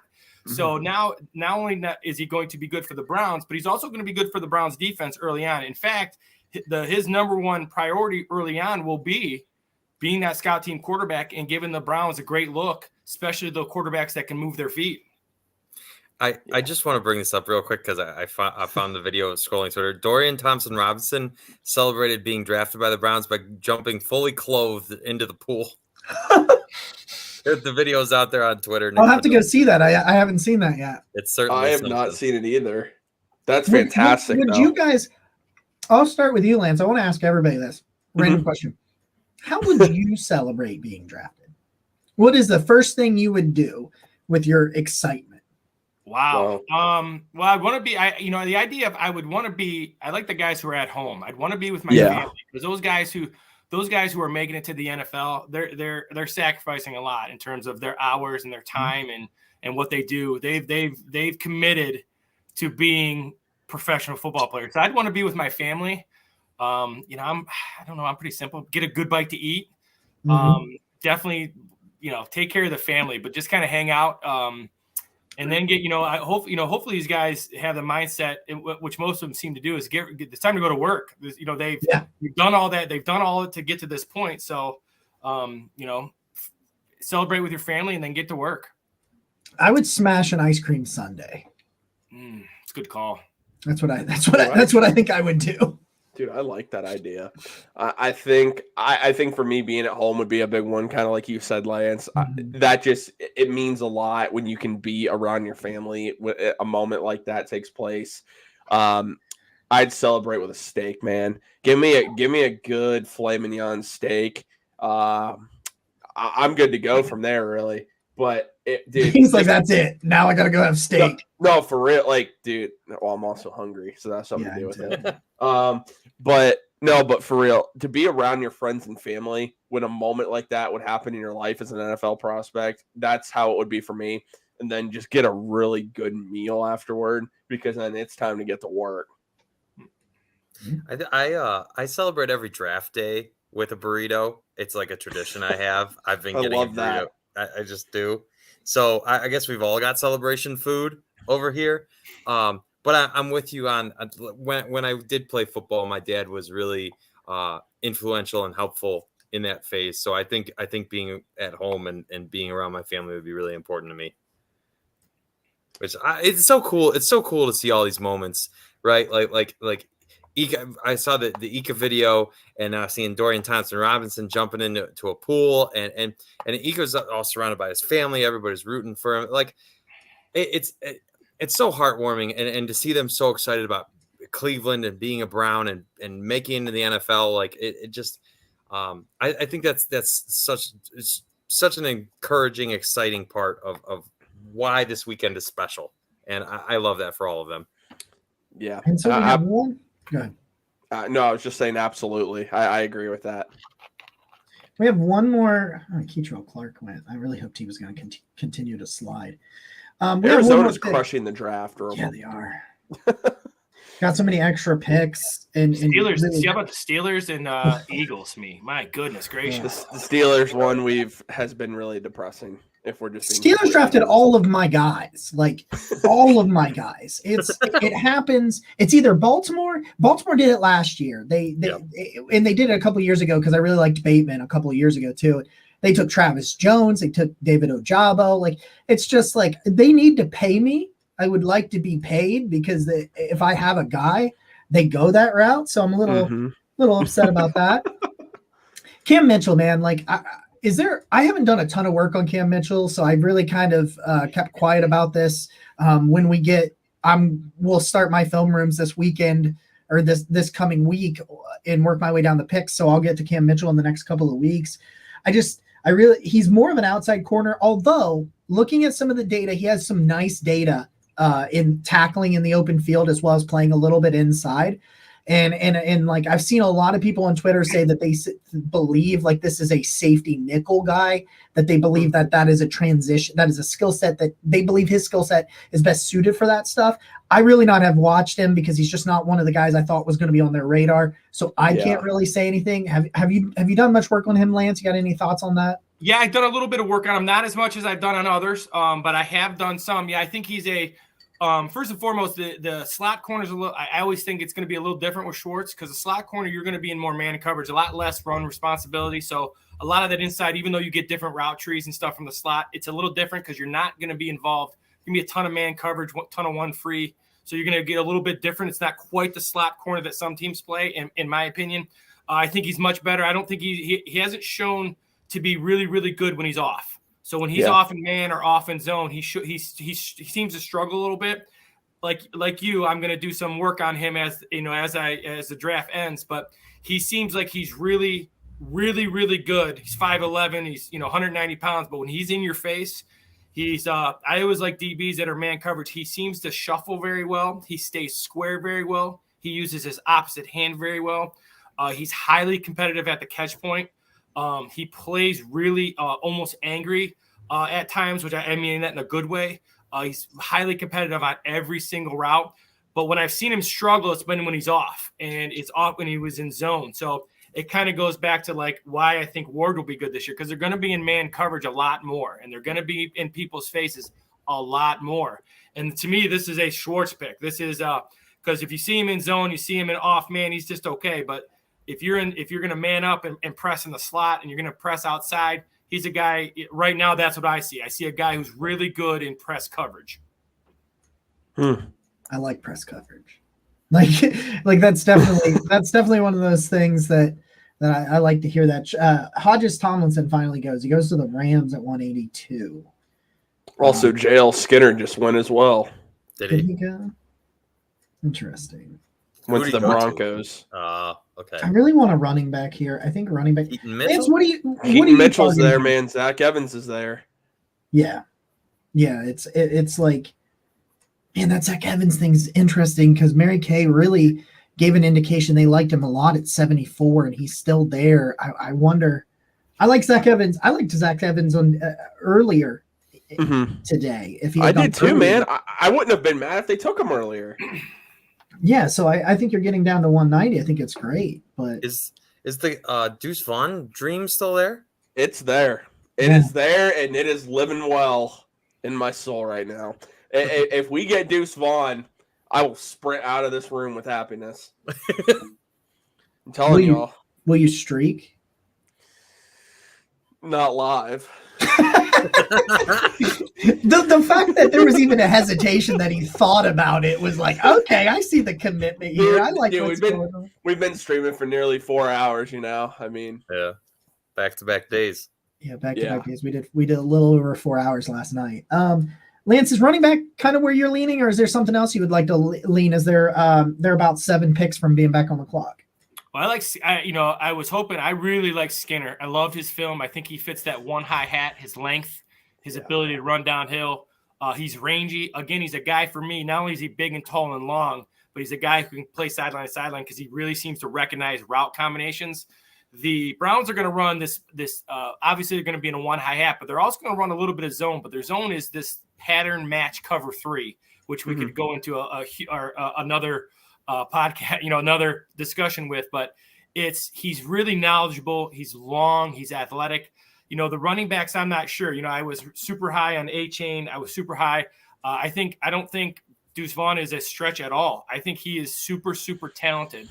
And, when you get a guy, if you're going to get 5 out, he's a guy. Now, obviously, he's not going to give you much in pass protection. And once again, people are saying, well, you got to pass protect. Well, you don't draft a 7-footer to bring the ball up the court. And exactly. So it's one of those things where if you draft a guy like Vaughn, you're not going to get much in pass protection, but he can run the ball very well. Very tough to find. He's very, very good out of the backfield.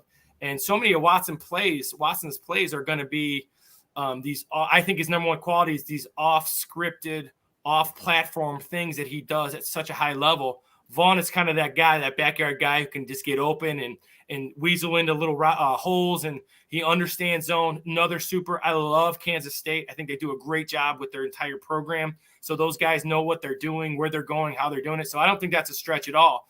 I think the running back as a whole has to be a guy who fits Watson and what they need in nickel situations. So whatever that may be, I've been watching for I've been doing some Brown stuff, but I don't think Deuce Vaughn is a stretch at all. I think he'd be a great fit. Oh, Yeah. man.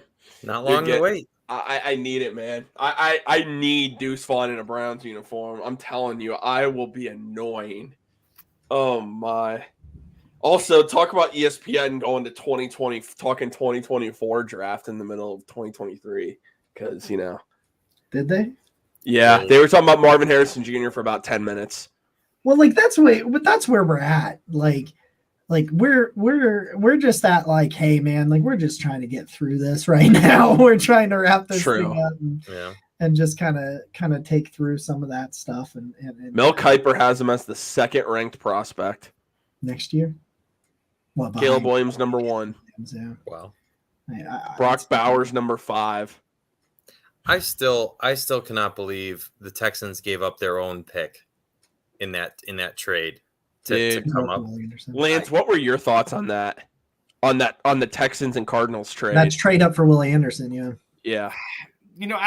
Here's the thing, I'm learning a lot. Listening to you guys, I'm learning a lot more about the draft. For me, it's always been just about breaking down film. So when people call and ask me what a guy does well, I can tell you what Will Anderson does well in terms of his hands and where he does stuff. But the draft itself and how they feel they have to move up or move down or whatever it is, it's still a learning process for me.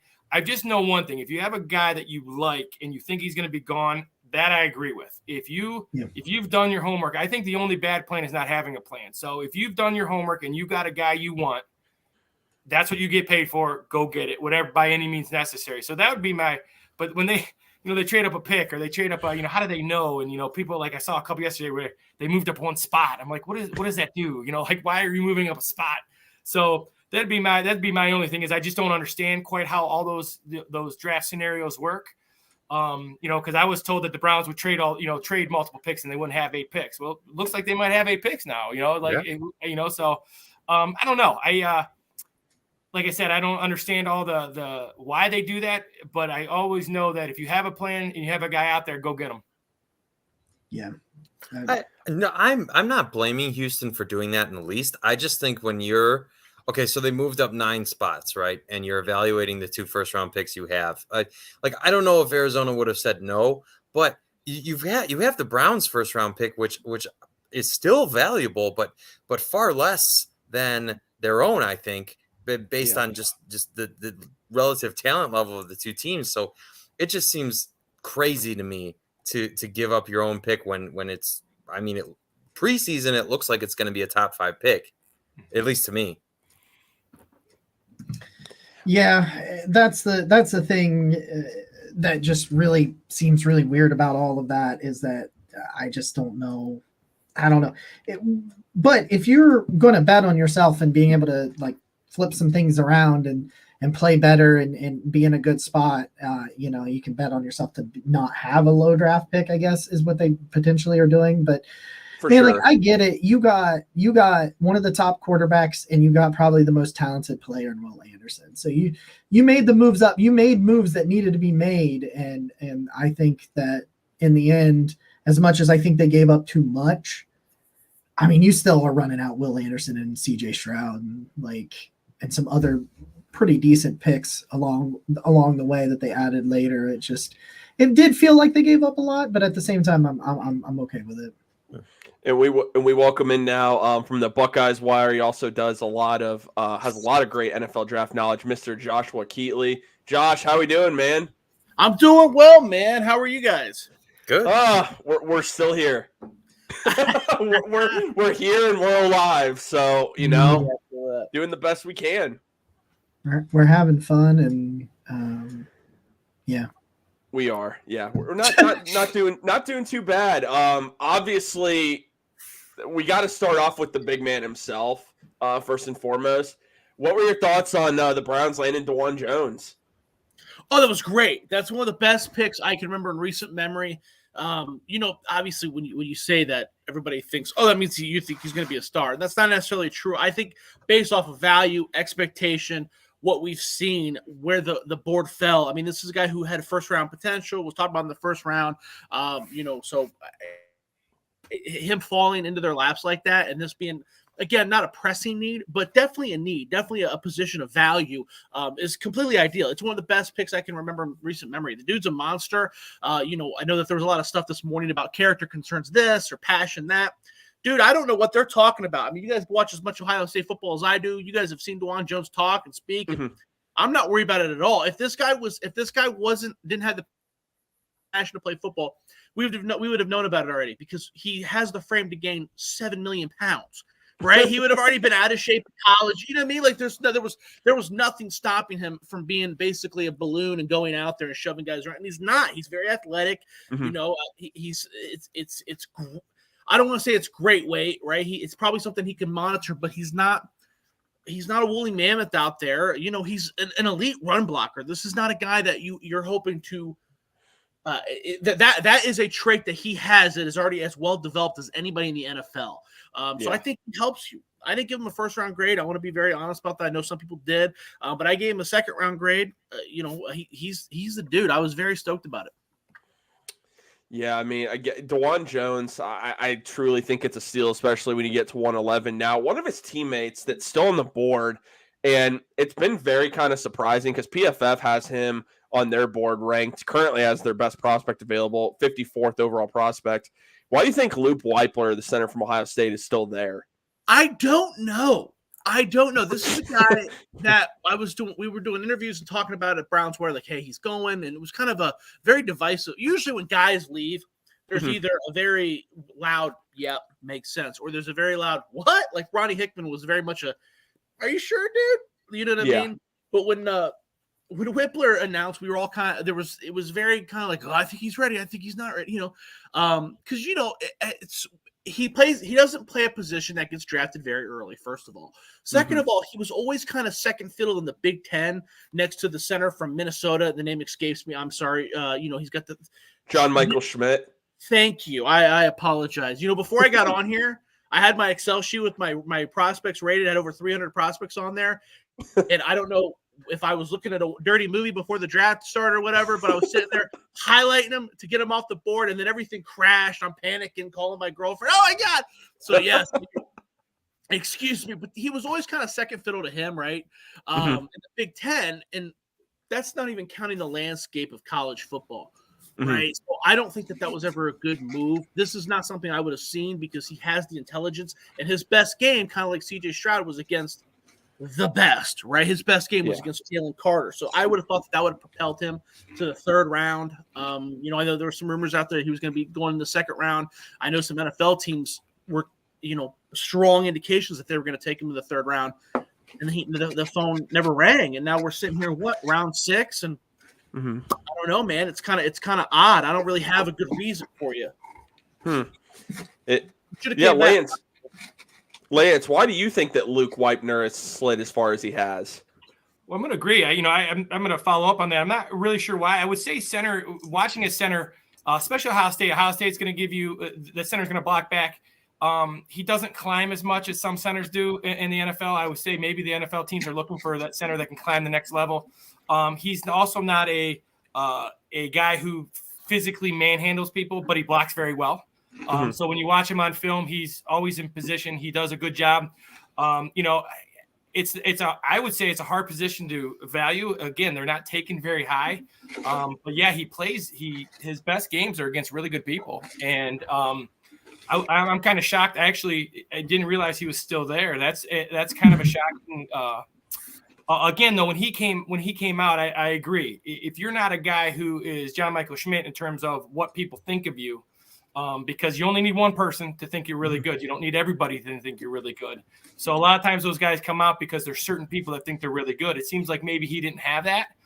Super talented, really good lateral movement. I think he's fantastic in space. I think he's very good at gaining depth. He plays with great leverage in terms of getting underneath people and being able to anchor in there on pass rush. So he has those traits that make him a very good NFL center. Where do you guys, as the Browns they're supposed to pick at 190. We'll see. I'm very surprised Andrew Berry has yet to move up or down in this draft. And I think the Browns are the only team that hasn't made a trade so far in this draft. Where do you guys want to see the Browns go at 190? Running back. I don't have an issue with running back. At this point, you're just looking, especially with the Browns, we're not rebuilding anymore, right? First of all. Yeah. Second of all, we're in the 6th round. So you're just looking for a guy that you think, okay, hey, that's a trait that I can exploit. If we're talking about running back, Zach Evans from Ole Miss kind of leaps off the board to me. That's a guy who was a 5-star recruit, who doesn't have a whole lot of tread on the tires. He was never the lead. He's falling probably because he was never the lead back, never the leading rusher, never was the bell cow, and multiple teams had multiple opportunities. So it makes him look bad, but this is a guy that's a good athlete, catches the ball well out of the backfield. Has a lot of wear that you could kind of store away, stash. If God forbid they move on from Nick Chubb in the future, you could probably have a pretty nasty tandem with him and Ford. So I have no problem with running back. Like I said, at this time, you're basically trying to figure out, hey, what's out there that we can use. Andre Carter, the defensive end from Army, that's a guy that at one point I gave a 1st-round grade. I know he had a terrible Senior Bowl or Senior Bowl week from everybody I know that was down there. I don't put a whole lot of value in that because I'm not there. I don't see it with my own eyes, right? I'm watching Army games. I'm watching him make an impact. That's what I'm marking down, right? I know a lot of issues was him being stiff. Well, we're at the point where guys are getting drafted, and they are stiff. We drafted the guy from Missouri, and he's got some stiffness issues. So I don't have an issue with that. I'm trying to look at the board here. Jalen Jones, the cornerback from Texas A&M. Ooh. That's another guy that I thought had pretty high potential. I was surprised some corners went off before him. So there's guys out there. There's guys out there. Interesting pick.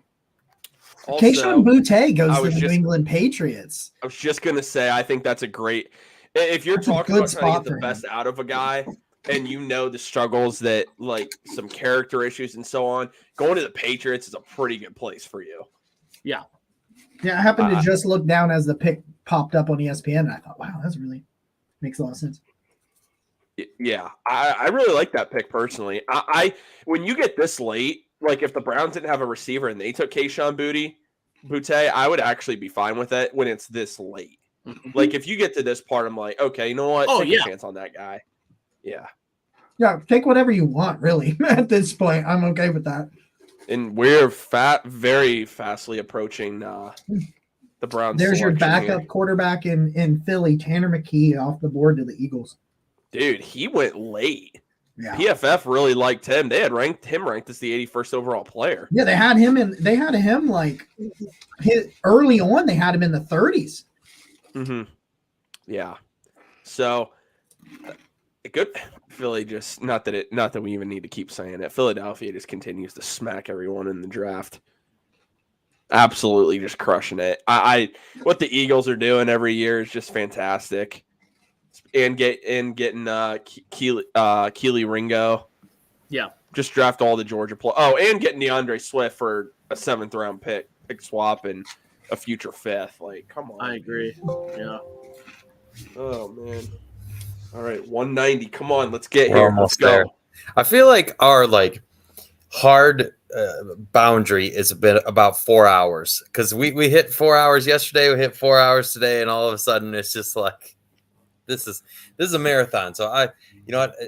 I think as our first live 216 draft show, though, like this has been awesome. We've had people with us the entire time. I can't say thank you enough, and all our great guests here.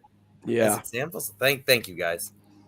Yeah, it's been a blast. I mean, we're slowly approaching the end. I mean, the Browns' last pick is 223. So I mean, we are getting there to the end of our first draft show. It's kind of hard to believe.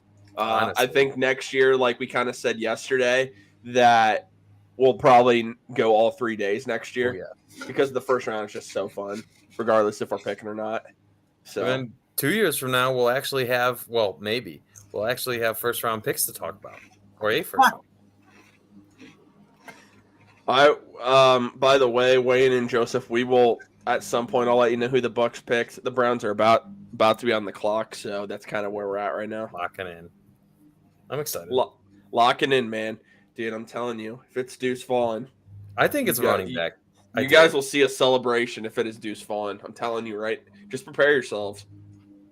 That'll get my energy level back up if we select Deuce Vaughn. I feel like running back is just that position where you go late in the draft and you still can, with far more certainty than most of the other positions, say you're going to get a contributor.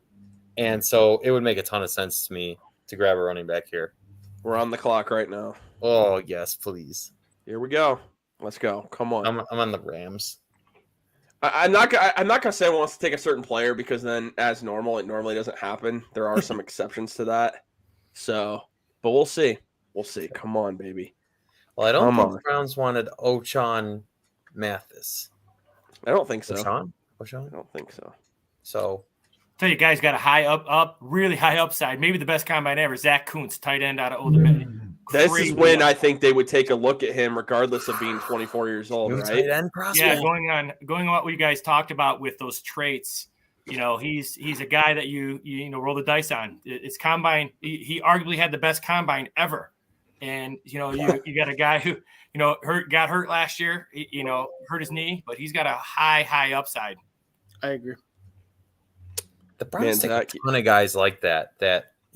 For whatever reason, they had a year of down production, but they've been previously productive, right? Like, I feel like that matches up with a ton of players that they select. So that sounds like it would line up, Lance. Which, of course, the Browns are about to pick and they go to commercial. They do. I swear they do this every time Cleveland comes on the clock. They're like, commercial. Dude, okay. But like you guys said, though, I really agree with all of you in terms of the traits, right? You don't want a guy who's reached that, I think of ceiling, right? You don't want a guy who's reached his ceiling.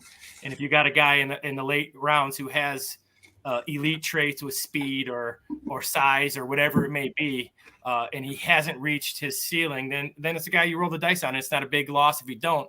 It's the old high school adage. Oh, baby, let's go. Okay. OH, baby. OHIO, come on.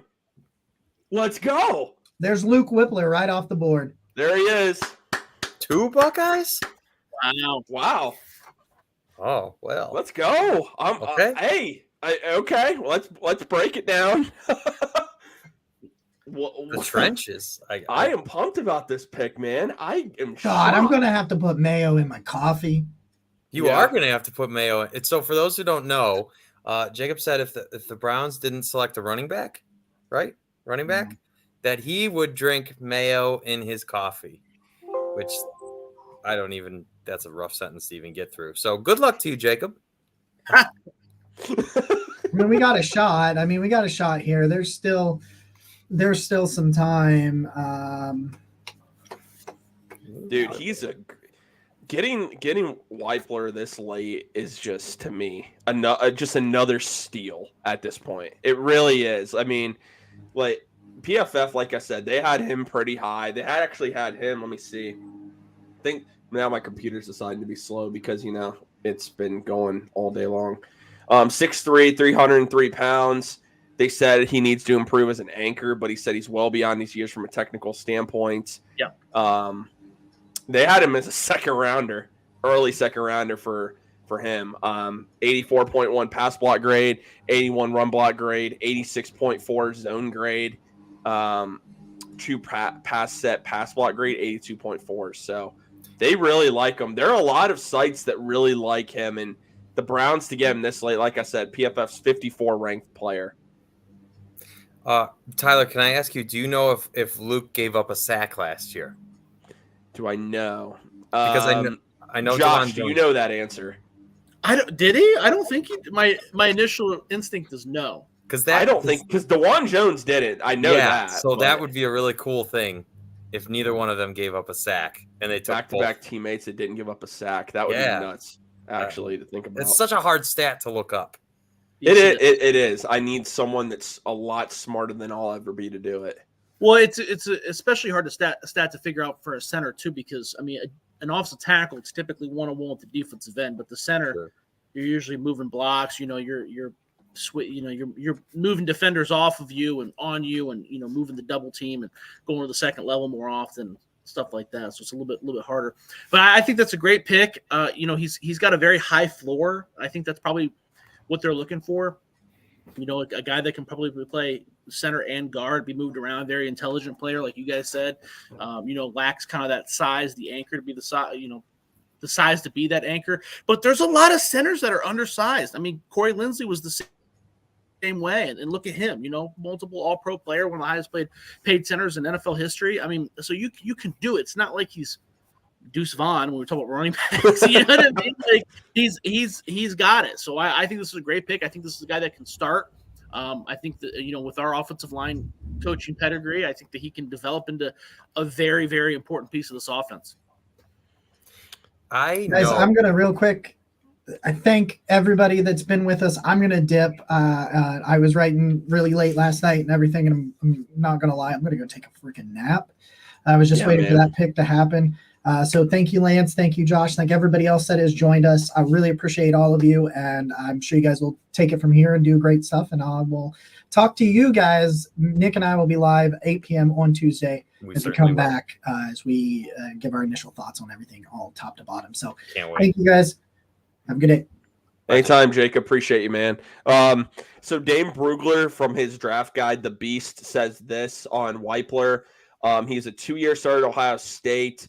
In Ryan Day's zone, RPO-based offense, high school offensive tackle. He made the move inside where he was a starting center for all 25 of C.J. Stroud's college starts. Stroud said, Luke is probably one of the smartest people I've ever been around, the smartest O-lineman I've ever met in my life.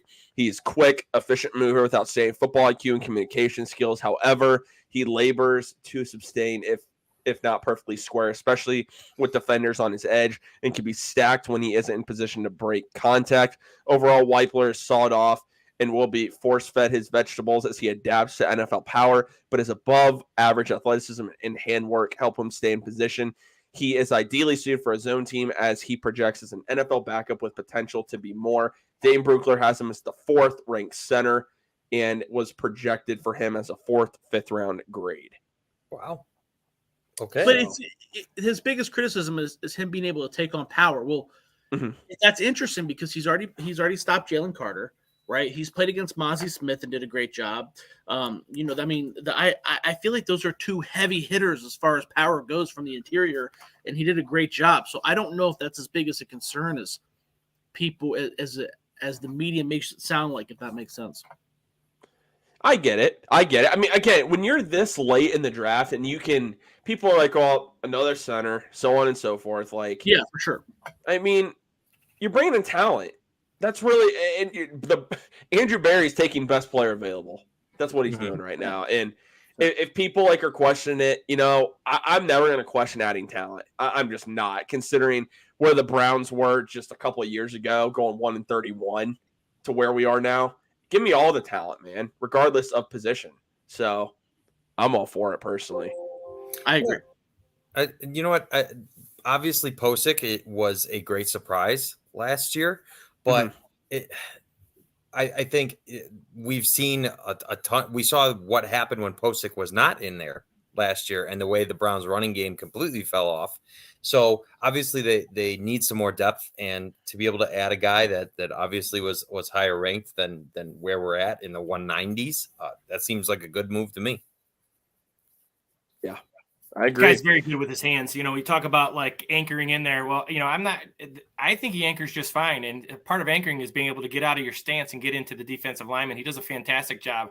As you guys stated, the center sometimes is the glutton in terms of like he will pick up a blitz and the guard will miss, but it's really not his fault. And there's some things that happen in terms of he's setting protection, especially with Ohio State. Those guys that's a pretty diverse offense. So they're setting protection. He does a really, really good job. I don't at all question his ability when they say it's hard to reach. Well, it's hard for any center to reach a shade at the NFL level. So that's stuff you learn with depth, you learn that stuff. And Callahan will teach that. That's a hard thing to do for all centers. So I think this is a great pick. I think he's really good. I don't have any anchor issues in terms of what he can do strength wise as well. He plays good pad level. And this is a great pick too, because Nick Harris, we talked about it earlier, Lance, 1 year left on his contract. I mean, this is it for Nick Harris, more than likely. He's been injured. We haven't really seen much of him at all. Dawson Deaton, obviously he was hurt all last year too. You pretty much have your backup center. If Ethan Posick goes down again due to injury, Weipler can step in. And a lot of things, and a good thing about Ohio State offensive lineman, Josh, that I was talking about earlier, a lot of them seem they're pro ready. Like if they need to step, of course they'll have some hiccups as rookies, but a lot of these guys are pro ready to go. Justin Fry is one of the best offensive line coaches in the country. I would agree with that. I know that we talk about Ohio State linemen, especially from like the Jim Tressel era. A lot of those guys didn't really work out, or they weren't drafted as high. Alex Boone, for one, that's a guy that went undrafted that kind of didn't flourish until he was with the Niners in Minnesota. Mike Adams with the Steelers, right? There was, they were talking about offensive linemen being overweight, the program. This new Ohio State under Ryan Day, Urban Meyer, that hasn't really been the case, right? These have been physically fit dudes that check all the physical boxes, or at least most of them. So yeah, I'm right there with you. That's a guy that I don't think there's going to be any concerns with his ability to play or be in shape or be NFL ready by day one if he has to. And since we have a little bit of a break, because the Browns, their last pick is at 223, so we're about 30 picks away from that. Who have you guys, Lance and Josh, who have you guys really liked as far as their draft picks so far? And maybe some teams that you'd be like, they've had a pretty poor draft. Oh, geez. I'm all about the Steelers. Steelers for me. I'm looking at the Steelers draft and the Eagles. I'm a old school guy. I've been around football my whole life, and I really believe you win up front, regardless of your talent around you. And everybody talks about, that's like you're talking about, Whippler. You win up front, and the Buckeyes are loaded. It's skill wise, but the Buckeyes are good up front. And I just think the Eagles defensive line, and then they add two more guys to it. I love what the Steelers did. I just think that the Steelers have a mold. They seem to have an identity like Herbig, like Benton. Like if you said to me, where would those guys go? You say Pittsburgh, like Herbig to me is a classic Watt disciple. They'll stand him up. They'll do different, I think Steelers did a great job, and I think the Eagles are fantastic as well. I completely agree with the Steelers take.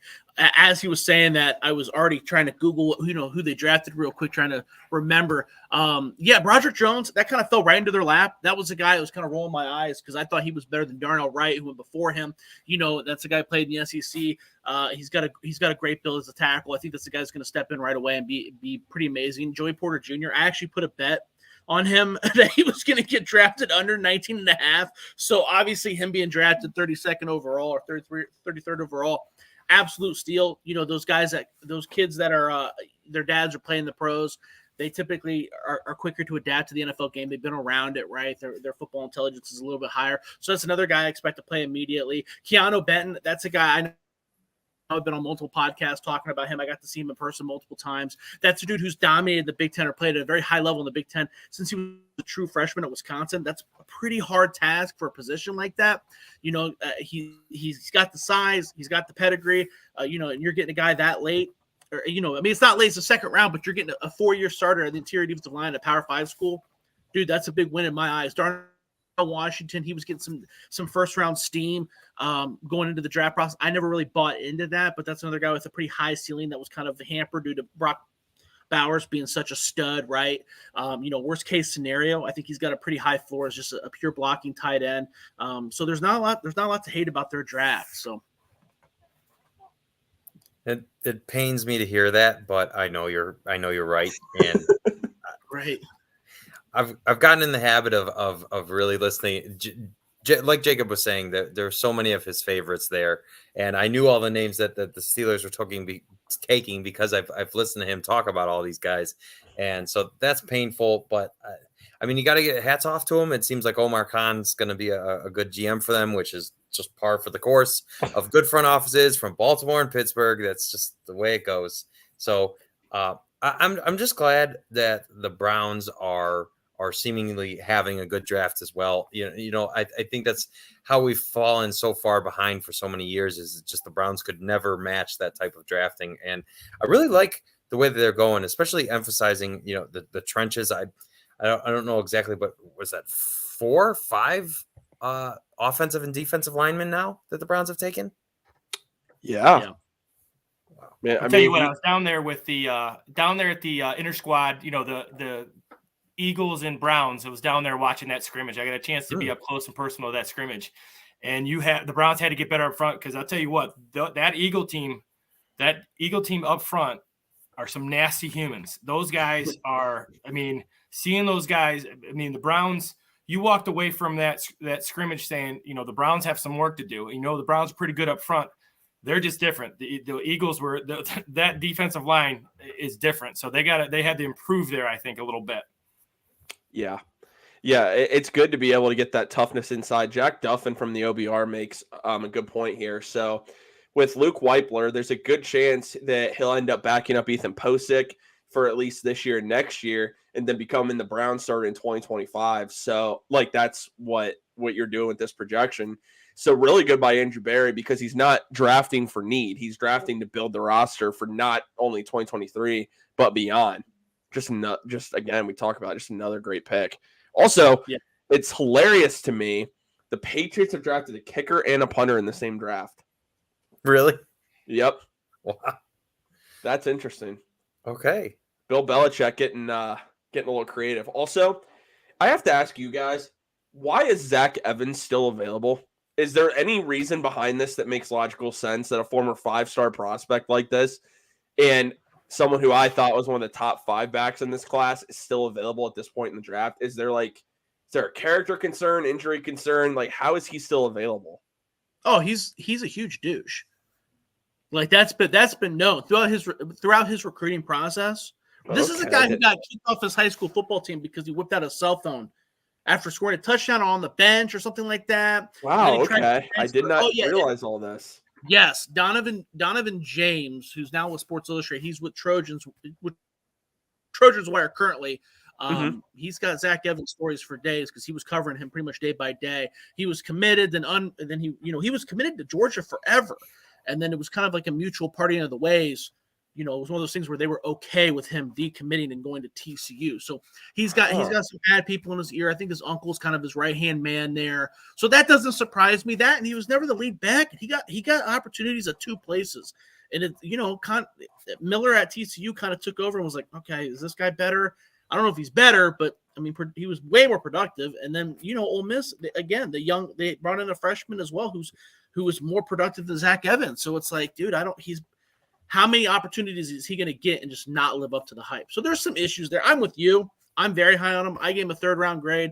I love him. I think he's the kind. I think you got to give a person an opportunity to grow, right? I don't want to say that he's a bad person just because he had some bad people in his ear as a 5-star recruit, right? Yeah.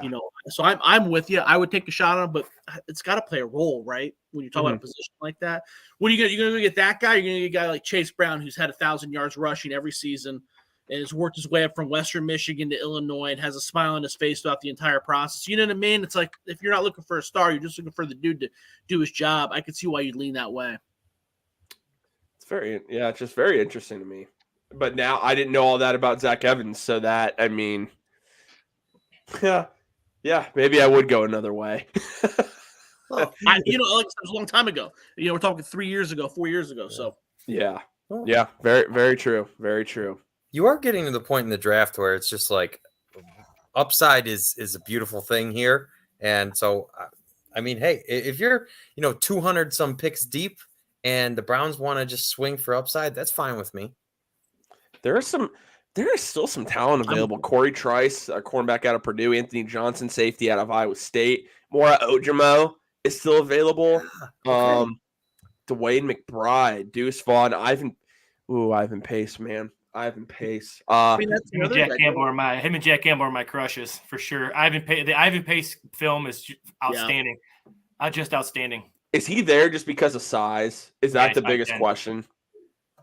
I would say, yeah. I mean, he's 5'10". I mean, he's an outlier. Same argument I had about, Bryce Young in terms of, I think he's fantastic, but you would have to say Bryce Young is the outlier of outliers, right? No one has ever been, not going to say he's not going to be successful, but 190 pounds, there's some big men flying around. It's the same thing with Ivan Pace. Can he hold 230 on 5'10" and that kind of stuff? So I would have to say his size, because you watch his film, there's a lot to like about his film. Absolutely a lot to like about his film. Some other guys that stick out, just names. Obviously, Ronnie Hickman, safety out of Ohio State. Keaton Mitchell, running back out of Eastern Carolina. Zach Kuntz, tight end out of Old Dominion, obviously. Andrew Voorhees, the guard out of USC, is still there. Andre Carter is still available. That's interesting this late. In the 7th round, Andre Carter in the 7th round intrigues me. I know that there's a lot that he's got to work on, especially his frame, given the fact that he hasn't really been able to train as an NFL type of player. I'm intrigued with him, though. This late in the draft, some of these guys would just be an absolute steal in my mind. Jose Ramirez just went to the Buccaneers, and very selfishly, I thought it would have the Browns have a Jose Ramirez as well. Dude, that would have been funny. It would have been fun. That actually would have been pretty funny. I actually got to check out. And I want to tell you guys, thank you so much for having me. Absolutely, it's been an absolute pleasure. Anytime, please include me. You guys do a fantastic job, all of you. I've read all your stuff. You guys do awesome work. Like listening to you guys, and I'm glad I got to meet you guys finally. Hey, anytime, Lance. Appreciate your time. You guys can follow Lance on Twitter. Lance, where can they follow you?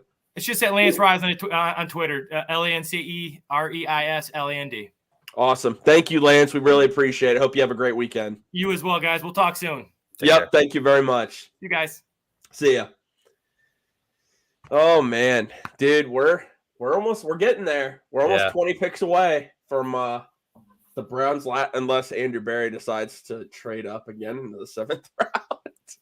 The kid from Princeton too. That's a guy that had some steam right around the combine. Very productive. Ivy League school, smaller school, but big, fast. I wouldn't sniff at that. I like Andre Carter too. I like I said, I gave him a 1st-round grade. I didn't go down to the Senior Bowl. I watched the games. I kind of grade him, and then I kind of put it away. I write for Buckeyes Wire. I'm not an NFL draft scout by any means, but that's the guy I gave a 1st-round grade. All the reports I heard from everybody that's been down there is he looked entirely out of place. He just looked stiff and out of place. So I don't know if that turned everybody off. It wouldn't have turned me off this far. I mean, we're in the 7th round. You know what I mean? We're in the 6th round. So it's like, at some point you got to pull the trigger on that production, but perhaps that's why. There might be some really good, Josh. There might be some really good UDFAs that. Oh, there always is, right? There's always going to be 2 or 3 guys that make a roster. Brandon Joseph from Notre Dame. We're all familiar with him. Watching the Big Ten when he was at Northwestern making plays. Yeah, I know that he didn't have the greatest year and he was a little bit slower than a lot of people expected. But again, in the 6th round, I don't know. What are you looking for? Are you looking for Pandora's box? Are you looking for productivity? Are you looking for a high ceiling, high floor? I don't know. That's the question.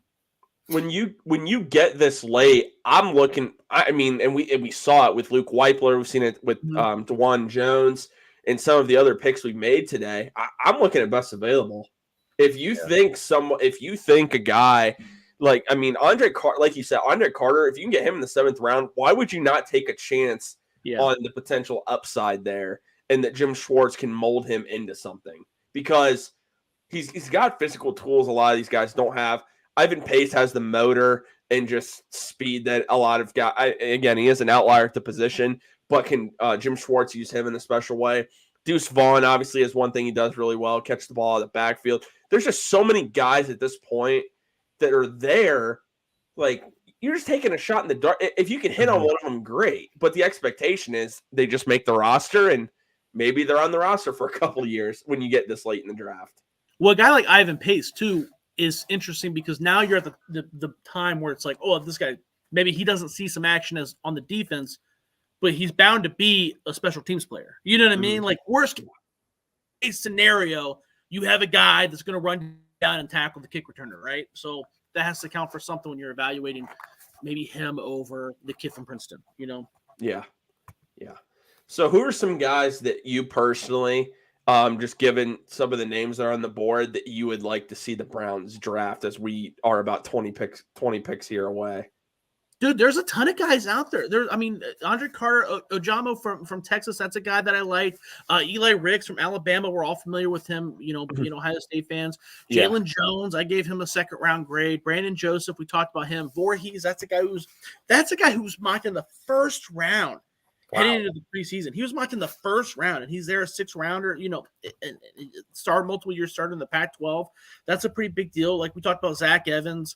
I'm just scrolling through here with names that kind of, make my pants move a little bit. Dante Stills at West Virginia, a multiple-year starter that's got a good body.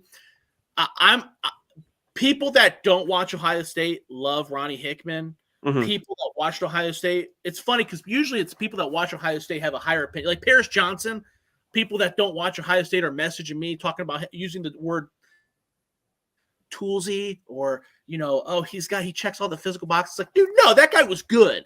That guy was good. Don't play that potential BS with me. That guy's a stud. He's going to be a stud. But, I know we're biased, but Sure. But Ronnie Hickman, that's a guy where I go the opposite, where I'm like, it's okay. I'll pass on that guy. You know what I mean? Like if you announce you're going to declare and then you have the worst game of your career, the two worst games of your career, woo, you got to reevaluate your life a little bit. Tight end from Old Dominion, I'm down with him.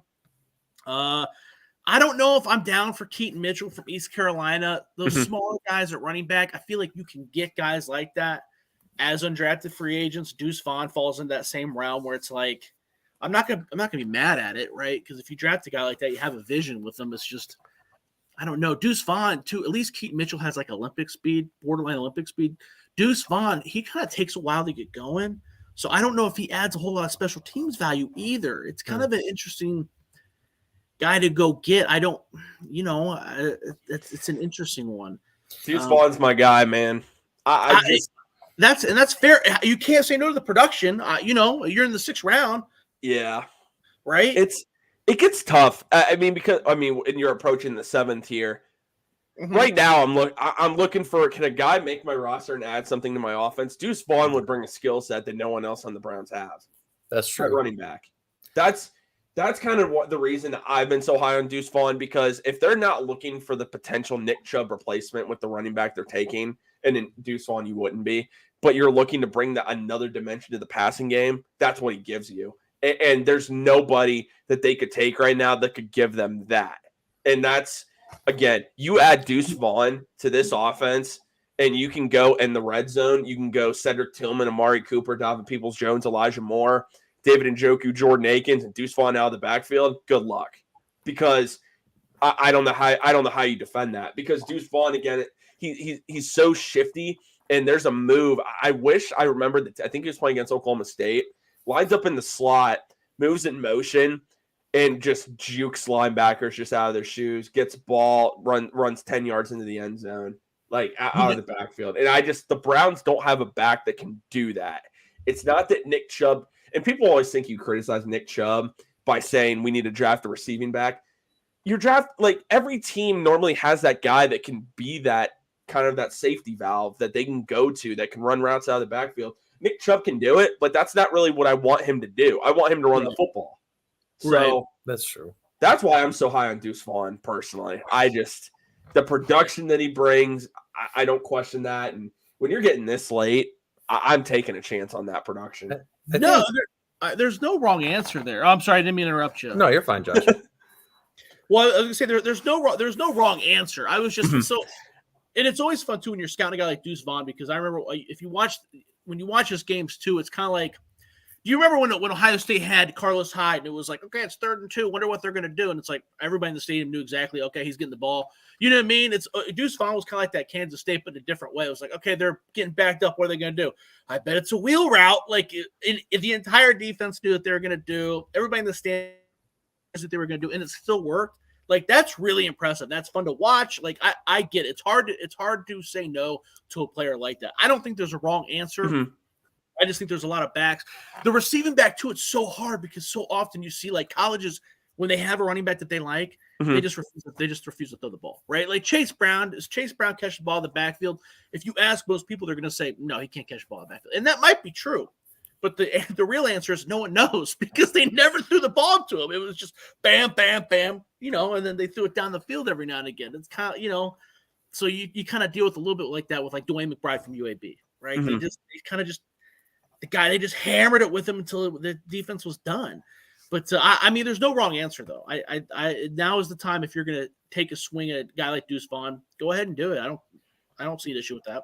I've long been wanting the Browns to have like that dual tight end threat, and they tried a couple different iterations, and like I like Jordan Akins. I think he's going to add a lot to the Browns offense, but he's older, right, and probably not going to be a long-term option. And since it seems like people are relatively down on Harrison Bryant, I liked what Lance was saying, and I think Zach Kuntz is obviously a great athlete and somebody that you could draft and not have any type of pressure on, to really just let him compete with Harrison Bryant, and let's see who wins that battle.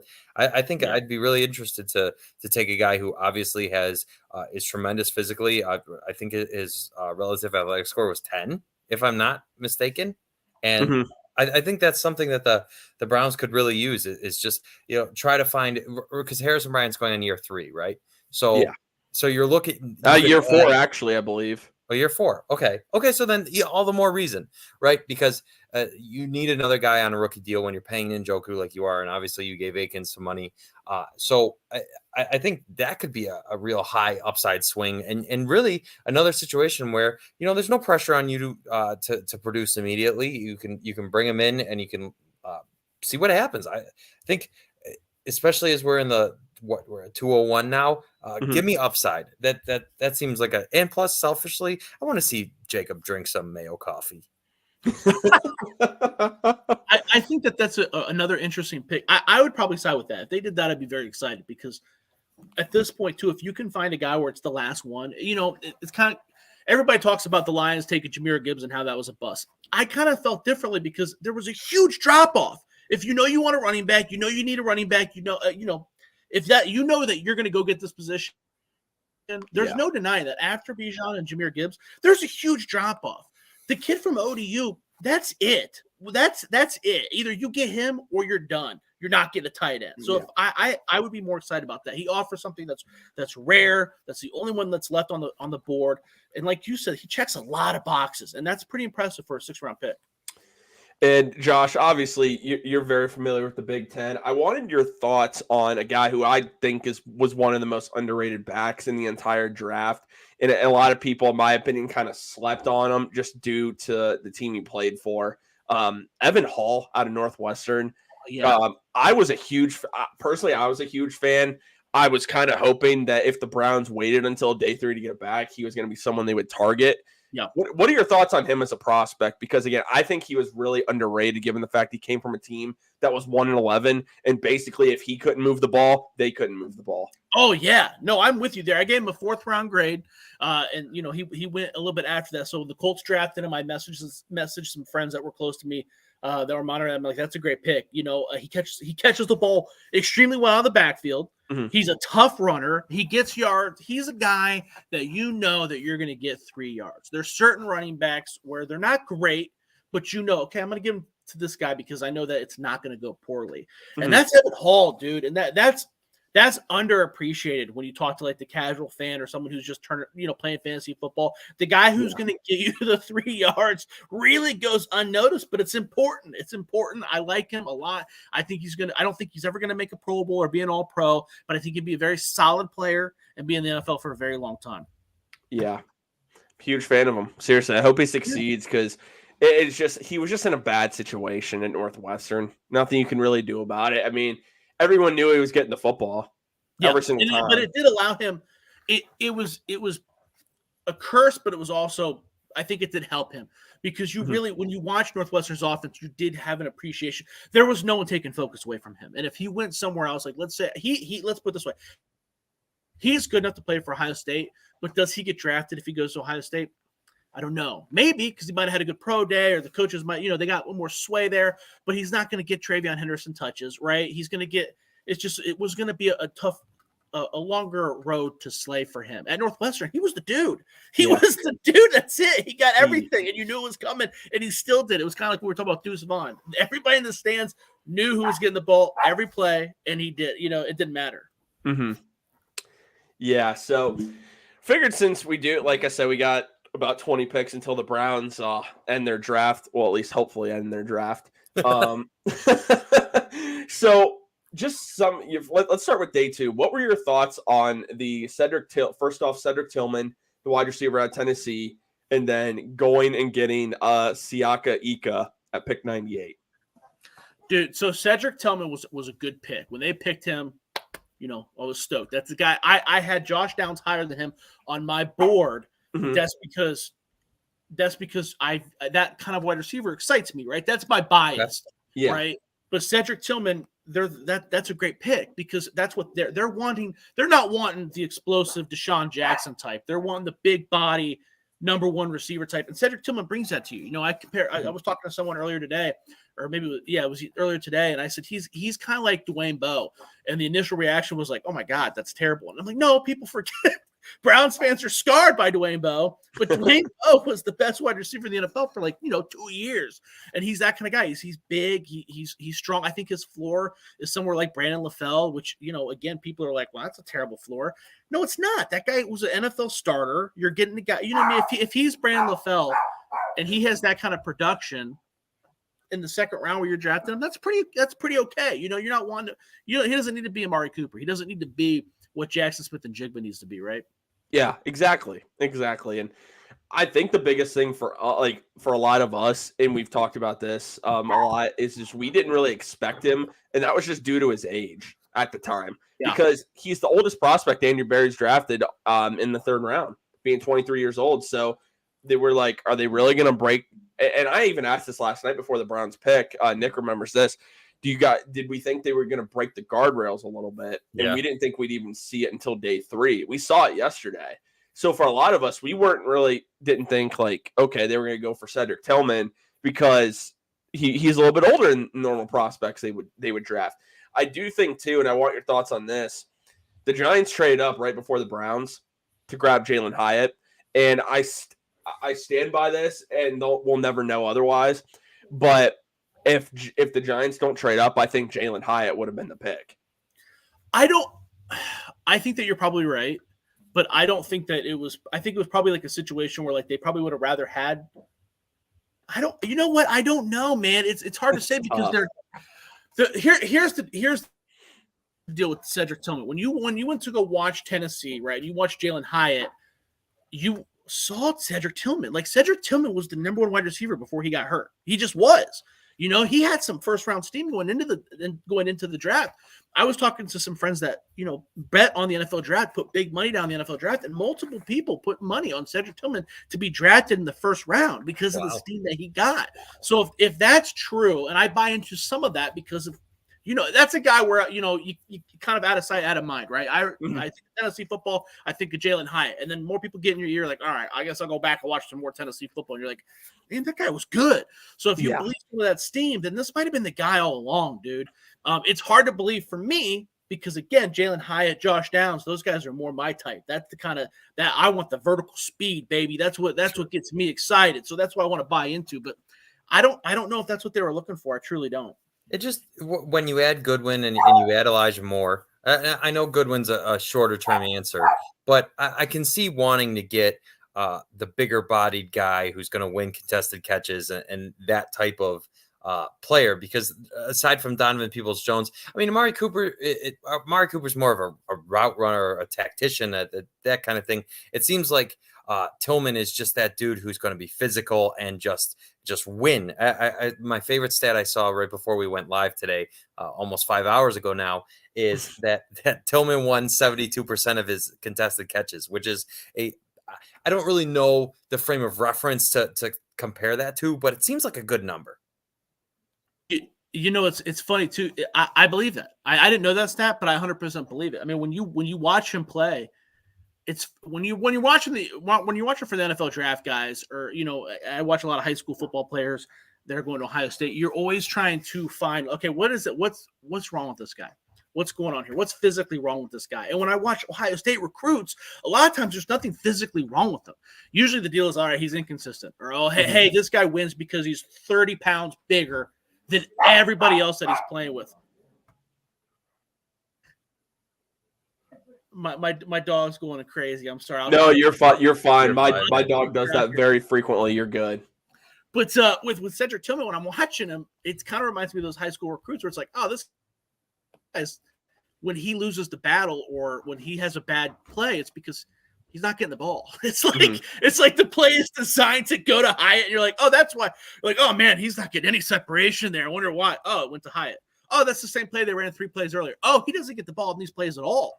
That's why he's jogging. So that's kind of that in my mind. That was the biggest issue with his tape, which is a good sign, right? If there's no physical issues, I mean, I think it's a great pick. I like it. Big fan. Now, the defensive tackle, Siaka Ika. So there were a lot of us on this stream last night that were not super thrilled with this pick for the standpoint there were a lot of other defensive tackles on the board that we still preferred over Ika. And this tape from 2021 to 2022 definitely took a dip. And but it's quite clear Jim Schwartz is a huge fan and wanted Siaka Ika. What are your thoughts on the defensive tackle out of Baylor? First of all, I want to reiterate how upset I am that my little spreadsheet got deleted and went out into the ether because of the running back conversation had little color-coded notes for each style. Same with the defensive tackles. Let me ask you this: which defensive tackles were still on the board that you wanted more? I wanted Adabi, Adebawore from Northwestern. I wanted him. I was a big fan when he was there. To me, it truly felt just like a no-brainer. Like, I mean, this guy's there. We didn't think he'd be there. A lot of us didn't think he'd be there. So go get him. And I liked, I mean, personally, I really liked Mora Ojimo. I know some of the other guys that were joining us last night were fans of his as well. It's just, again, Ika's tape is just, it really took a huge dip from 2021 to this past year. And that's the kind of thing that's a little worrisome. He's such a big guy, but he doesn't anchor as well as he needs to for his size. So I think that's kind of the worry. I know a lot of us liked Keandre Coburn as well, and he was still available. Like, there were just other guys that we personally liked. I know a lot of us. Carl Brooks is another one out of Bowling Green, a guy that could play DN and D tackle. I mean, that's just how it was for us. What were your thoughts on Ika? So it's funny you brought up the guy from Northwestern because that was a constant debate and conversation with numerous people. Because so Ika, when they drafted him, I cannot express to you how excited I was. There's a couple guys from this draft where I visibly want to already etch their name as future stars, and it's Ika, DeJuan Jones, and Luke Whippler.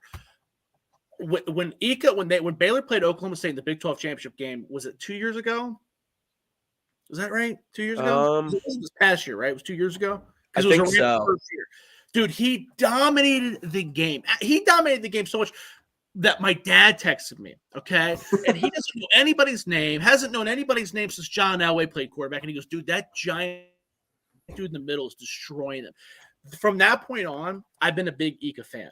So that so maybe I'm a little biased because that sticks out. I don't see his play dipping. Like, okay, Noah Sewell from Oregon, that guy's play dipped. It's like, oh man, God, he had to be hurt because he's not anywhere where he used to be. This is the exact same play, and he's not where he's supposed to be. Ika, it feels like he just got more attention, more double teams, more triple teams. Someone messaged me today. They're like, hey, I think he's going to suck because he didn't beat any double teams. And it's like, well, first of all, the issue with that is the reason he's getting double teams is because he was so dominant the year before. Mm-hmm. Second of all, if the dude was 350 pounds, was as quick as he is, and smushing every double team that came in his face, he's not going to be where we drafted him. He would be right. He'd be drafted above Jalen Carter, right? So I'm not saying there's no limitations to his game. I just think that the limitations are fixable. I don't want to compare him to Vince Wilfork, but I don't think that is what my highest ceiling is. And I don't think that obviously his floor is Danny Shelton. I want to be very clear about that. But you don't draft a guy based off that. You draft a guy based off his ceiling, and you hope for it. He's got a crazy first step. That's the other thing too. Usually with these big fat guys, they're just bowling balls and they go into 8 people and you just hope they don't move. Yeah. He beats you with his first step. That was the biggest issue that I saw, is that he was like, okay, I'm going to go here. And if you went there and you beat him, he was like, oh, you got me. And then the play was just over for him, which is an issue, but that's a fixable, kind of like we were talking about with Tillman. It's like, I would rather have a guy that's like, it's an effort issue than it's a too small issue. When they drafted him, he was the number one guy I had on my board for defensive tackles by far. I thought there was a huge gap. I had the kid from Northwestern way, way lower on my board because he's kind of more of a tweener. But again, I'm very biased towards that too, because I've watched him play Northwestern and he did nothing. Right? Okay. You know what I mean? So no, that's fair. I mean, when you watch a guy and when you watch a guy 2-3 times in his career and you're like, dude, that guy did nothing. I drafted, I mean, it's very easy to rule that guy out. But maybe Big 12 people have the same view towards Ika. I'm not sure. When they drafted him, I was jumping for joy. Interesting. Okay. And real quick, the Bengals pick 206, take Andre Iosivas, the wide receiver out of Princeton. He had a lot of really interesting upside. I remember reading about him. I don't know when he was supposed to be picked. I think it was earlier than he just went. So the Bengals just picked so that's their second wide receiver this draft? That is their second wide receiver. They took Charlie Jones from Purdue earlier. So real quick on Iosivas, and I might, if I'm pronouncing his name wrong, whatever. We've done this for 5 hours, and I don't have a pronunciation guide in front of me. He is ranked by Pro Football Focus as the 281st best player, and the 38th best wide receiver. Wow. At this point. So, but how do they do that? He's playing against Ivy League schools. What does that mean? I have no clue. Because he killed the combine, right? Yeah. He crushed the combine. Yeah. So how are they determining that? I wish I knew that. I don't know how here's the thing. I don't know how PFF does grades or anything. I truly don't. I've always wanted to know, but I've never figured it out. Well, I mean, when the season kicks off, I'll look at PFF grades every so often. It's a tool in your tool belt, right? I don't ignore it because they're playing the games, they're evaluating the games. There's some kind of numerical value that they're placing on everything. But these college prospects, I don't know how they're placing numerical value on. I mean, you had the stat about Tillman. Okay, that makes sense. I know how they got that stat, right? I know how they got that number. But how do you take a guy from Princeton who is playing? I mean, you know what I mean? Like when I was in college, we played Princeton. You know what I mean? Like what? That's not. I'm not strapping up for Ohio State. I don't know so I don't know how they're determining that, and they're making them sound terrible. But I don't know. The PFF draft coverage stuff confuses me, I guess. Yeah, no, I can understand that. I'm right now going through Dane Brugler's guide here. I want to see where he has him ranked because I want to read what he has to say about him. I'm really curious because Dane Brugler breaks it down better than anybody. I mean, and I'm sure he'll start his 2024 draft guide in like a couple weeks. And usually when you see those small school guys, it's like the same big flaw. Like it'll be like, oh, he runs 3. He's got a limited route tree. Okay. Because he was so good that he only had to run one route against the tiny white person that he was good. You know what I mean? Like, they're like, oh, Pierre Garçon had a pretty limited route tree. You mean the D3 football player going up against Muskingum College. I'm shocked that he only had to run one route every play. You know what I mean? Like, I don't exactly. I can see why it's a little bit of an issue, but it's the 6th round and he plays for a small school. Like, that's light. You know what I mean? Like, yeah. I don't. So here's what Dane has to say about him. So he's 6'3", 205 pounds. He is going to be 24 years old. So here's his summary. A 2-year starter at Princeton. He was an outside receiver in Mike Willis' scheme, lined up primarily on the left side of the formation, a multi-sport athlete in college. He impressed in 2022 as an All-American and Ivy League MVP in track, followed by leading the Ivy League in receiving as a senior, earning All-American status on the football field.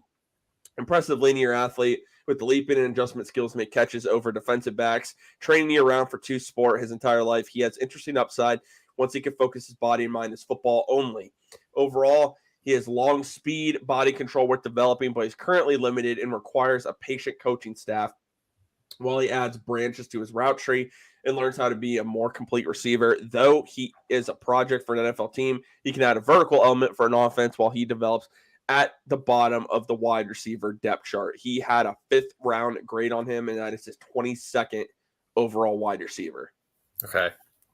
It's good to hear. I thought he was there was something about him that I couldn't remember, and it's that he's a multi-sport athlete. And so 9.96 RAS score, which is 14th all time at the position. Which, I mean, for the Bengals, that sounds perfect, right? Yeah, like, I mean, he can just, they did not need him. No, absolutely not. And it's just more riches for them and their wide receiver core. But I don't know why they drafted him and Jones, because they sound similar. Do you know what I mean? Like, they both. Yeah. The issue with Jones is that, because people were reaching out to me too, the biggest issue with him, and you guys know well, most people that watch Big Ten football know this. Recently, it's hard because he played at Iowa, so the only time you got to know anything about him was during pregame warmups when they threw the ball to him. But he body catches a lot, right? So, like, the balls that he's catching in college might not work in the NFL, right? Because you got less time to let it go into your body, right? That's why you want to catch with those hands. And it sounds like his wins are going to be very similar at the next level to the kid from Princeton, like their utilization. So I'm kind of confused by that. Does that make sense? Like, wouldn't you rather go get? I don't know why they did it, because if you look at their wide receiver core, obviously you have Chase, you have Higgins, you have Tyler Boyd. I think they still brought back the dude with the hair. I can't remember his name. He's got red hair. I can't remember his name. Trenton. Whatever. Anyway. Can any of you guys think of it? It's not a big deal. But you have him. I guess maybe they didn't have a 5th guy. Oh, Trent Taylor. Yeah, Trenton Taylor. There you go. Trent Taylor.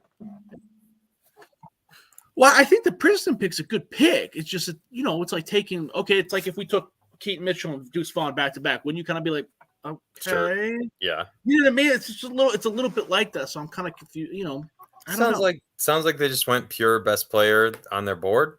Maybe. I mean, but would Charlie Jones have been the best player when they took him? Does that make he was not? They took Charlie Jones over Tyler Scott. That's fair. Yeah. Well, I mean, and not even that. Maybe he was the number 1 wide receiver on their board. They took him over like, we talked about Luke Whipper. I mean, they took him over like guys that could probably play for them. I mean, right? The thing that shocks me, why have they not taken a tight end? Yeah, that's a good question. I am shocked by that. I'm kind of surprised that there's Zach Kuntz at that pick. They're at, I think, like 217.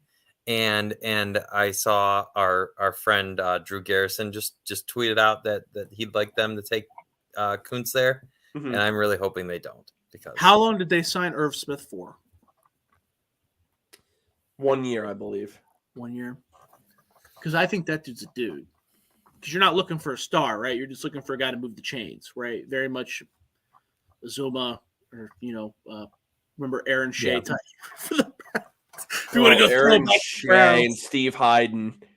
Yeah, they were good to catch the ball and roll over, basically, right? That's all you need with an offense like what they got.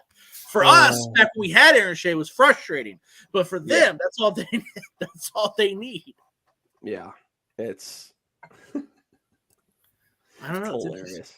I'm just hoping. So we're at 210 now. I'm anxiously. So Tyler, I feel like you are speaking it into existence that the Bengals are going to take a tight end, and I'm going to be sad. Well, I'm hoping. they just picked though. Like what That's I'm true. saying is, I'm surprised they didn't take him when they did. They still picked 217.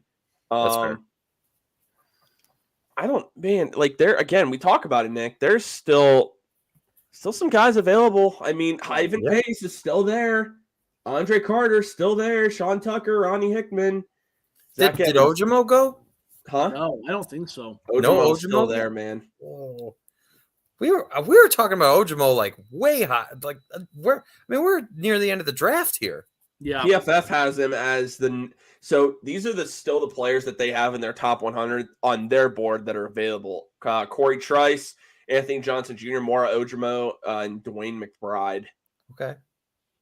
Real quick, I need to use the restroom. Okay. Well, let's see. Okay, so the Colts. So we're 211. We're like 20 picks away ish. Let's see.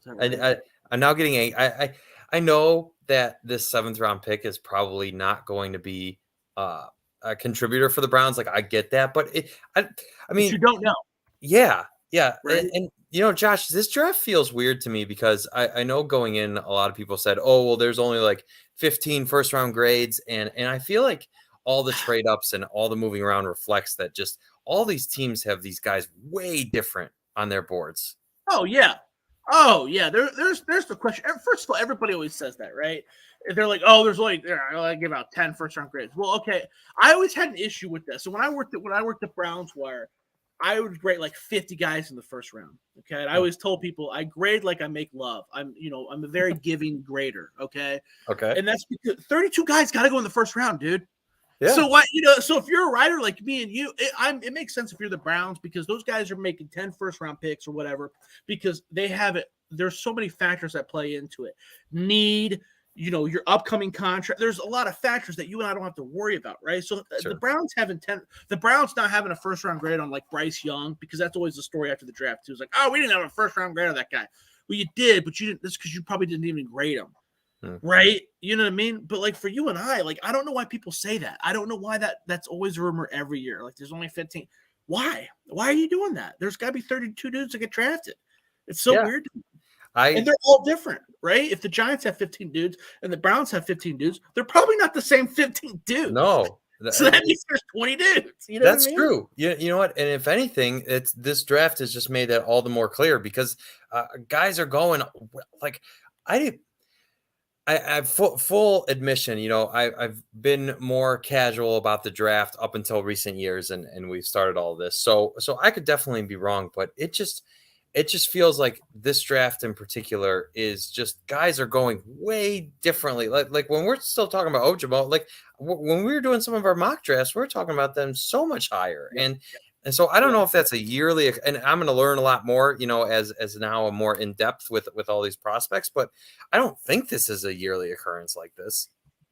I think with the issue is I think that's more from a Browns point of view. Now, someone else could correct me if I'm wrong, but like, I think the reason why it's like that is because back in the day, when the Browns sucked so hard, we were always drafting the top 10, right? So it was always, the guys that you had targeted was like, that's the guy. You know what I mean? That's like I'm trying, like I don't know, like I'm trying to. It's funny because I say that, but then every pick we've had was always a guy that we read, like Barkevious Mingo. What? Why did we? You know what I mean? But like, okay, like Danny Shelton, that dude was the dude, right? Joe Thomas, that guy was the dude. Yeah. Right, even when Johnny Manziel fell, that guy, there was 10 dudes. Those you do what you were getting. But now that we don't have first round draft picks, you have these people that are grasping at straws is what the Browns are going to pick. Yeah. Because it's kind of like with the recruits, right? There's 105-star recruits or 55-star recruits, but there's like 200 4-star recruits. You know what I mean? So the more you draft, the better you are, the further down the board you are, the more you start grasping at straws of guys that, maybe don't fit that scheme or maybe aren't even there. But I don't know. That would be a better question for someone who covers the whole landscape rather than, that's the Browns all been focusing on for, since I've been writing basically. Yeah. Oh, I'm with you. And that's a good point. It's like this all is really new territory because I feel like the Browns were always the team that would trade back and get a future first next year, right? And just always had this war chest of picks, and has never been that team that traded them away until now. Yeah, well, think about, we'll talk about the Baker Mayfield year. The big thing was like, okay, we draft Baker Mayfield or Saquon Barkley. There was only two guys. So for 6 months, every Cleveland Browns podcast only talked about two guys because those are the only options. Or I'm trying to think, but the year when we drafted, who did we draft the Julio Jones year? But it was Julio Jones and AJ Green were the dudes, right?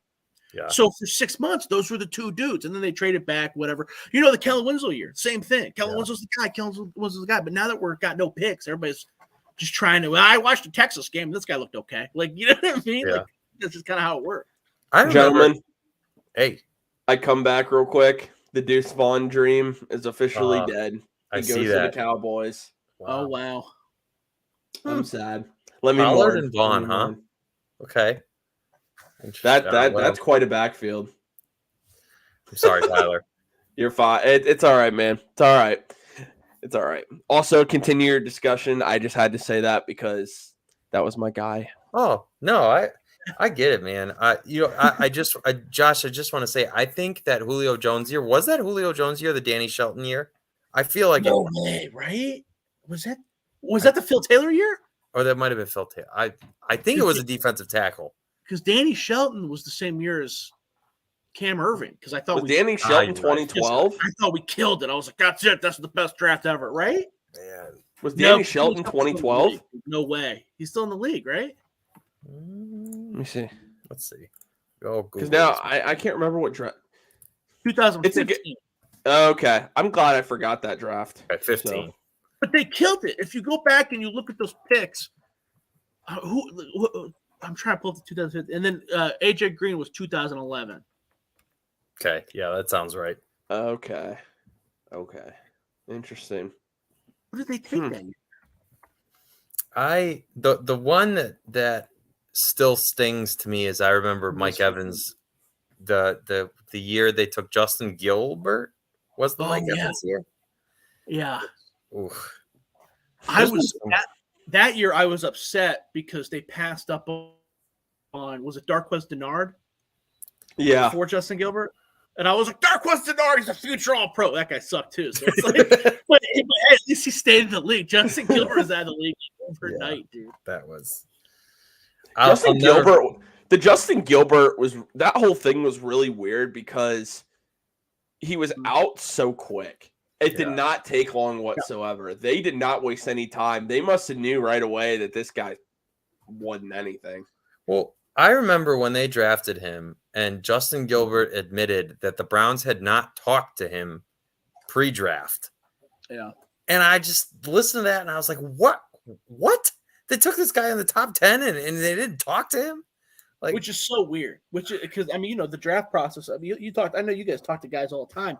There was I think it was Ronnie Bailey did an interview where he talks about how he didn't sat down with the Patriots and they asked him like an hour's worth of questions and then they gave him a survey with like 800 questions and he's like, what the hell? Like, you know what I mean? And they didn't even talk to this guy. Like, it's wild, dude. Well, I believe it though. But yeah, I don't understand that thought process. No, I don't either. But that draft wasn't bad. That 2015 draft. I mean, they drafted a bunch of dudes that I thought were going to be good. Just none of them were. just none of them were. No, I mean, remember they drafted that Oregon cornerback that was supposed to be a first-round pick and then tore his ACL, right? Oh, yeah, Ifo the dude with the I forgot how to pronounce his name. Yeah, that's a good pick. He just didn't turn out. And, Nate Orchard, wasn't he like the Pac-12 sack record leader? And they got him in the second round. He was supposed to be good.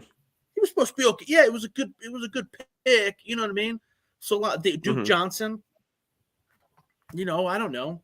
Duke Johnson's stuck in the league for a while. Yeah, so it's like, dude, it's hard to when you go back and I like doing it. I do it with the recruits too. I'll go back and I'll look at old recruiting magazines and be like, was this guy? Oh, this guy was supposed to be good. Yeah. 2 weeks in, they told him he sucked. He left. So like, you know what I mean? But you can't blame those guys. Sometimes everybody wants to blame the GM, and it's their job to see stuff. But man, I don't know if I would have done a whole lot of things differently. I think nothing will top Vince Melee for me. Oh yeah, because they took him in the 3rd round, and I don't think he made the team. That's the same draft. Yeah, they took him in the 4th round. Yeah. Oh, Didn't the man. Cowboys That's move the nuts. tight end? Taking a walk down memory lane. He was in the NFL for a bit though. Really? Yeah, he didn't make the team. Yeah, the Cowboys snagged him up and immediately moved him to tight end. Wow. That's funny. You never know, man. This is true. It's true. We're almost there. That guys. draft with Justin Gilbert, you just never forget. Obviously, the Johnny Manziel draft too, Yeah. and just how Yeah, excited we were. But again, the Johnny Manziel pick, you had to take Johnny Manziel. What were you going to do? The guy, you didn't take him at 3, and that was great restraint on the Browns' part. But then he fell all the way to you again. It's like I would have taken Teddy Bridgewater, but again, he sucked too. So like, what's it matter? You're going to roll the dice on one of them. You might as well get the guy that's going to sell 3 billion jerseys that we talked about for a decade, right? Yeah. I don't know. Was that the wrong answer? Come get me. Let's wreck the league. I fist pumped like never before when they. Oh, drafted dude, I was so pumped. I actually still have. I still have the Money Manziel shirt. Oh no, I really do. And I used to have the Johnny Football Brown shirt. Wow. Well, hey, dude, did you guys go to the? Are you guys in Columbus? You guys live around Central Ohio? I live in the Mount Vernon area. Do you remember when the Browns did this? They did like a training camp game or something in the shoe. Mm-hmm. And it was him. It was Manziel, Connor Shaw, and Brian Hoyer. And I got there 3 hours early just to watch him warm up. Mm-hmm. And because that's kind of like my favorite part. One of those practices, nothing ever happens anyways. And dude, Connor Shaw, first of all, was just cranking as hard as he could. The ball going like 5 yards like a duck. And then it was Brian Hoyer was throwing it, and he was throwing it, 50 yards. They were warming up, and it looked really good. But he looked like me trying to throw a Nerf football to impress my cousin, just really cranking it back. And then Manziel's like, dude, talking to LeBron James' DJ, throwing it like 60 yards. It's a beautiful ball. He's not even paying attention, just effortlessly, dude. Effortlessly starts jogging and throwing it. I look over at my dad. I'm like, dude, that guy's gonna be that. This was a good pick. This is the dude. So I don't think it was because he sucked physically. He'd rather do coke than study his playbook. And who could blame him, guys? It's unfortunate. It's unfortunate though. Seriously though, we were so pumped. We were absolutely ecstatic when we got Johnny Football. And you got the money signs right here too. I mean, oh, man. Yeah, man. I remember watching him preseason, and we're like, oh, dude, this dude's gonna be pretty fun. And then he gets that first start against the Bengals, and I think that was a reality check for everybody that this guy's not good. This guy's gonna suck. Well, it also didn't help too, if I remember right. Wasn't it like him and Josh Gordon were playing like musical chairs? Like they never played together. So for 8 weeks, we're all just like, wait, guys, patience. Yeah. Wait until they play with each other. And they just never did. It's just like they never got to play with each other. Oh, it's devastating. Has there been a worse debut for a quarterback than Johnny? Well, Nathan Peterman threw like 5 interceptions, right? Was that his debut? I mean, Johnny Manziel handed the ball off the wrong way. Yeah. I was there at that Cincinnati game. Well, it was the Browns game, but it was against Cincinnati. Did he make his intro against Cincinnati, or was he against the Niners? Cincinnati was his first start, but the Niners came in, right? Because he threw a touchdown pass his first game. I think was that against Buffalo? Or no? One of them was Buffalo. He had a rushing touchdown. Okay. I vaguely remember some of this stuff. I'll try to Buffalo was a rushing touchdown. That I remember. Okay. But yeah, his first home start, and man, people were so excited like I remember First Energy was rocking and everybody was pumped and the place was packed and it was as bad of an offensive performance as I think I've seen. For like Johnny had zero clue. I have no idea if he even knew what the terminology of the plays meant because no, 100% no, 100%. Who it was Pettin at the time, right? It was Mike Pettin. Yep. Yeah. Who was calling the? Was it Shanahan? Kyle Shanahan. God, I still go back and a part of me thinks that I don't think they sabotaged the kid. Don't get me wrong, but a part of me thinks that like they were like, we know you're not reading the playbook, but we don't care. We're going to call the plays. Like if you're not going to like if it were me, I'd be like, all right, did you study the playbook? No. Okay, we're going to run 3 plays. We're going to release. We're going to do shit that you know. I feel like they were kind of like, no, you made your own bed, dude. Go out there and suck. But by the way, the Rams just took Zach Evans. Yep. At 215. So that seems very Rams. They're just going to have this running back room that is awesome and chug right along, I think. Seems like a really good value for a team. They haven't had a whole lot of picks. So going back to Johnny, though, I'll never forget when he was named the starter for his second season and he came out against the Titans and just looked phenomenal. And we're like, dude, holy crap. Like, dude, I remember freaking out. We were like, we couldn't believe it. And we were so pumped. Man. And then after that, it was all off the rails. Well, I remember when he got signed by the Alouettes in the CFL, and he didn't know how to snap the ball because they got the forward motion. So it's kind of complicated. You got to time it up. You know, I talked to a couple dudes who played up there, and, you know, like Tyler Tettleton played up there from Ohio. And he was like, I was done. I went up there. I didn't want to be there no more. The rules were weird. The snap was weird. There's so much different stuff. It's really hard. You need a year to get used to the rules before you go out there. Well, that's not what they did with Manziel. They signed that dude. And they're like, here you go. And they shoved him out there. And he's snapping the ball. And the wide receiver going in motion still like 7 yards behind the line of scrimmage. Oh, no. Like he snapped it way too early. But then he broke like 3 tackles. He got sacked for 15 yards, but he still broke like 3 tackles. I was like, dude, if he just like nuts. It was just always like flashes of like no one else could do that, but then he would still suck. It was just really strange, man. Really I remember he threw a touchdown to Josh Gordon. I don't remember what game it was, but he threw a touchdown to Josh Gordon, and I was like, oh my God, this is our quarterback wide receiver combo. It's going to be amazing. And just, oh. And now Josh Gordon's in the XFL, dude. It's weird how the world works out, man. And dominating the XFL. Okay. Yeah, he's done pretty well. I got him on my fantasy team. I don't know how. I think it's games tomorrow.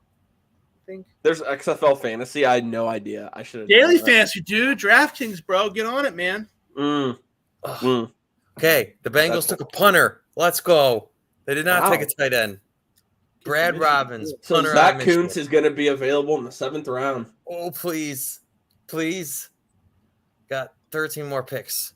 So production matters, dude. The guy wasn't productive, so that must be why he's fallen, man. Man, guys available in the 7th round: Ivan Pace, Andre Carter, Dwayne McBride, Mora Ojimo, Anthony Johnson, Corey Trice, Eli Ricks, Sean Tucker, Andrew Voorhees, Keaton Mitchell, Ronnie Hickman. I mean, there's a Brandon Joseph, like you mentioned earlier, Josh.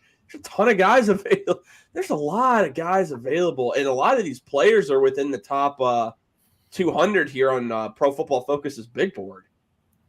So are you guys? I'm trying to pull up the Browns draft. Are you guys happy with the draft overall? I'm pretty happy with it. So we actually didn't really get your thoughts on. Well, actually, maybe we did. Did we talk about Isaiah McGuire? I can't remember. Well, I brought him up organically. I was not a big fan of that pick. He was very productive in the SEC. I understand that. I get that. I think a lot of that was he's very stiff. I don't. That's it. I would, if I'm going to draft a guy that stiff, I'm not going to take him that early. That's kind of the deal there. There were other guys on the board. Like I said, I deleted my big board here, but I'm trying to remember. Well, I mean, Andre Carter, for instance. Andre Carter's a guy that I know that everybody says he was stiff at the Senior Bowl, but that's not what I see on the film. You know, and he was much more productive. So that's a guy I was not a big fan of. So for me, and then Nick, feel free to hop in after. I like the draft. I mean, you got a receiver, Cedric Tillman at 74, and again, I didn't think that would be someone that we would even look at again, given the age. And because the Browns normally stick to the age guardrails, Andrew Berry has shown. I love Tillman. Siaki Ika, you're making me feel better about. I was not, because again, I just wasn't the biggest fan at the time. Well, let me ask you this: what do you view the worst case scenario for Ika? Like, I never did ask you guys that. I know that there were other guys you like better, but is there a reason you don't like Ika, or is it just that you were neutral on it? I wasn't a big fan of Danny Shelton, and that's who he kind of reminds me of. Okay, that's fair. Same body type. Like, I mean, that's truly why I was not a Danny Shelton, but I will say we didn't take Ika in the first round. So, okay. I'm a little bit more. You're taking him at 98. Again, there were just other players I liked on the board I would have gone, but you're making me feel better about it. Jordan Reed from ESPN really likes him too. I know the Bleacher Report scouting department absolutely loves Siaki Ika. So you know what? I feel better about it. And then when you get to day 3, Dwan Jones, to get him at 111 is an absolute robbery by Andrew Berry, taking the best player available in the draft at that point. So that's a steal. I think you have your future right tackle there. Yeah, I love Isaiah McGuire. I know that he is stiff, but I like the tools he has. I like the athletic profile that he provides. And I think the opportunity to learn from a guy like Myles Garrett is going to be huge for him. And you're not asking him to come in and like start for you. You're asking him to come in and try and be a rotational piece. And you have Garrett, Ogbonnaya, Okoronkwo. You have Alex Wright. You have Isaiah McGuire. And then they could still potentially even add an older veteran like a Melvin Ingram or Justin Houston to be another rotational guy and let McGuire still just develop. So I like that pick. Luke Weipler, we talked about. I think, again, another steal. You have your future. You have your backup center, I think, for this year, because I think they could potentially cut Nick Harris. I don't know if they want to have 3 centers on the roster. We'll see. But you have your future center. And Luke Weipler, a guy who some believe could have been a 2nd or 3rd round selection. 100%. And Cam Mitchell, I've warmed up to it a little bit when Jacob said, okay, he's a guy that could potentially get reps. Like, you can move him a little bit at safety. He can play slot. Like, I'm good with it. I wanted Jamie Robinson. I made that perfectly clear. Mm-hmm. I really liked him. I liked JL Skinner from Boise State. Those are just other guys I liked. But overall, I would probably give it a B right now, is probably where I'm at. Okay, that's fair. Yeah, I'm a little bit higher on Cameron Mitchell than you are. But I don't think that you're wrong. There's guys that I liked on the board better than him too. It's just that's the guy when they drafted. I was like, okay, I didn't think about that guy, but it's kind of like the Cedric Tillman thing, where it's like, okay, if I can put myself in your shoes, I see the vision that you have. This guy was pretty locked down from anything under 10 yards. When he did get beat, it was typically deep, so you could kind of scheme away from that. Not going to be a guy that's a day 1 starter, so I feel like there's a lot of things you can work with there. And the McGuire thing too. The only thing that I don't mind. Not every defensive end you're going to draft is going to be perfect, right? We talk about Ika with the double teams. If you could beat him, he'd be drafted higher. If McGuire was bendy, he would have been drafted higher. So I get that. The problem with him being stiff is that his play style is also like, okay, when Zach Harrison gets called stiff, that dude also is an anchor. He's pretty good at run stopping, right? You don't really move him. It's a biased take, and he was taken a lot earlier, but that's the best example I could think of. McGuire was like, he didn't really play with his hand in the dirt too much, so it's like, I don't know how much of a run defender he is. He kind of reminds me of that kid from Notre Dame a couple years ago, Romeo Okra. Yeah. Who he had some early round hype. I think he went undrafted with like the Giants or the Lions. He's still in the league. He's doing fine. It's just a guy that, like, I don't know, didn't really put it together. I was not a fan of DTR. I think that guy's going to be out of the league. Okay. I think okay. Zach Kuntz, by the way, went to the Jets at pick 220. Sad. Life is sad. But I liked DTR from the standpoint that I think you have your future backup quarterback on a rookie contract. I really do. I wanted Jaron Hall. I thought there was a huge difference between Jaron Hall and DTR. The DTR thing shocks me, dude. Yeah. You're not the only person that told me I was wrong. You're not the only person that's told me that they love DTR. I don't know. What are your thoughts on the entire draft, Nick? Well, so with the Ika pick, I don't hate it at all. I like getting a big body that's hopefully going to help you a lot in run defense, because obviously we saw the Browns get gashed. But I really would have liked somebody that was a little more adept at rushing the passer. I think one of the biggest problems the Browns have had is just that they get very little pass rush from the defensive tackle spot. They've really struggled with that, and so I was hoping they'd get a guy that could help them a little more there. But I like the Cedric Tillman pick a lot. I think getting big targets is a big deal, and somebody that's more physical. They don't have a ton of guys who are really contact. I don't want to.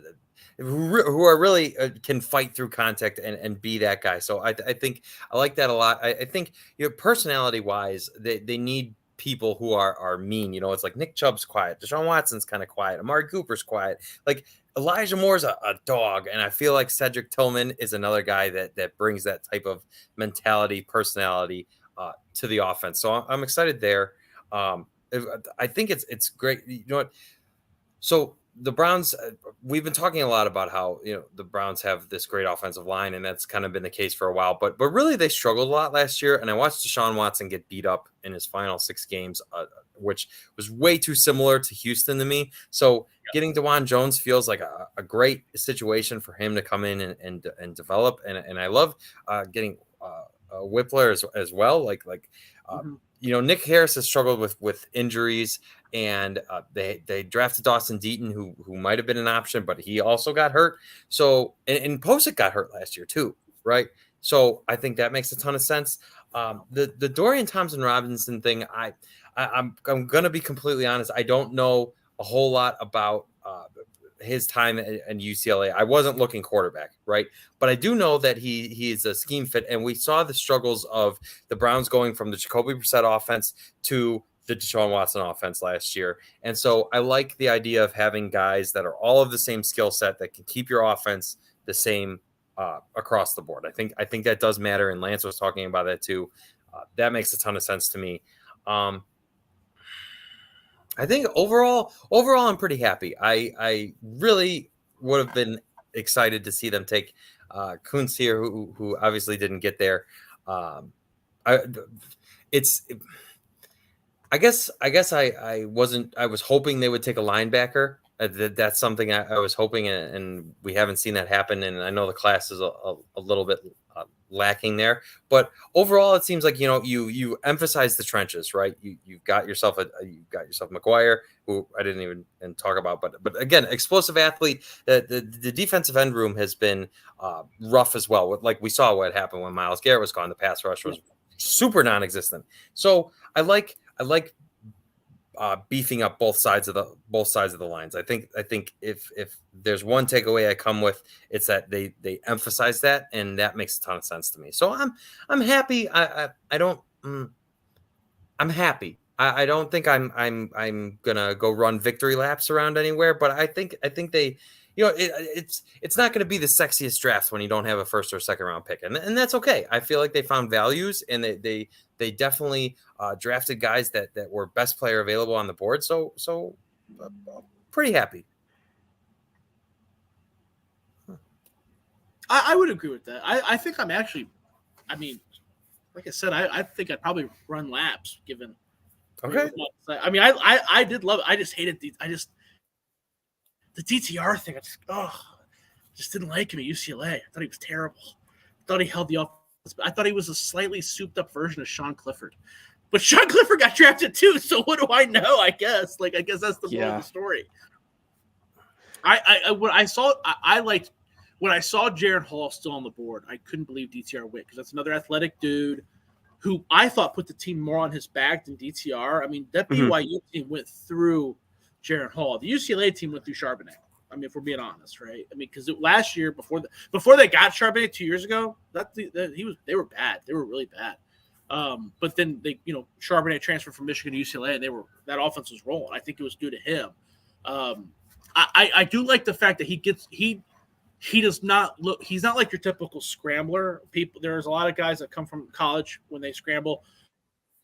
They look at the one read and they look to run, kind of like Justin Fields does. He doesn't do that. He moves his feet. He's looking for a receiver. He's looking to get rid of the ball. So I do like that. I just don't see. I don't know. I didn't like Malik Cunningham either, though. And there was a lot of hype surrounding him, too. A lot of people in Cleveland really wanted Malik Cunningham. And that's another guy that I thought, whew, that guy was bad at Louisville. I think both UCLA and Louisville will be better with whoever they got after those guys. And I don't think that was BYU. But I think that the BYU quarterback's also really old, if I remember right. I think he was because he went on like a Mormon mission trip for like 2 years or something. Yeah, and Dwayne McBride just went pick 222 to the Vikings. Jalen Jones went to the Colts at 221. Man, the Colts have had a draft. Colts have had a great draft. Man, love it. Love it for them, seriously. So, Josh, I want your thoughts on Anthony Richardson. Were you someone that was high on Anthony Richardson? Are you someone that's not? Because there's a lot of mixed opinions on him. Obviously, the highest RAS score ever for a quarterback. So the athleticism's there, but it's the rest of his game. So what were your thoughts on Anthony Richardson?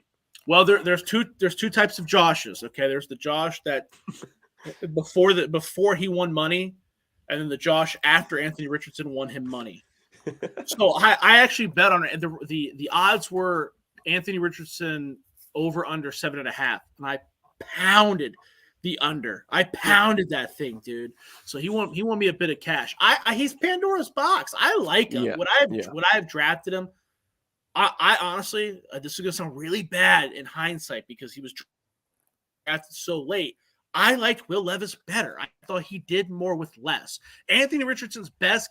I understand the thought process of if you want to look at a prospect's best game and then their worst game, and his best game was better than a lot of people's, but his best game was against Utah. He still didn't throw for a touchdown. He didn't throw for a touchdown in his best game as a college player. He had less college starts than Dwayne Haskins. So God bless him. I only use him as an example because we're all Ohio State fans, or we all watch Ohio State. Mm-hmm. Guys don't do well when they had that few starts. So it's definitely Pandora's box. It's really enticing. There's a lot there. He could end up being Donovan McNabb, Cam Newton. I'm not saying it's not possible. And they had a really good draft today. They got Josh Downs. They got Blake Freeland. They already have Alec Pierce and Michael Pittman Jr. and Jonathan Taylor. So there's a lot of things that they're doing that you can already tell they're going to cater the offense to his skill set. They're not going to throw him out there to Deshaun Kaiser style and not let him breathe. So there's a lot that lead me to believe that he's going to be at the very least okay. Mm-hmm. It's just there is the chance that he's Jamarcus Russell, dude. You have to know that when you watch him. I mean, that's people make fun of Will Levis because he couldn't beat out Sean Clifford. Dude, Anthony Richardson couldn't beat out what's that guy's name? Emory Jones. That guy's terrible. He's on like his fourth university. That's the Tate Martell of Florida football, dude. That guy's really, really bad, and he couldn't beat him out. And you go back and you watch it. Everybody wants to blame the coaches.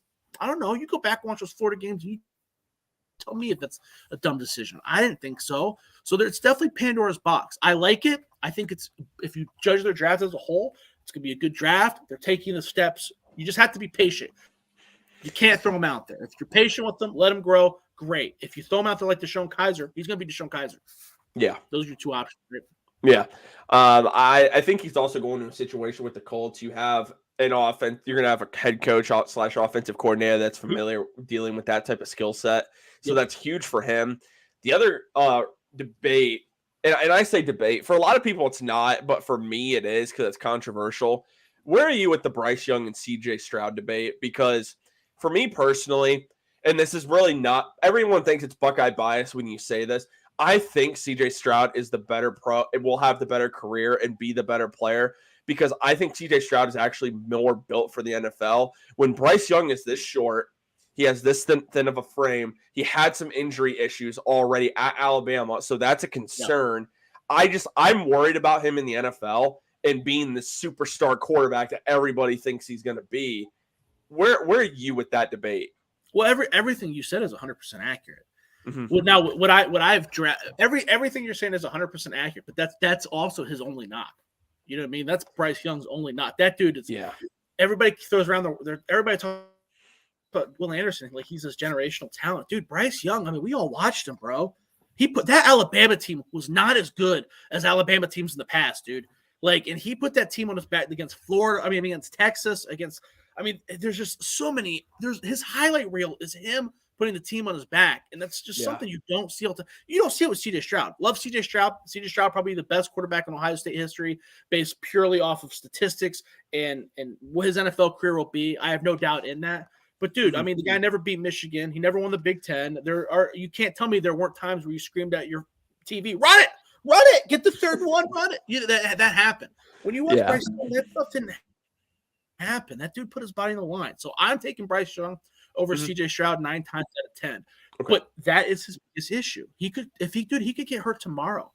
You got right. You got CJ Stroud. Right. CJ Stroud's not going to. CJ Stroud's biggest issue is he could have.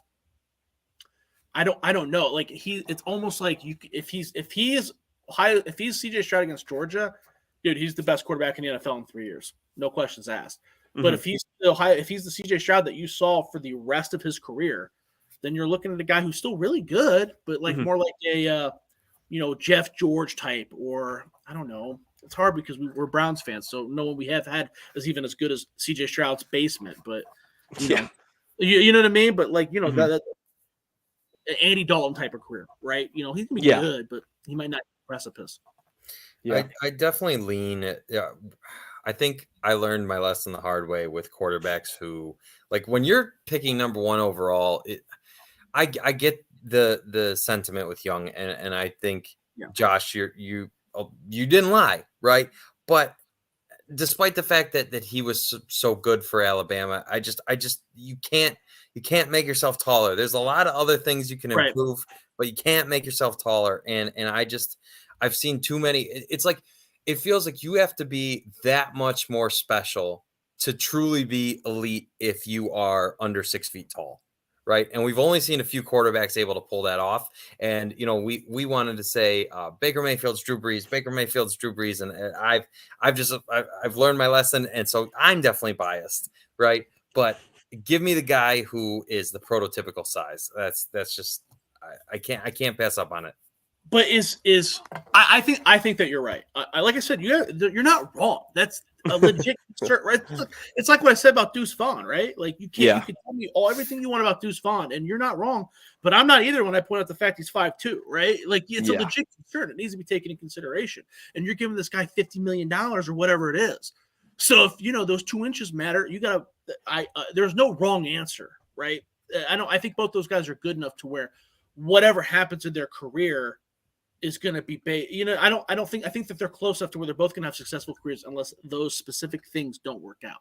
So I don't think there's a wrong answer, and that's going to depend about what you put around him, right? If Bryce Young is on a team that's like the Browns when they had Tim Couch, he'll be dead tomorrow, like that, right? You know what I mean? Like he won't have an NFL career. He'll be with the Texas drafted David Carr and their best 40-year-old Tony Baselli or whoever. Like, yeah, you're right. He will not be in the league in 2025. But we don't know what's going to happen. But the problem with that is it's kind of like the Kenny Pickett argument too, right? It's like, listen, his hands are too small. His hands are too small. It's like, okay, he played in Pittsburgh. You're saying his hands are too small to play in Pittsburgh, right? It's like how many? He's the shortest. He's a short quarterback, but he's not playing the Mountain West, right? He's playing the SEC. Like how many? What? When does it end? When do you take the risk? When do you jump off the building? Because if it's not now, it's not never, and that's fine. If that's your answer, but for me, I would rather have that. I would rather take the risk than get the other guy. And I love CJ Stroud, but just that's my 2 cents on it. No, and I agree. I mean, Bryce Young has the it factor. He had I completely agree. Like he has the it factor, and again, the biggest thing for me, I think, is just durability more than anything else. By the way, the Browns are about to be on the clock here very shortly for their last pick of the draft. Pumped. So something that I've never been good at when it comes to. Are they drafting? They are not on they are 3 picks away. Yeah. Something I've never been good at with quarterbacks is looking for that it factor. You were 100% right. The class that Deshaun Watson came out in 2017, I'm trying to remember the other quarterbacks in that class. I think it was Deshaun Kaiser, Mitch Trubisky, Patrick Mahomes, right? Yep. If you were going to create a player in Madden, all those dudes would have higher overall ratings than Deshaun Watson, right? There's no argument. They're all bigger. They were all faster. They were all stronger. Mitchell Trubisky had that stupid YouTube video where he's like throwing it through the hoop, right? People were like, is that real? Did Photoshop? No, dude, he's that accurate, right? But he had that if factor. It's the same thing that led him to be Alabama. And that's really hard with quarterbacks. You know what I mean? Like, it's hard to find that guy that's got that it thing. Yeah, it really is. And that's another draft I'll never forget. The Mitch Trubisky, Myles Garrett debate. Oh, I'm so thankful we took Myles Garrett. Yeah. Oh, yeah. man. Then we followed up with Jabril Peppers and David Njoku, right? Right? The same draft? Yeah. That was the same draft. They traded down.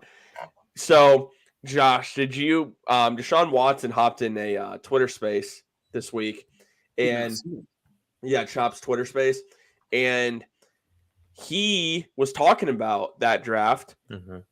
He actually said, and he said he thought he was going to be drafted by the Cleveland Browns because he received a text message that morning from Hugh Jackson that said, "Get ready." He sent that text to everybody, though, right? Wasn't that confirmed? Didn't he send that to like 30 prospects? That I don't know. That honestly I don't know. But he sent that text, and he said when the Browns were on the clock at 12, he thought he was the pick. 100%. He thought he was going to be a member of the Cleveland Browns, and then he said they traded that pick, and he was surprised. And he's like, obviously, I ended up in Houston and everything, like, and I had a great career there, and like, but he was just like, he truly thought he was going to be a Cleveland Brown. I don't know. Here's a question. Do you think if the Browns drafted Deshaun Watson, that he would still be Deshaun Watson? Because Hugh Jackson was on a warpath to destroy everything in his path, right? I mean, that guy destroyed. Man, that's another good point that you bring up. When the Browns hired Hugh Jackson, I think I even wrote an article about it. I thought it was a great hire. I thought it was. Me too. I thought it was a great hire. Everybody did. Yeah. But he didn't, and I don't think he was an idiot. He just didn't know how to handle anything. Like, he was like that, Ricky Bobby didn't know what he'd do with his hands. I remember every quarterback that failed too, he would have a press conference about how he wanted a different quarterback. Like, that was like every 4 months. Like, if it were up to me, Mitchell Trubisky be in this building or whatever it was. Like, dude, what? I have never seen anything like the way that they benched and unbenched Deshaun Kaiser. Dude. Like, Hugh just destroyed that. Time out. The Browns have traded out. No. For what? What website you guys using? You guys are moving way faster than me. The Browns traded with the Ravens. Wow. I haven't seen get a anything. 2024 6th round pick. And so they give up what? You know what they want to get ready for the UDFAs. That's sad. Real quick, do we want to finish up our thoughts on this discussion, and then we'll wrap it up since the Browns are done? I'm so sad. But okay, yeah. Just as far as Hugh goes, man, Deshaun Kaiser never had a chance. I don't think that. Never.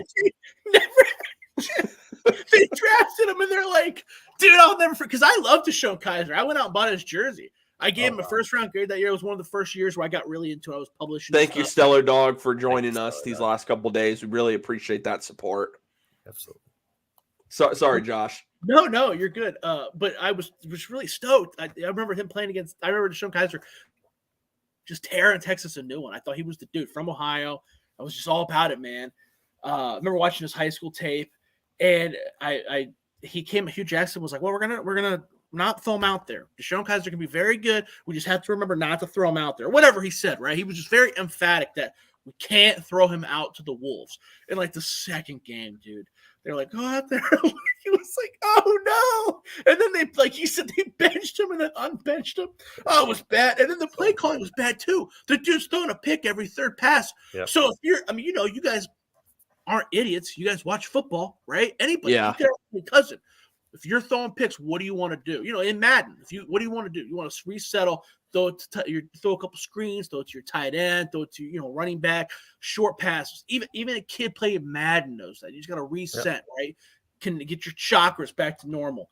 Dude was like, let's go back out there, throw 50 yards down the field to get him. Dude, what are you doing, man?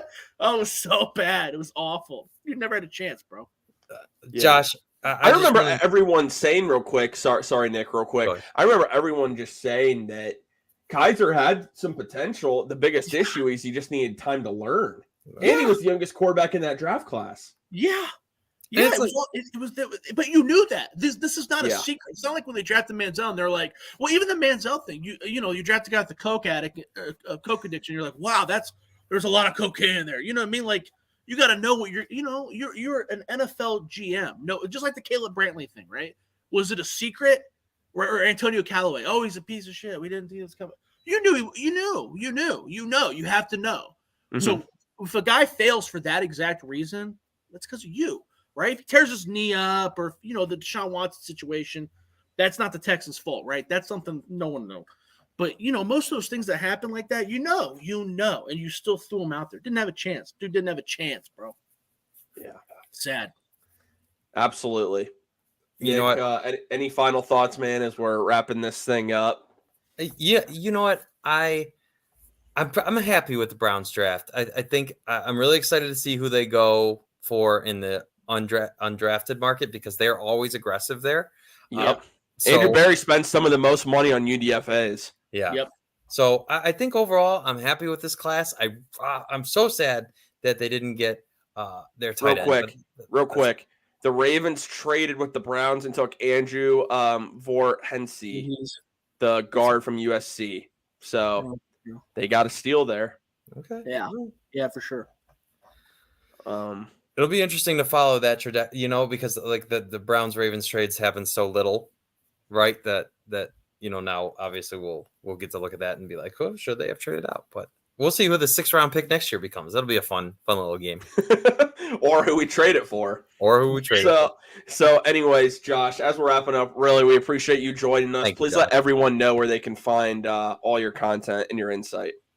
Yeah, man. Just follow me on Twitter at Josh Keatley16. Make sure you follow the Buckeyes Wire. We're constantly spitting out content. Some of it, we're kind of in dead season, so a lot of it's like, the 10 best prospects since 2000 or highest recruits. But some of that's interesting. We're doing the USFL thing, following Johnny Dixon, following Rod Smith at the XFL. Okay. So yeah, hit me up there. And real quick, Josh, the Browns are out of picks, and I highly doubt Andrew Berry's trading back up into the 7th.